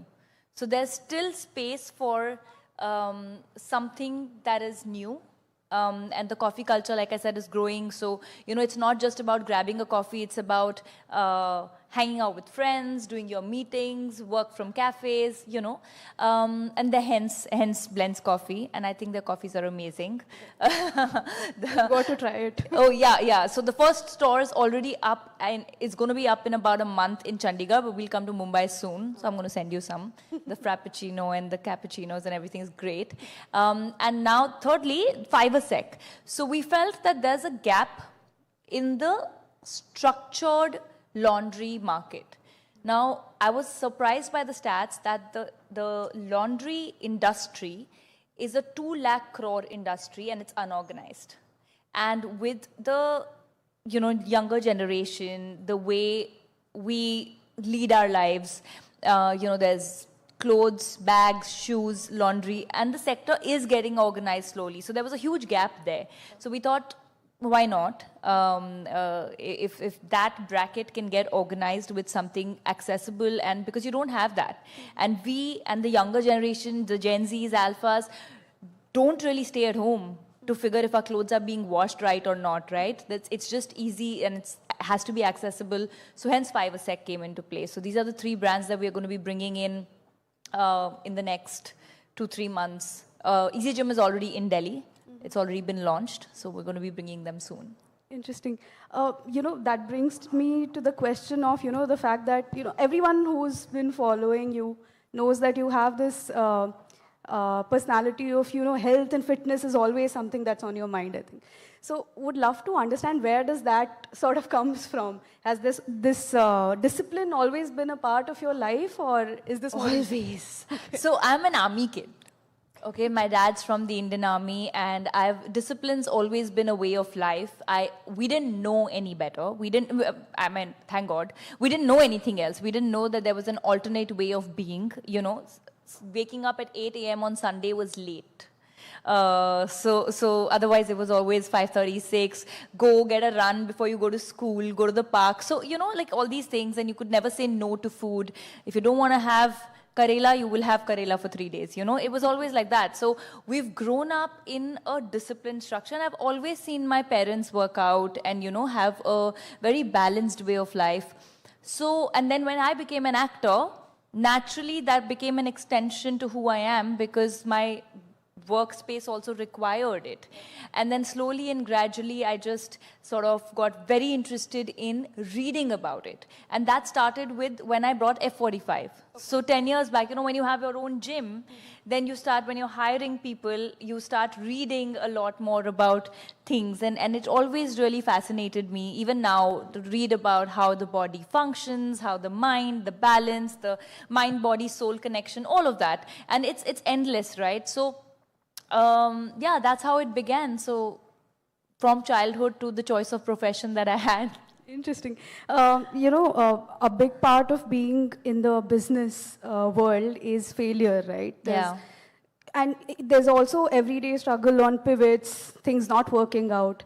Have you experienced something like that while, building your own businesses? And how has that been like? How have you navigated failures? See, failures are a part of anything that you do. If you don't fail, you don't succeed.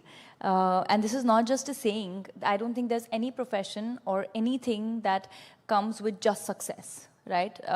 Whatever goes up has to come down and then has to go back up again. That's gravity. So yes, there have been brands that I've invested in and absolutely tanked, right? So not that smart as decisions. And there have been there was a brand that I started. I was the main investor and I lost a lot of money. And you learn from those lessons, and then you try to make smarter choices. But like I'll tell you something, investing or building a brand, there's just so much of it now. If you think about it, 15 years back, if somebody said, I want to be an investor or I want to be a founder and create a brand, people used to be like, yeah, naukri kar lo. There was no guarantee. Today, if somebody says, I want to be an entrepreneur, everyone's like, oh, great. But the success ratio is really tiny. Yeah. So you're bound to meet failures, but I think any failure in any field is something that you learn from and you sort of grow out of it. Can you share something of your journey where you felt that this is going to be a tough period, but then you sort of luckily this wasn't my only profession, so it wasn't such a tough period. I did have a financial loss, but I think for me how I operated, or I operate rather, is there's an X amount that I would say, okay, this is that amount that I would be okay to lose. And I think that's the mindset with what I invest. May work for some people, may not work for some people, but like I said, because this is not my only profession, I sort of designate this much amount. Okay, ye gaya bhi to chalega. So ab wo nahi gaya to achhi baat hai, gaya to phir, so that's happened. Spray and pray. Yeah, exactly. That's happened. In the initial phase, when I just got into the investment world, this is 2017, 2018, I invested in a couple of brands, 4 or 5 brands, and 5 brands, and 4 of them I completely lost all the money that I invested. So it happens. How's that ratio changed now, going forward? Well, it's been better. Abhi tak, touch wood, everything is doing well.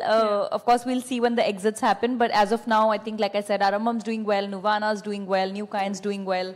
So I'm keeping my fingers crossed that I've learned my lessons. But that's still bound to happen. I mean, you have to be prepared for anything. The market is so sensitive. There can be a competitor product. There can be just anything can happen in the world. We're all aware. Right, of course. Yeah. So I think I will put you on the spot for a bit. You've talked about all your businesses. Which one has been the most successful? It could also be an investment. They're all baby steps right now. I think the most successful, when you say, you'll only say from the exit standpoint, so that's been well-being. But there's also growth that you sort of calculate. And I think all these are very new, right? Arambam's 2 years into the business. New Kind is again 1.5 years. Nuvana is a 6-month-old investment. So anything to do with wellness takes time. Yeah, so as long as we're on the right path.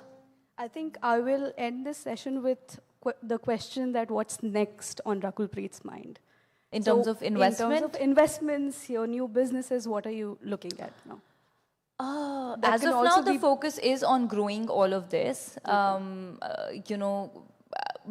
main focus being getting people to know all these brands, growing them properly, successfully, And we're open to investing if there's something interesting, but something that I resonate with. I always say that I'm not a person who can be an investor in something that I don't think I can add value. You know, if I cannot give my 2 bits, then I don't think it's only about money.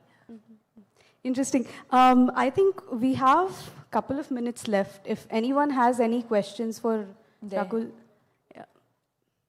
Please pass the mic to him. Yeah, thank you. I'm Ninat Karpe from Underdex. I'm truly impressed with what you're doing. Thank you. You know, you've chosen such an amazing sector, wellness. Here's my simple question to you. If you meet a startup founder, what do you give more weightage to? The passion of the founder or the size and potential of the market? Between the two. See, the market has a lot of size and potential, I feel, because there's been a shift. This shift has been happening post-pandemic where people are talking about longevity. A normal person knows what is wellness, what is longevity, or kuch nahi to walk kar rahe hain. So yes, and with the kind of population we have, the market has space. So I think it's the passion and that I would go with. The passion and of course the demand for that product. If it's too niche, then it's a problem again. But then the numbers have to match. Niche is also okay, but then how expensive is the product? So there are a lot of layers, but I think for me, the first point is going to be the passion of the founder. Anyone else? One more question, please. That's all. If someone can pass a mic to... It's okay, I can hear. जब तक mic आएगा आपका timer खत्म हो जाएगा. Whoever has the mic, please go ahead and ask the question. Thank you. Hey, hi. Hi. This is Neha Jain. I'm co-founder of BNZ Green. Hi. So, since we are, you are a big celebrity and, now investing into a lot of businesses, especially in wellness and fitness is primarily your forte.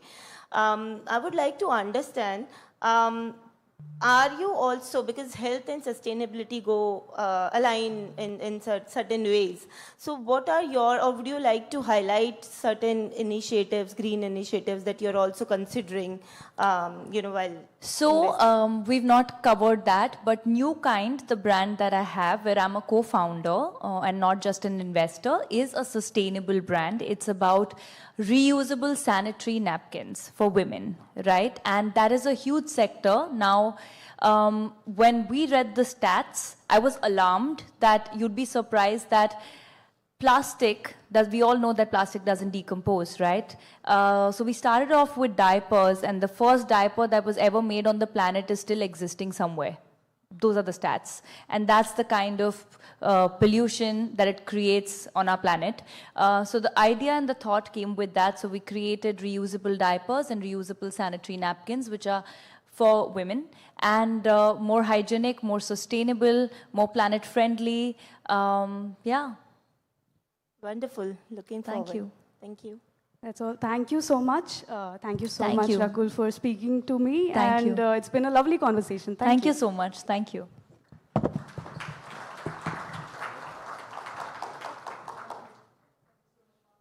And thank you so much, Rakul, for joining us. Mansi, I'd like to request you to please present a token of our gratitude. I know we've been talking about wellness and green. Here comes another green right here to Rakul. And it's incredible to see how you've translated your discipline into creating so much of value. So thank you again for sharing all of that with us. We'll have a quick photo up as well.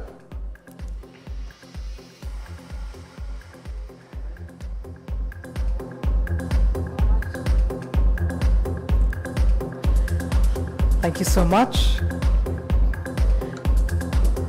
All right, everyone, we're about to once again move forward to another segment of the program. But before we do that, we're also clearing the stage because I do have something important to announce to you all. Because this evening, we're about to launch something really insightful and really important. In fact, over the past few months across 4 cities, some of India's most influential business leaders came together to exchange ideas, challenge assumptions, and decode the forces reshaping the global business landscape.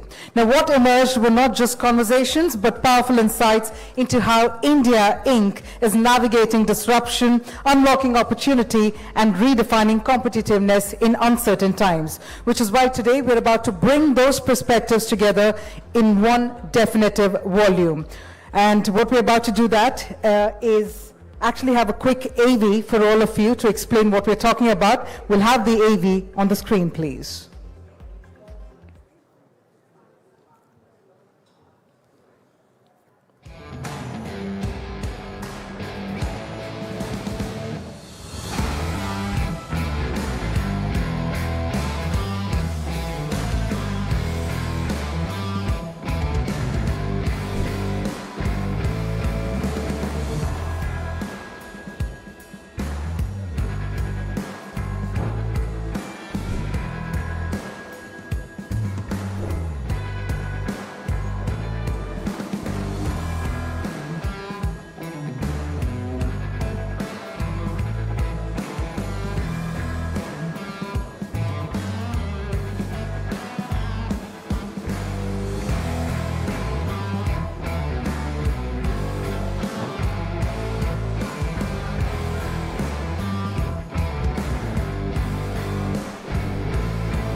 Well, yes, it's my privilege to invite you all to the launch of the India Inc.'s Challenge Staying Competitive in a Turbulent Environment. Now, the official book of Mint Leadership Dialogues, Season 2, in partnership with GSA Advocates and Solicitors. Now, this book captures the essence of these roundtables, enriched further with thought-provoking guest articles from the very leaders who are shaping India's economic future. I'd now like to invite on stage Mr. Ravi Krishnan, Editor-in-Chief, Mint. May I also please invite Vivek K. Chandi and Amar Gupta, Joint Managing Partners, GSA Advocates and Solicitors. I'd like to further invite Alokesh Bhattacharya, Deputy Managing Editor, Mint, to also please join us on the stage for the official launch.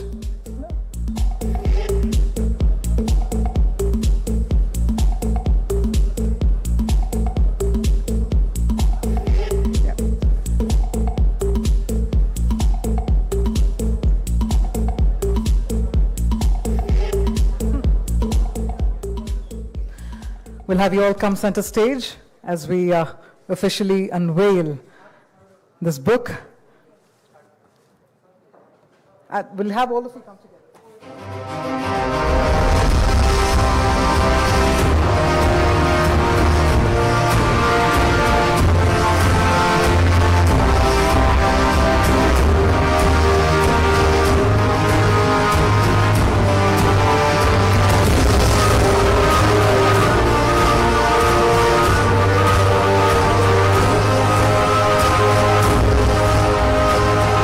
Well, I must tell you, a lot of insights are packed in this book. In fact, these copies will be distributed right across to our members of the audience as well. Yes, to each and everyone who's seated over here. Well, I'm sure all of you have been eagerly looking forward to all the insights there as we just launched the book for you all. So please go ahead and deep dive into these incredible insights coming your way. With that, the team is back again to ensure we can set the stage for our finale discussion for the evening, but a very, very important one. And we're talking about the change in times that we're looking at, the kind of leadership that we're all experiencing in this new age era. What a befitting theme that we have sort of created and curated for you all. So with that, let's move ahead and let's get our final session started for the evening. Meanwhile, let me inform you that the copies of the book that's just been unveiled and launched, they're all being distributed right across on your tables and to the members of the audience seated right behind, so don't miss it. Please ensure you grab a copy of it as well.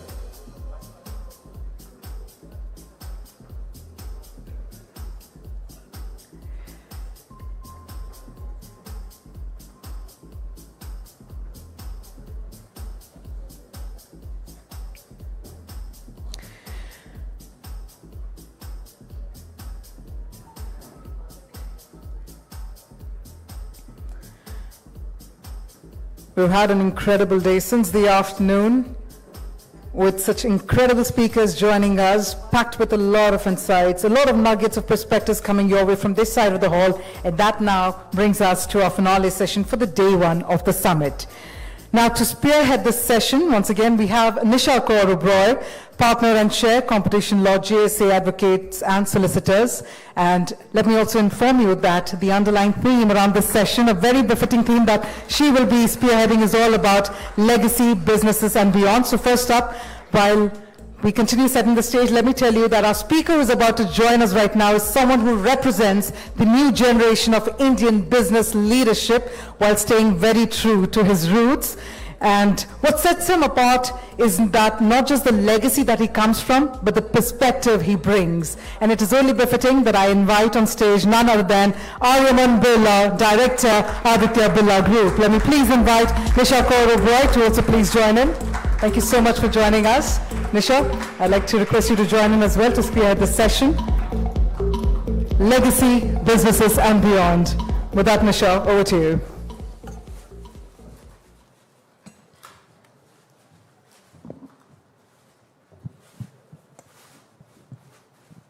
Hi.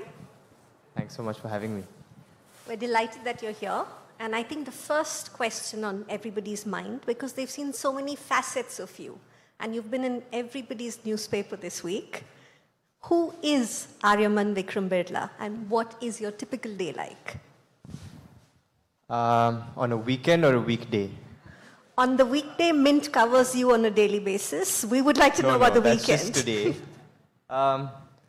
No, I think I mean, it's honestly, I get asked this question sometimes and I get a little stumped because I don't know how to answer this. I have a very normal life. We spend our Sundays with family, with our dogs, with our pets. We like to go for coffee. So, we spend a lot of time at Bougie Cafe for anyone who's been there and likes that. We spend time in our garden and just have dinner together sometimes. And that's about it. We don't do a lot more than one would think or anyone else would do. So I think we live what I would call a quote-unquote very normal life. In that very, very normal life, Aryaman, moving from being a professional cricketer to joining the Aditya Birla Group to now potentially being chairperson of the winning consortium for RCB, and I'll say this as a Bangalore girl, India's most valuable cricket brand, right? What has that journey been like?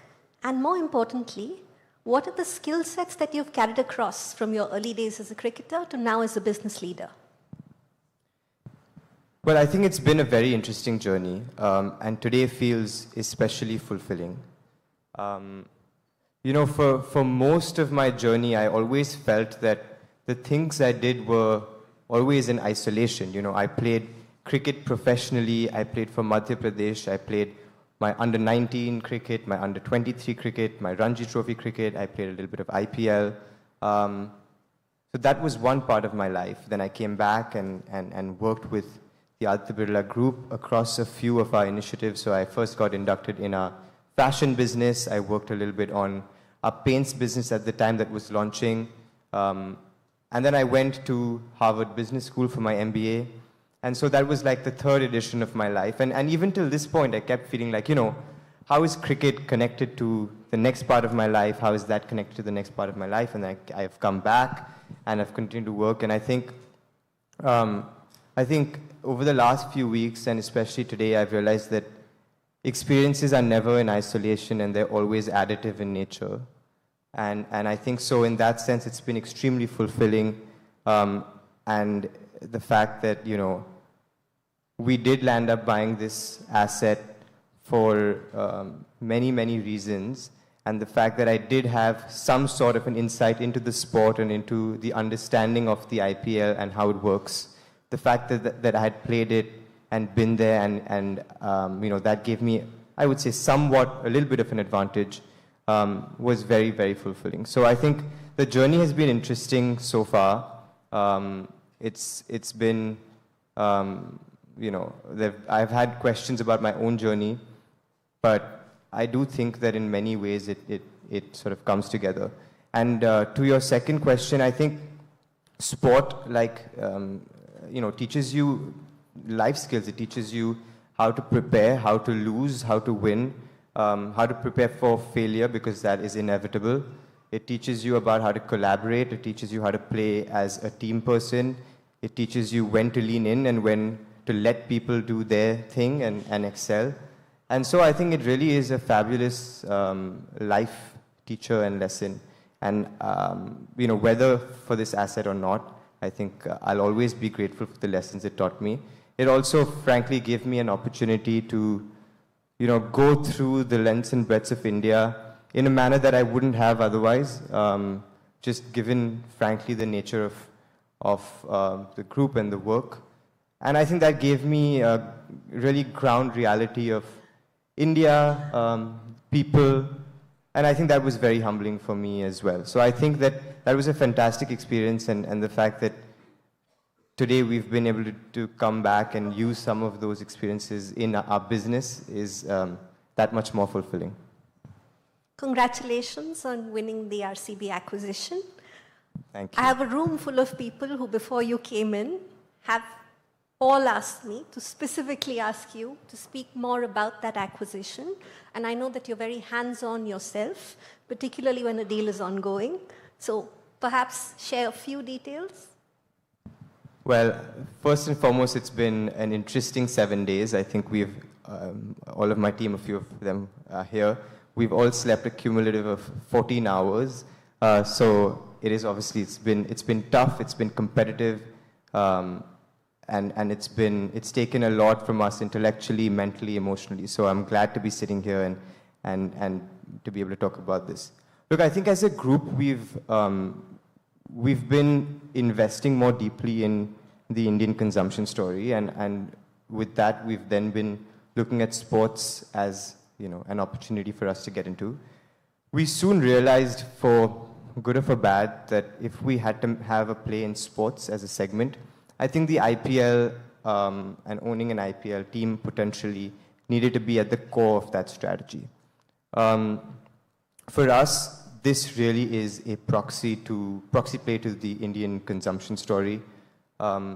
As the Indian middle class grows, deepens, widens, you know, the Indian middle class's ability to pay increases. That just rolls up into advertising, that then rolls up into broadcasting, that then rolls up into the ability of broadcasters to pay for IPL broadcasting, which really is the one sort of asset that touches the most number of people. So it is the most important asset for any broadcaster, as we know.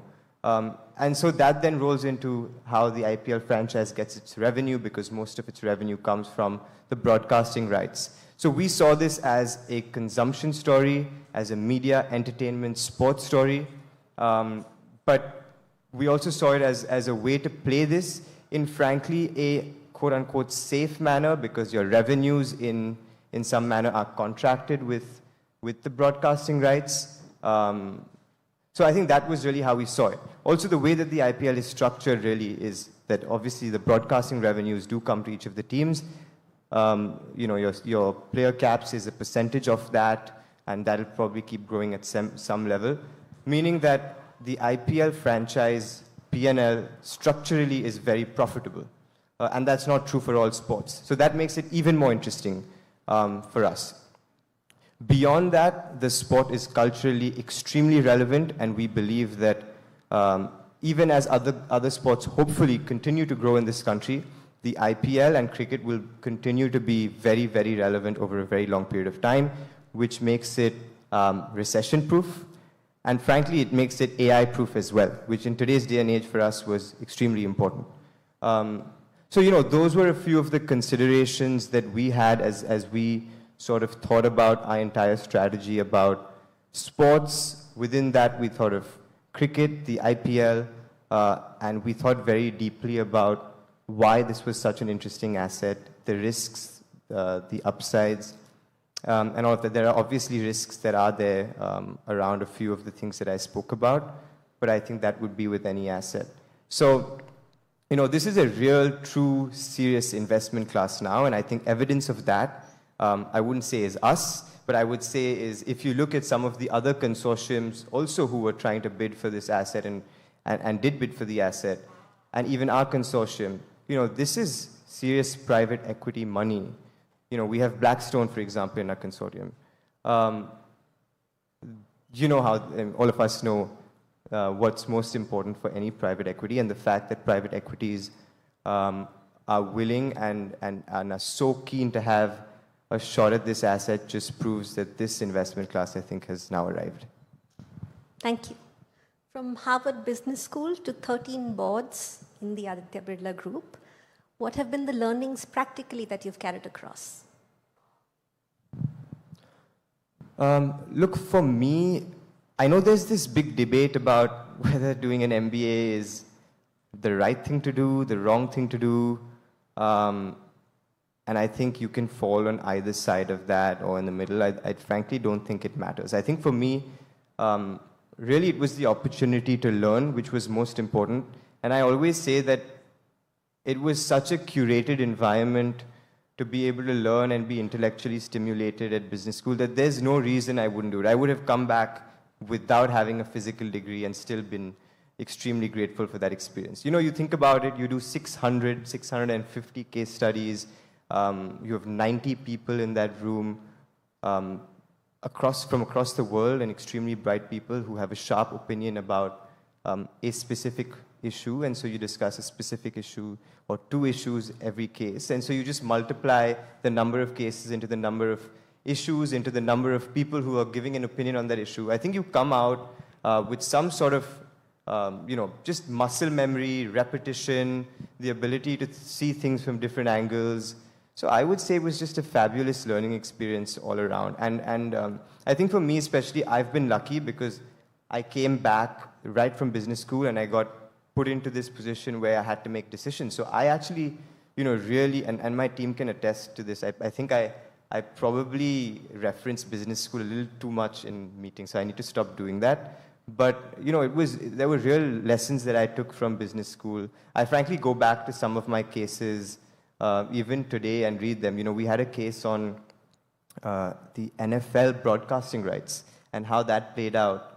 And for me, as we were going through this entire IPL process, I just thought I had no idea I would use that any time, and especially not so soon right after business school. So I think for me, the learnings have been immaculate. I think I've been able to come back and use, hopefully, more than some of those, and hopefully I keep those lessons close to my heart for a very, very long time. From Harvard Business School to being a very young age founder, in 2019, you founded the Aditya Birla New Age Hospitality Ventures. You started with Jolie.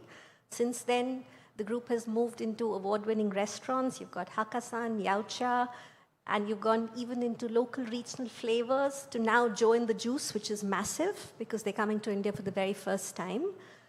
What made you foray into uncharted territory, and where do you think this is now going to further expand? So I think even then, we studied this market very closely, and we studied consumption very, very closely as a theme.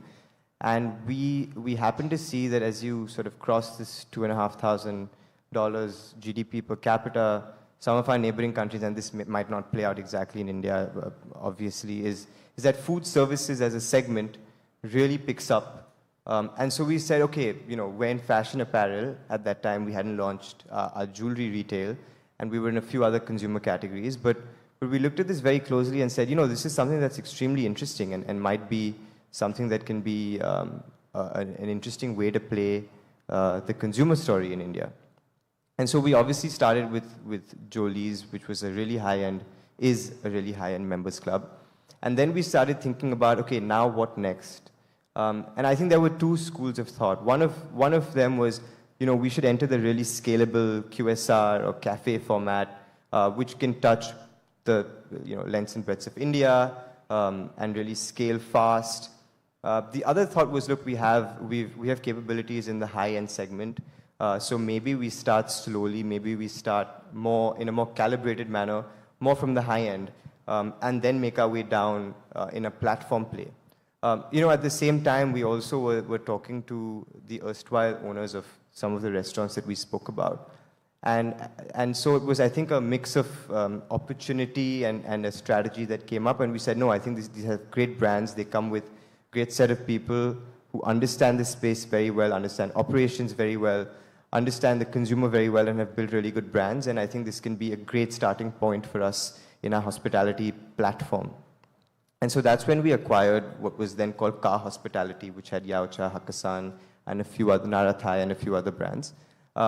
And so now we've taken those, and then we realized, we thought that, we should incubate this for a little while, build our capabilities, and then really harness the power of a platform, which in my view was always the back-end supply chain, people, knowledge, capabilities, which I think we've come to a point at which now we can do. So now we're growing our premium end of the casual dining space, and now we're also going down in the price points. As you said, we've got Joe and the Juice. That for us was, again, a very, very long process. There were, I believe, 120 parties that were interested in this asset, obviously. It was highly contested again, and we, managed to get that into the country, and I think that should launch in the next few months, I want to say. My team is not going to be happy that I've said this, but either way, let's say by this year, we should have a few Joe and the Juices in the country, and I think that gives us, our brand a fillip. It shows that we can run operations of a foreign franchise. It makes us hopefully a platform of choice for other partners as well. And then we're hopefully going to launch another format that's hopefully even more scalable in the next 2 or 3 months. I don't want to say too much about that because I know that we have plans about how we want to launch it, etc.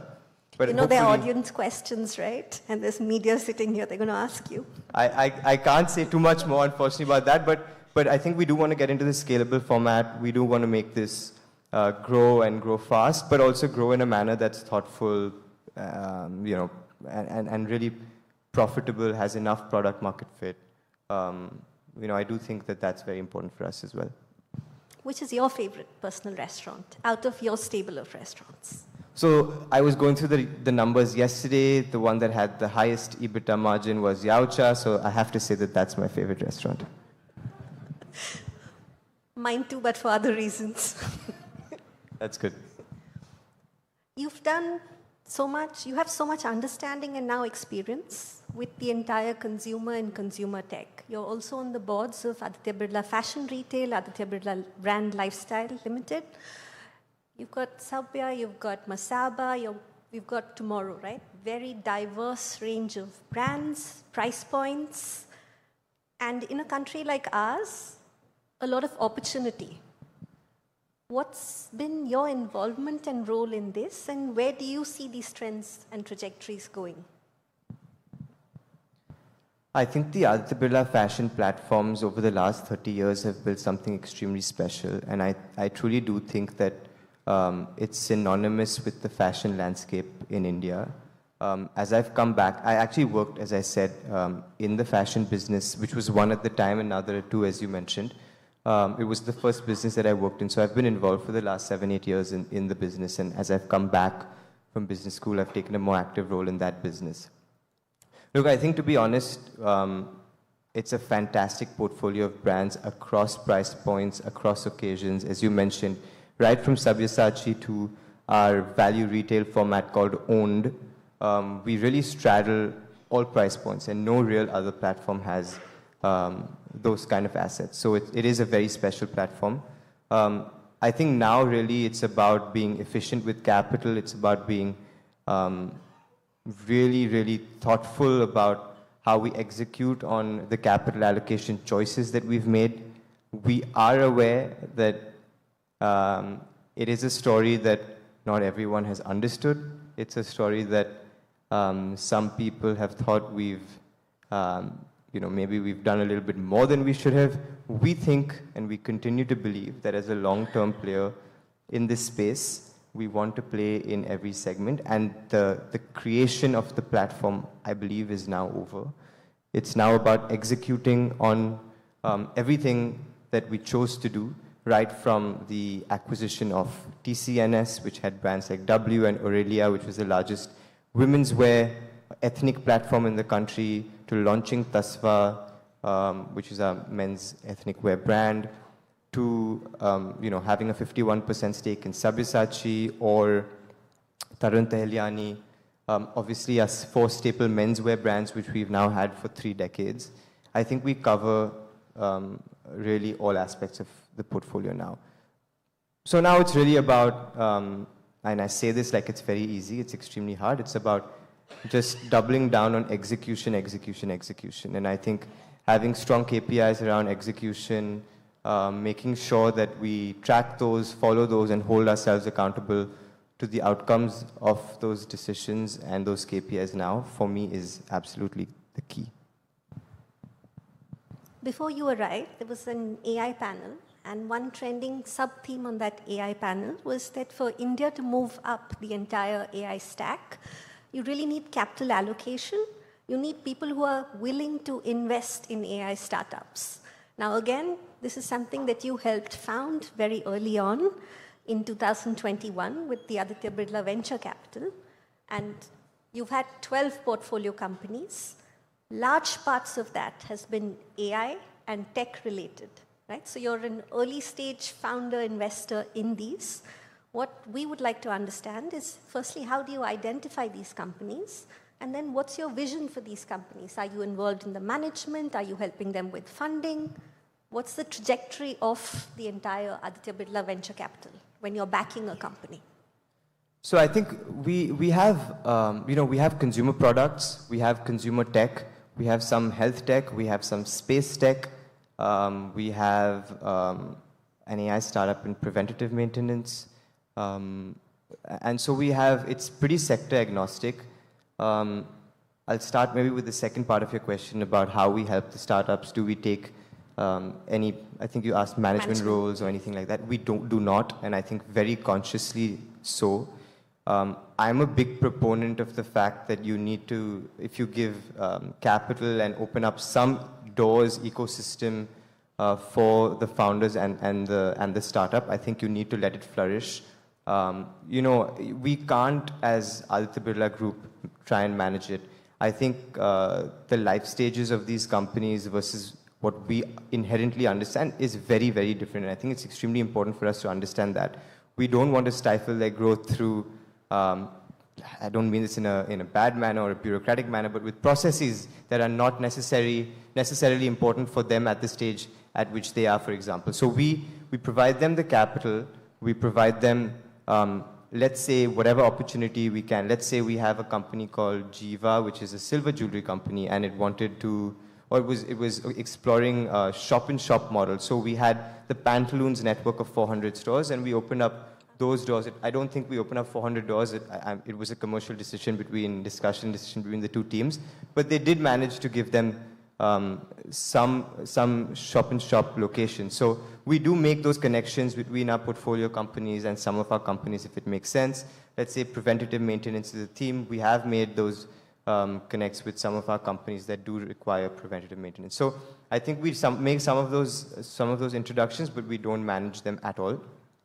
And frankly, the idea for us and for me as we got into Aditya Birla Ventures was that as a group, we do not play in the ecosystem of venture capital or startup at all. And I think that it's an extremely important ecosystem to be a part of. As we grow, as the startup ecosystem grows, as it is a very, very important sort of focus area for the government as well. it's an area that we don't not want to be a part of. I think it would be our loss more than anything else. So I actually think that we gain much, much more from being a part of this ecosystem and being able to and having the opportunity to invest in some of these startups that they gain from us. So yeah, I think that's the idea. It's not our core business, but it is a business that's extremely important and close to my heart. And it helps me stay close to the new trends, to see what's going on. So I think that's the idea, to be in an ecosystem, to learn from the ecosystem, and eventually if we want to be a bigger part of the ecosystem, then we have the opportunity to do it because we're already somewhat a part of it. I think it's wonderful that you're contributing to the Digital India initiative with this. You're also closely involved with Aditya Birla Renewables. There's been a large transaction where GIP partnered with you. And in terms of that, where do you see the renewables growing, given the growing demand across the board today for energy and the fact that there is an energy shortage? Firstly, I love this business. It's all contracted revenues. I can sleep well at night. I don't have to wake up every morning and wonder whether people will walk into stores and not. I love that business too. That has great growth. But this is a completely different infrastructure. It's a different asset class. It's very, very different. So I think it's a business that I absolutely love.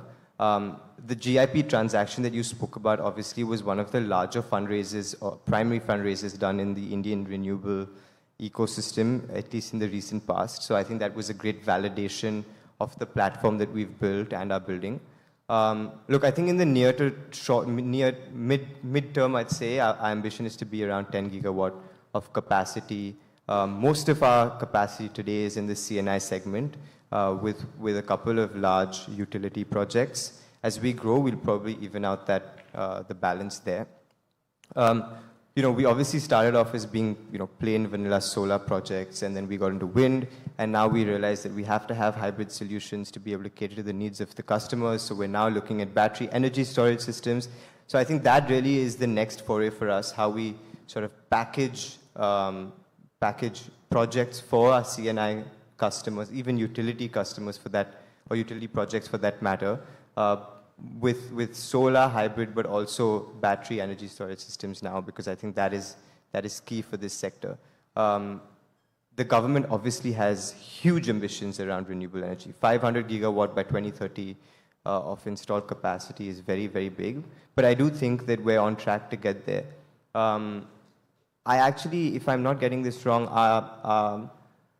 our capacity addition last year was the same as the US and only behind China. So that sort of just shows you the thrust that the government has put, but also how private capital and industry has responded to that beautifully. And I think we want to be a part of that story, and we want to be able to contribute meaningfully to that growth.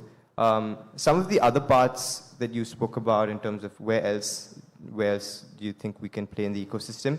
Look, I think we've studied other parts of the ecosystem. For example, we do know that the solar PV value chain is something that the government has put a lot of focus on. We do want to localize onshore some of the supply chain, even in that upstream, right from polysilicon to modules, actually. And so we've studied that, for example, very closely. Maybe that's something in the future that can come. But I will say that I think for now, our ambition and our focus really is on growing the core. I'm a big proponent of focus, and it's fortunately not for me personally, because there's a lot that I'm straddling, but at least every business in terms of capital allocation, I do think that focus is somewhat important. And I think in this business, even more so, because execution is tough, land is tough, connectivity is tough, but there's amazing government intervention and thrust around that. So I think that our focus will be on getting to that 10 gigawatt capacity in our main core power generation business with solar, wind, hybrid, and best solutions in the midterm. Sustainable solutions, always the best solutions. I agree. On that note, what is your personal moat? My personal moat? Yes. Oh gosh, this is the hardest question. I don't know if I have any personal moat, honestly. I don't know. I think we just work hard, and we work with perseverance and a sense of righteousness, and we want to do things well and in the right manner. And we don't really play for the short term. We think long term. We really believe in empowering our teams, having fantastic people who have the ability and the trust to make decisions, and them feeling empowered, feeling like they're enjoying the work that they do, feeling like they're intellectually stimulated and motivated, and respected and heard. I think that's it. I don't think there's anything more than that. I think we just do that, and that's, I think, all that we can ask of ourselves. And I think sometimes results will go our way and sometimes they won't. But I think we do that. So I don't know if that's a moat or not. Maybe it is, maybe it's not. But I think that's the philosophy with which I think at least I, and I think all of us in our family work. And my mom is sitting here, she says, you should do your best and leave the rest to God. So I think that's the philosophy.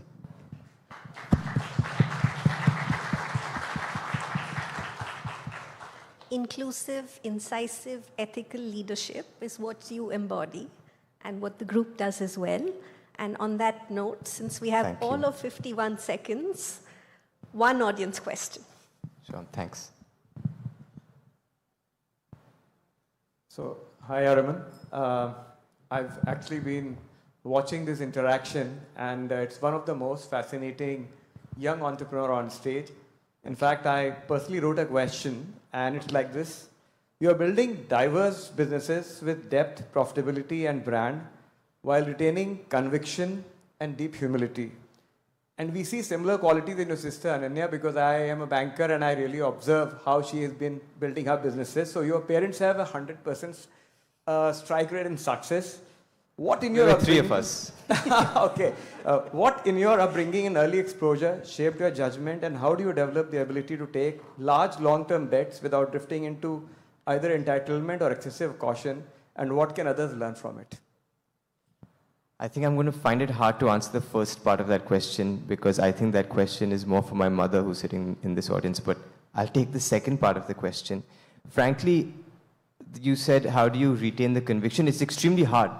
I think retaining conviction on a day-to-day basis takes effort, and it takes people around you who are sound in their judgment and honest in their opinion to tell you that you're either doing the wrong thing or you're doing the right thing. And I think I'm lucky to have people like that around me who are extremely honest and help me keep conviction and tell me that, what you're going to do or the decision you're taking is probably too tactical, too short-term. Hold the conviction. We're doing things that are right. Because there's more that goes wrong than goes right. And we, frankly, probably only see the things that go right. But there's a lot of wrong and a lot of work that goes behind that. So you're right, it does take a lot of conviction. But even holding that conviction takes a lot of work. So I actually don't think that it's that easy to keep the conviction, but I think that more often than not, somehow we've managed to keep it. And I would say it's because of the wonderful people that we have around, I can say for myself, and the sound judgment that they provide me. So I think that's the reason that you can keep conviction. If I may push you for the first question, though you ducked it and you let your... No, I didn't duck it, I just don't know the answer. Well, as a child, what did you experience? If I reflect it that way, and if I turn it back to you, if you can help answer that question, that'll be great. Thank you. I think we saw our parents work extremely hard, extremely passionately, and in a very righteous manner with everything that we did. And I think we also heard a lot of stories about my grandfather, about my great-great-grandfather, about my great-grandfather and great-grandmother, and how they always said that, everything we do is from a space of trusteeship, and that we hold and own or run assets really for people at large, and we're just custodians of that. And I think I've just heard that so much growing up and even today, that it just becomes a part of the way that you think and the way that you run. I've also realized, and maybe this is a little bit of a divergent from your question, but through some of the deals that we've done recently, I've also realized that not my biggest moat, but the biggest moat of the group, Aditya Birla Group, is frankly, I think, our brand. And our brand precedes everything else. There's a reputation that 6 generations before me have built very, very carefully by not taking shortcuts, even if that sometimes comes at the cost of growth, even if that comes at the cost of getting an asset or not. And I think we've held that very close to ourselves. And I think that always will come back and help us in good stead. So I think holding reputation, our brand, and really being custodians of the Aditya Birla brand very closely is I think also extremely important for us, or for me personally. Sorry, I don't know if that answered the question. Hi, Arman. My name is Soumya. I write for Mint. Thank you for such a lovely session. I have a very quick question. You've very nicely pointed out about how the IPL is a great proxy for the Indian consumer economy. In the last several months, there have also been concerns on the margins about the way that the IPL's valued from a broadcaster point of view, media rights point of view, also from advertisers who worry about how expensive it is to get access to this great proxy to the consumer economy. How do those concerns play for you as a new team owner yourself, or do they at all? No, they do. I mean, we obviously spend a lot of time on Excel models, as you can imagine, and we have extremely, many sensitivities and scenarios. And so this is obviously a point. You're right. I think that the last media cycle saw a huge jump in value. The one that ends in 27 and starts in the next one that starts, I believe, in 28. We do know that there have been corporate actions around broadcasting, and that might have repercussions. I'm not sure. I do think that there's obviously an angle of competition and how that plays out in terms of media rights. But what we believe is really important is not this media cycle, the next one, but I think the one after that. I think in 2033, if I believe. I think seeing the value then is extremely important, and we're very bullish on that cycle, more than the current cycle even. And so I think we've underwritten this even more so on the second cycle than the first cycle, if that answers your question around risk. So we do understand that, we have thought about it in detail, etc. And then beyond that, at the end of the day, it is also a very scarce asset. There's just those many assets, 2 assets that have come up, and maybe not many more that will come up, to be able to play the Indian consumer in this manner and touch so many lives and so many hearts with something that's so relevant for people across the board, across genders, across ages, across society, across economic class. And so that does mean that there is a slight scarcity premium that you might have to pay, and I think you might have seen that in some of the values that have come up. But, I think that will always be the case. So is it really a scarcity premium, or is it just inherent to the nature of the asset? I don't know. I think that these valuations are fair and justified, and I think just shows the immense growth of the Indian Premier League, Indian cricket, the Indian consumer more broadly, and how, I think the BCCI and the government has been able to formalize this fantastic IP, that is the IPL, into such an outstanding asset class today. It is the second most valuable league on a per match basis after the NFL, and it is only 18 years old. The NFL, I don't know, but is many years older. So I think for the IPL, in 17 years, 18 years maybe seems long, but it is extremely young. It is extremely nascent in its journey. As the IPL also progresses, I think in terms of how this asset and asset class increases in value is, I think, going to surprise all of us.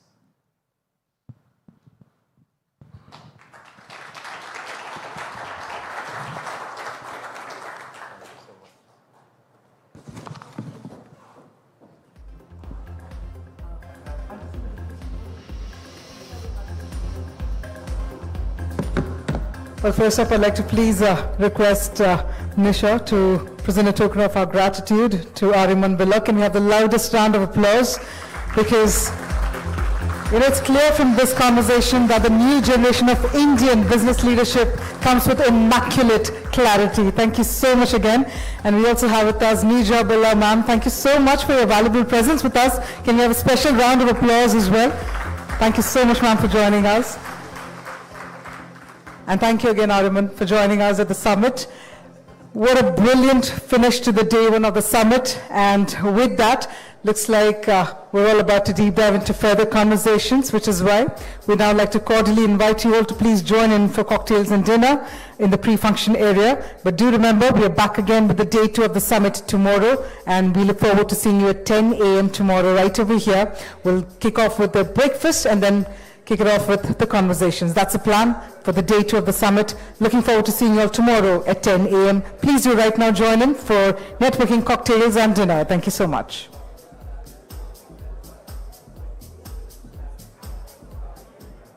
To possibility.